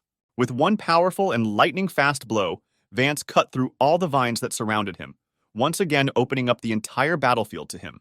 Barbara knew that the swordsman's skills were level A, but after seeing how he cut off all the vines of her mountain god with one swing, she did not believe that he was that strong. Bogart stood aside, covered by his warrior's skeleton, because in his condition he could not help his comrades in any way. The spirit of Leon called for help from a small spirit in the form of a unicorn, who was preparing to attack their mad comrade. He rushed towards Vance, preparing to strike him while he was not looking. The guy reacted with lightning speed and simply cut the spirit in three, instantly destroying it. Steve noticed that the swordsman in his current state cannot accurately determine the target, so he attacks the nearest one. The next moment, he summoned an electric clone of Eri, which he ordered to divert the swordsman's attention to himself. The electric clone appeared in front of the hero and obediently rushed towards Vance. What he saw greatly puzzled Leon, once again raising doubts about whether it was a snow wolf and not some other animal. The clone caught up with the swordsman and rushed at him in a frontal attack. The swordsman parried the attack, throwing the electric clone aside, but not destroying it. The next moment, the clone's thunder spears began to hit him, but he safely dodged all of them. The demon inside Vance went berserk. He looked back at the entire squad with a look filled only with pure hatred and the desire to kill. Barbara noticed this, which made all her desire to fight the swordsman in such a state disappear. The next moment, Bogart's warrior rushed at him, who nevertheless decided to expose himself, but to help the guys. He decided that, together with Eri's clone, his warrior could distract and tire the crazed swordsman, so that Leon would have the opportunity to stop him. As he had planned, the swordsman began to rush between the two animals, trying to overtake at least someone. The guy heard the leader, so he ordered his spirit to use the ability with which he could calm the swordsman. The wolf clone rushed around the guy, diverting all his attention and noticeably slowing him down. Leon and his spirit took advantage of this delay and were able to grab Vance, entangling him and completely immobilizing him.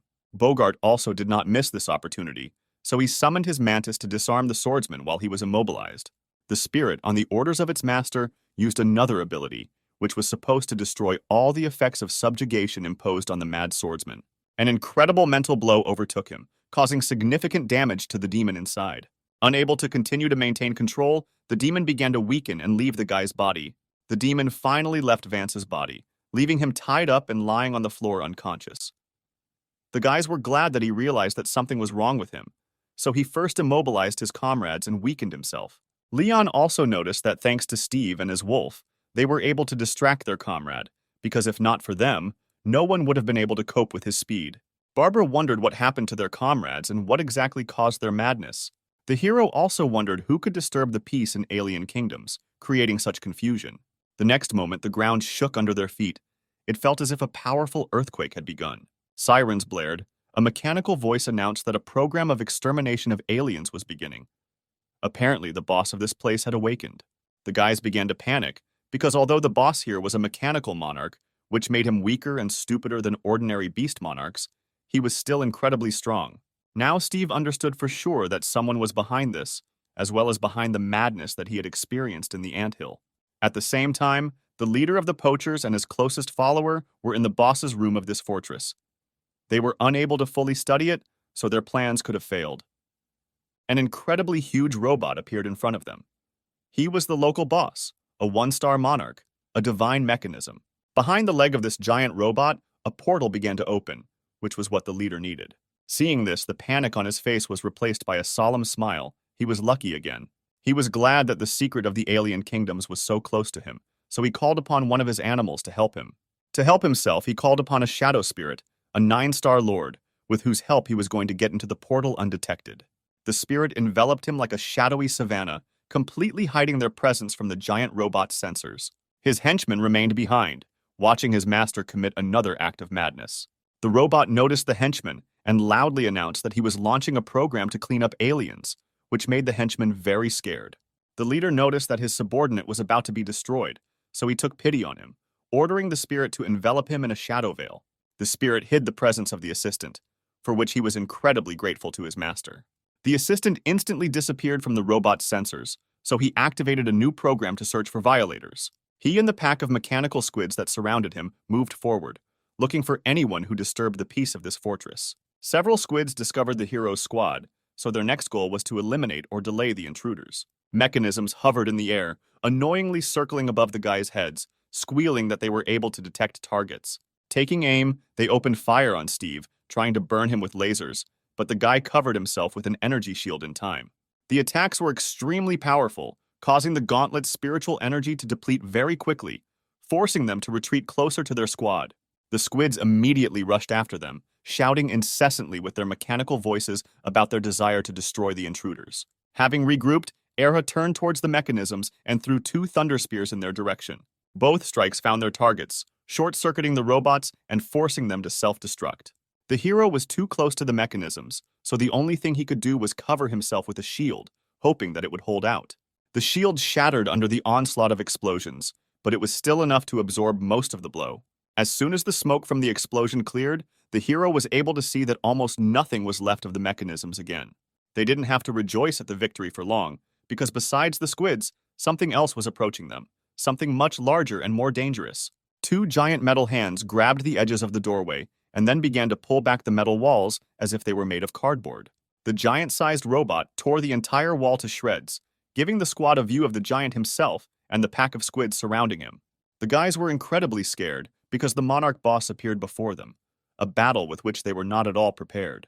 The robot fixed its attention on Steve and Era, choosing them as its primary targets for attack. The next moment, a compartment opened on the machine's wrist from which missiles poked out, humming quietly and preparing to launch. Leon realized that the mechanism was preparing a massive attack across the area, so together with his spirit, he began to prepare a shield.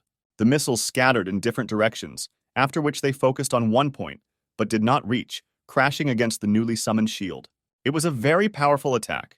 It didn't hit anyone, but the aggressive boy felt it well, receiving it with his shield and partially taking the blow on himself. But even so, he volunteered to cover the guys during the attack on the giant mechanism. The giant machine stood in front of Steve.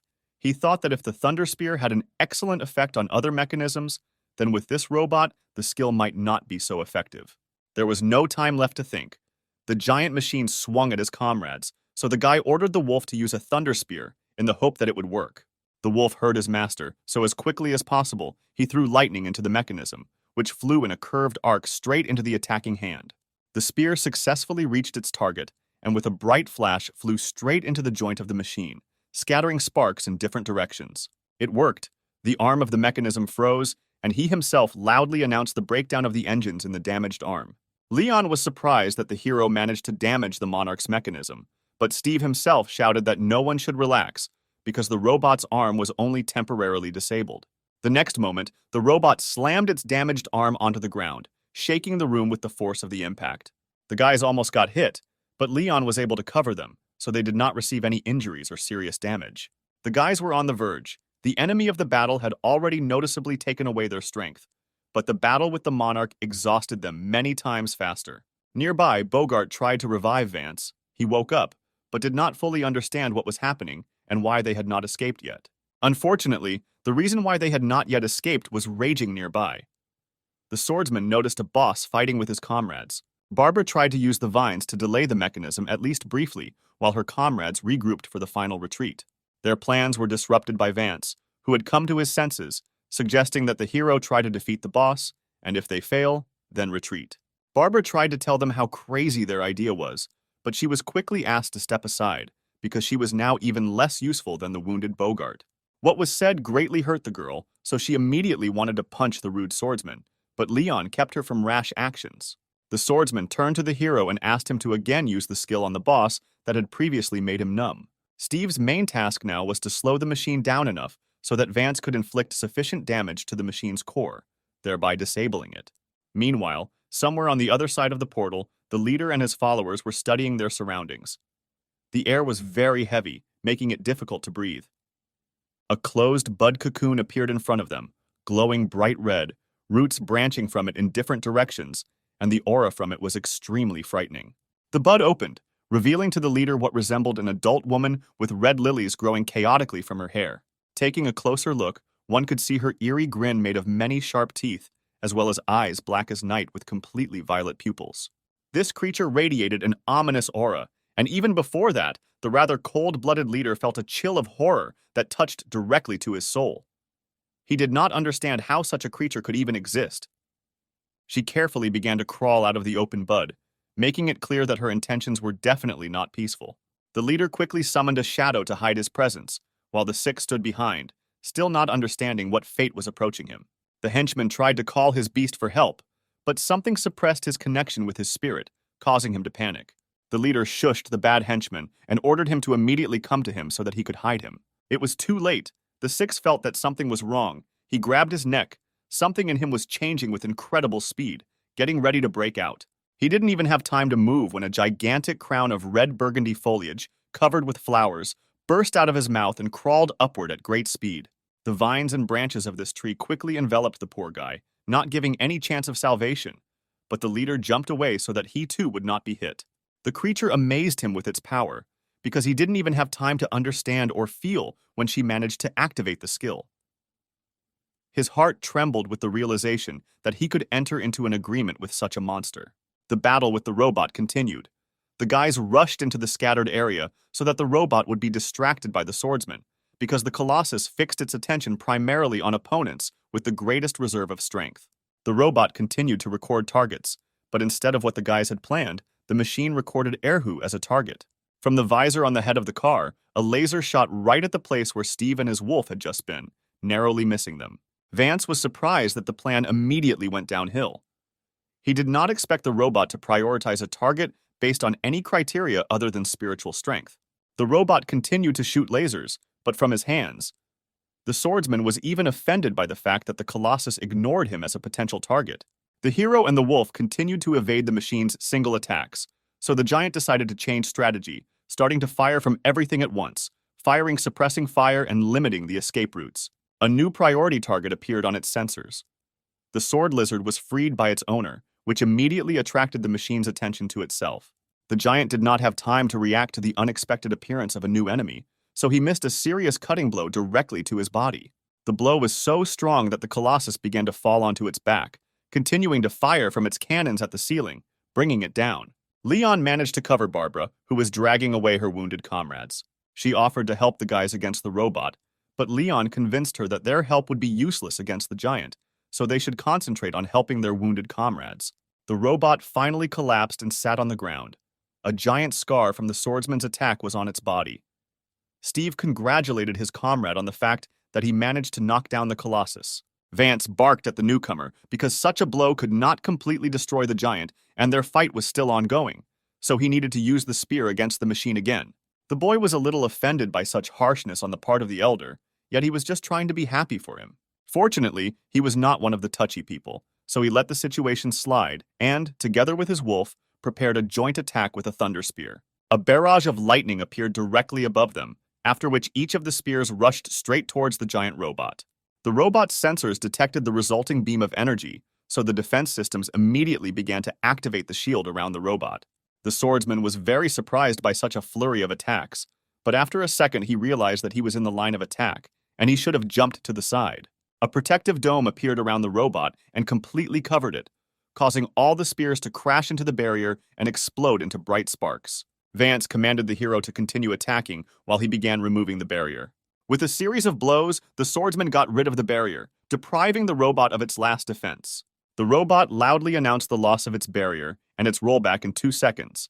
The guys decided to take advantage of this time interval. Another hail of lightning appeared directly above the heads of Steve and Erha, gradually flaring up brighter and rushing towards the giant colossus. This time, the machine had nothing to oppose such a barrage of attacks, so each spear pierced the robot, thereby immobilizing it. Short circuit after short circuit damaged the robot from the inside, and numerous warnings indicated that the circuits inside the machine were frying out one after another. Realizing that there would be no better moment, the swordsman rushed at the machine, preparing to deliver the final blow directly to the giant's core. Together with their beast, they slashed with all their might directly at the protective glass of the core. The glass could not withstand the pressure and shattered, making it possible to climb right inside the robot. The machine sounded the alarm throughout the entire area, but the swordsman was able to penetrate straight to the core and tear it out with his bare hands from the hole in which it was located and fed the giant. Steve stood nearby and waited for his fellow swordsman to finish with this giant. They were lucky that it was a mechanism, because an ordinary monarch beast is many times smarter and stronger. Vance did not have to wait long. He safely jumped out of the skeleton of the robot, which was laid to rest, now forever. In his hand was the very same core that could be used to improve mechanical beasts and mechanical equipment, so it could also improve his gloves. The swordsman noticed how Steve was looking at this core, so he asked if he wanted to get it, to which the hero only joyfully confirmed his desire to get this item. Vance wanted to assert himself a little, so the condition was that the hero now call him Big Brother, to which he obediently agreed, immediately addressing him as his elder. The swordsman was satisfied with the hero's complacence, so he recognized him as his younger brother and threw a cannonball at him, but it never reached the target. Their comrade intercepted the cannonball on the fly, after which he immediately ran away from them. This action puzzled the swordsman. He was surprised that their comrade was still under someone else's control, even though it seemed to him that Leon had already taken care of everyone. As it turned out, the guy was in his right mind and simply did not want to give such an expensive artifact to some unknown person, reminding him that all the loot should be handed over to the night hunters. The swordsman did not like the words of his comrade, yet it was thanks to Steve that they were able to get out of this whole mess alive. Phil didn't want his elder to look at him so disapprovingly, but he reminded that all materials received from dungeon bosses from level C must be handed over to the night guard. He looked at Steve and said that he could not betray such a valuable find to an incomprehensible strange guy whom he had seen for the first time. The hero did not start a conflict, so he simply agreed to give what he found to the guards, which surprised his new older brother. So he tried to cheer up the boy, saying that the guards would definitely give the core to him when they read the report about this incident. Steve asked his brother not to worry about him, because if the rules were like that, then they should stick to them. Vance replied that he would help apply for this core. Leon and Barbara approached the guys. The hot-tempered boy was surprised that Phil had the core, to which the hero answered him that they would hand it over to the guards according to the rules. Those who came up were surprised by what was said, because according to them, they always shared what they found on their own, without any commissions. Phil continued to insist that this was the right thing to do, and that he had previously made a big mistake by violating the general rules, which caused even more misunderstanding in his behavior. Still doubting, the elder turned to Leon with a question whether he had brought their strange comrade back to consciousness, to which he was told that Phil's head had been properly cleared.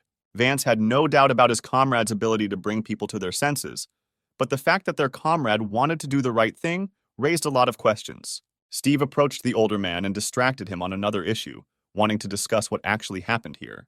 He told about all his notes and guesses about mind control and the invasion of someone else, which forced the swordsman to think deeply. However, at the moment, no one in the squad had the strength to investigate. The battle had exhausted everyone.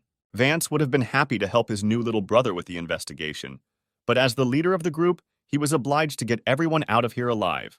Defeating the main boss of this dungeon would most likely negatively affect the functions of the other beasts of the mechanisms in the fortress, so it was not worth staying here for a long time. The best idea was to leave the fortress now and inform the guards that the place needed to be locked down for further investigation. The guys ran away from the fortress of the god of mechanism. The remaining machines flew around, almost not paying any attention to them. So leaving this place was not something difficult, but already outside, they heard an ominous aura from behind them. This aura was difficult not to notice, so the entire squad turned around to find out what was behind them that was emitting such an eerie and chilling cold horror. Behind them, they saw how the territory of influence of the unknown beast of the monarch was being formed. Apparently, besides the god mechanism, there was something else in the abandoned city, something more sinister and dangerous that was already consuming this place. A giant spider lily flower appeared in front of them, which was even more frightening with its size. The power that had just created this gigantic something in front of them was incomparably greater than that of the mechanism monarch, which frightened the hero.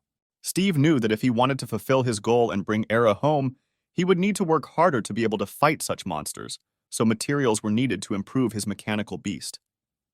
The boy hugged the wolf, promising that they would both try in the future.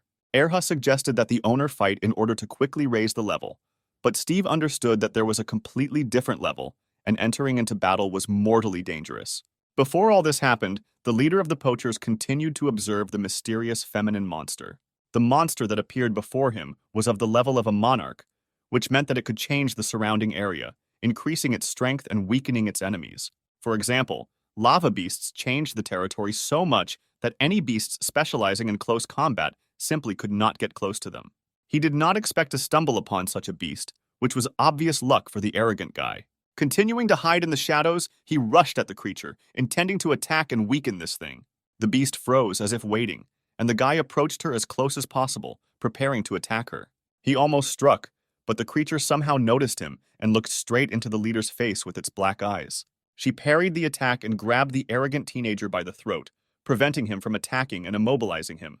The guy was shocked by the fact that he was noticed when he was hidden by the aura of his shadow spirit, and the creature smiled from ear to ear, revealing its sharpest teeth. Using several skills, the guy literally disembodied in the hands of the monster, instantly becoming a shadow and quickly running away from the battlefield.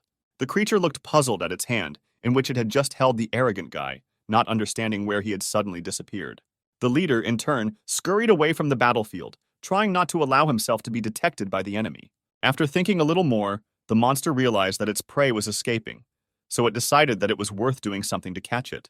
She curled into a fetal position, after which ominous energy began to accumulate right around her, which she was about to release. The energy scattered in a wild burst in different directions, releasing the incredibly creepy aura of this creature. This aura began to spread over tens of meters, increasing the monster's territory of influence more and more. Having closed the distance sufficiently, the arrogant leader returned to his corporeal form and summoned his demon of confusion back. Behind him, that same ominous energy burst out of the portal, spreading in this world like some kind of virus. In the places where the dark energy settled, red spider lilies sprouted, from which a bone-chilling horror emanated. The reconnaissance drone watched as a giant lily, glowing an ominously crimson color, reigned over the former fortress of the god of mechanism. Triss's guard was conveyed information that a detachment of successors had told them the truth about the territory of a monarch-level beast, which already occupied about 300 meters in diameter. This indicator indicated that in front of them was none other than a monarch of at least 3-star level. The Guardian assumed that at this rate, her successor would soon be prohibited from going to the palaces, given that every time he gets into some kind of trouble or adventure there. Later, in the guard's administration building, Vance spoke with one of the people involved in the distribution of the loot and asked to transfer the core of the mechanism god to Steve. He was only told that they themselves would figure out how they would distribute the resources found, so his requests did not influence the decision in any way. After leaving the office, Vance met with his younger brother, conveying the sad news and offering instead a cash reward, which Steve tried to refuse and asked the elder not to worry about him.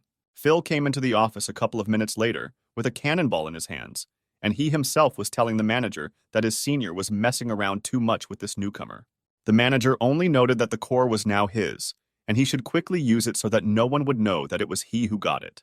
The guy thanked the manager, revealing the truth that he was his own father. After some time, Steve came to Triss to find out what plans the guards had for the core, to which she told him that they had no agreements regarding him. She clarified that the spoils would be distributed in accordance with how and who invested their strength during this task. The hero answered her that most likely he did not receive the reward, since the guards did not particularly notice his achievements, which she decided to find out in more detail. The guard also informed the hero that he should return to the city, since the general situation in the world had become not very stable, and she would report any results of the investigation. Steve asked her if the guards knew about what happened in the mechanical city. The girl replied that they had discovered a portal that led to an even deeper dungeon, the territory of which could be occupied by monarchs. But this information was still not enough. The hero asked the guard to be careful, and he went home. She then told him that a car was waiting for him and wished him good luck. Already at home, Steve and Era sat down to find out how much they were able to develop after the fight with the mechanical monarch. The wolf began to develop right before our eyes, raising his lord rank to 2 stars along with his characteristics. Following this, the wolf continued to grow, becoming 2 more ranks higher, eventually receiving a rank of 4 stars. The power of the soul has grown significantly, even exceeding the power of the god of the mechanism, with whom they fought just recently. Like Erha, the glove on the hero's hand also glowed with a blue glow, signaling that they too were somehow able to evolve. Although the gloves had grown to the 9th elite level, their supply of spiritual energy remained almost unchanged. Remaining at very low levels, the hero did not like this. Meanwhile, Era continued his development, but now he awakened new ice skills within himself. The room suddenly became very cold. The guy felt the frost, because it was very noticeable. As it turned out, the wolf was able to develop control of the territory, which was owned mainly by monarch animals. This discovery very pleasantly surprised the wolf's owner, because thanks to this ability, the wolf will become much stronger. The skill noticeably increased characteristics when activated, but in addition, it also weakened opponents who ended up in Ares' territory. The field that the wolf could control was only 5 meters in radius, but this was already enough to simplify battles with melee opponents as much as possible. This skill was very impressive, and the wolf himself was very proud that he had mastered it. But Steve still asked not to use it for now, because he was starting to get very cold. The wolf listened to his owner, sat down and concentrated. The field gradually weakened so much that it was practically not felt, so the temperature around began to rise. A little later, the hero felt that their comrade Kavakava was approaching them, returning from his long journey. Opening the door, they immediately found a frog behind it with a large backpack. The hero immediately picked him up in his arms, rejoicing at his friend, whom he had not seen for a long time, and the little frog was also eager to see his owner after his long absence. The little frog immediately boasted that he was able to obtain valuable material in his travels. He was able to find the power unit of the small reactor, which contained the power of the mechanical beast of the Lord of the 9 Stars. The guy, without thinking twice, merged it with his glove. The reactor and the glove merged together, starting the process of evolutionary upgrade. Everything went well. The glove gradually grew over the hero's hand, covering it with a thick layer of high-tech armor. The end result was an evolution into a mechanical arm that unlocked a new offensive skill and improved its defensive stats and spiritual energy output. This result was ideal for the hero because all the necessary parameters were improved even without the Monarch core. Steve thanked his amphibian friend with all his heart and also informed him that Era was now a lord, so they should focus on the development of the frog. However, as it turned out, the skills of the hero and the wolf for general development did their job and showed that the frog also grew during this time to the elite with 5 stars. The boy was incredibly glad that all his comrades were developing so rapidly. The next morning at the university, there was noise and uproar in the classroom about recent events. Yuna sat and waited for her friend, at the same time very worried about his condition and health. Their rude classmate decided to tell her that someone with the same last name as Steve was involved in recent events. Yuna rudely asked him to shut up, but the harmful guy continued to bend his record, saying that even the contenders suffered during the battle, so if there was a hero there, then it was probably fatal for him. He angered the girl even more, to which she jumped up and angrily asked what he meant, to which the guy only said that he would not mention him again, simultaneously hoping that he died. He continued talking, but this time about those who defeated the mechanical monarch, calling them role models, and not those guys who find themselves in convenient positions through connections. Yuna couldn't stand it and was about to beat the scoundrel, but Louis stopped her in time, asking her to just wait for their friend. She agreed with her friend, but still remembered that the hero told her that he was called on a small semblance of a night raid, which is why she was so worried. But her worries were quickly over as soon as Steve entered the audience, greeting everyone present. The sarcastic guy greeted him with obvious sarcasm and said that he could hardly believe that he could return in good health. He also noted that while he was in other countries, he sincerely hoped that he would not see Steve again. Yuna approached her friend and asked him not to pay attention to his bragging classmate because he was so arrogant due to the fact that his beast recently became a 5-star elite. This guy again tried to tease the hero, saying that the qualifiers for the competition would begin soon, so it was interesting to see if the hero could improve without the help of others. The hero teased the guy back, telling him not to admit defeat before they met in the ring. The guy hoped that guard candidate Phil would help him develop in order to become stronger and defeat the hero. The guys left the audience while they were walking. Yuna grumbled that this guy better not come across her at competitions. Steve asked what levels her animals were now. She summoned both of her animals. The little fox was already an elite beast with 6 stars, and the night guard was an elite with 4 stars. Such strength should definitely be enough to defeat that brute. Remembering the guy who bothered her, she also remembered that he mentioned the new successor of the night guards, who was able to defeat the monarch. She asked the hero if he had heard anything about this. Steve only now realized that most likely the conversations were about him and his older brother Vance, because it was the two of them who defeated the monarch. The speed at which gossip spread surprised the guy. Yuna noticed that her friend had briefly fallen into a stupor, so she tried to bring him to his senses. Having come to his senses, the hero directly said that most likely the night guards meant him as a candidate. He and the other successors were there 2 days ago and defeated the monarch just because it was a mechanical beast. Yuna was delighted with her friend's achievements and felt that this was also more than worthy after all. It was still the boss monarch. She immediately became interested in what rank Arrow was at, to which the guy replied that after the victory, the wolf became a lord with 4 stars. Yuna was shocked, because her friend had already achieved strength levels that can usually only be achieved after graduating from university, while her friend still had 2 free contracts. She explained to her friend that since news of their exploits became public knowledge, the hero had become a role model in the eyes of many, and it would be interesting if they could find out who exactly their idol was. She also became interested in what the place where he visited was all about, and was upset that she most likely would not visit something like this in the near future. But Steve tried to console her by saying that he would try to get her into one of the kingdoms. The next moment, a phone call came from the hero's coat pocket.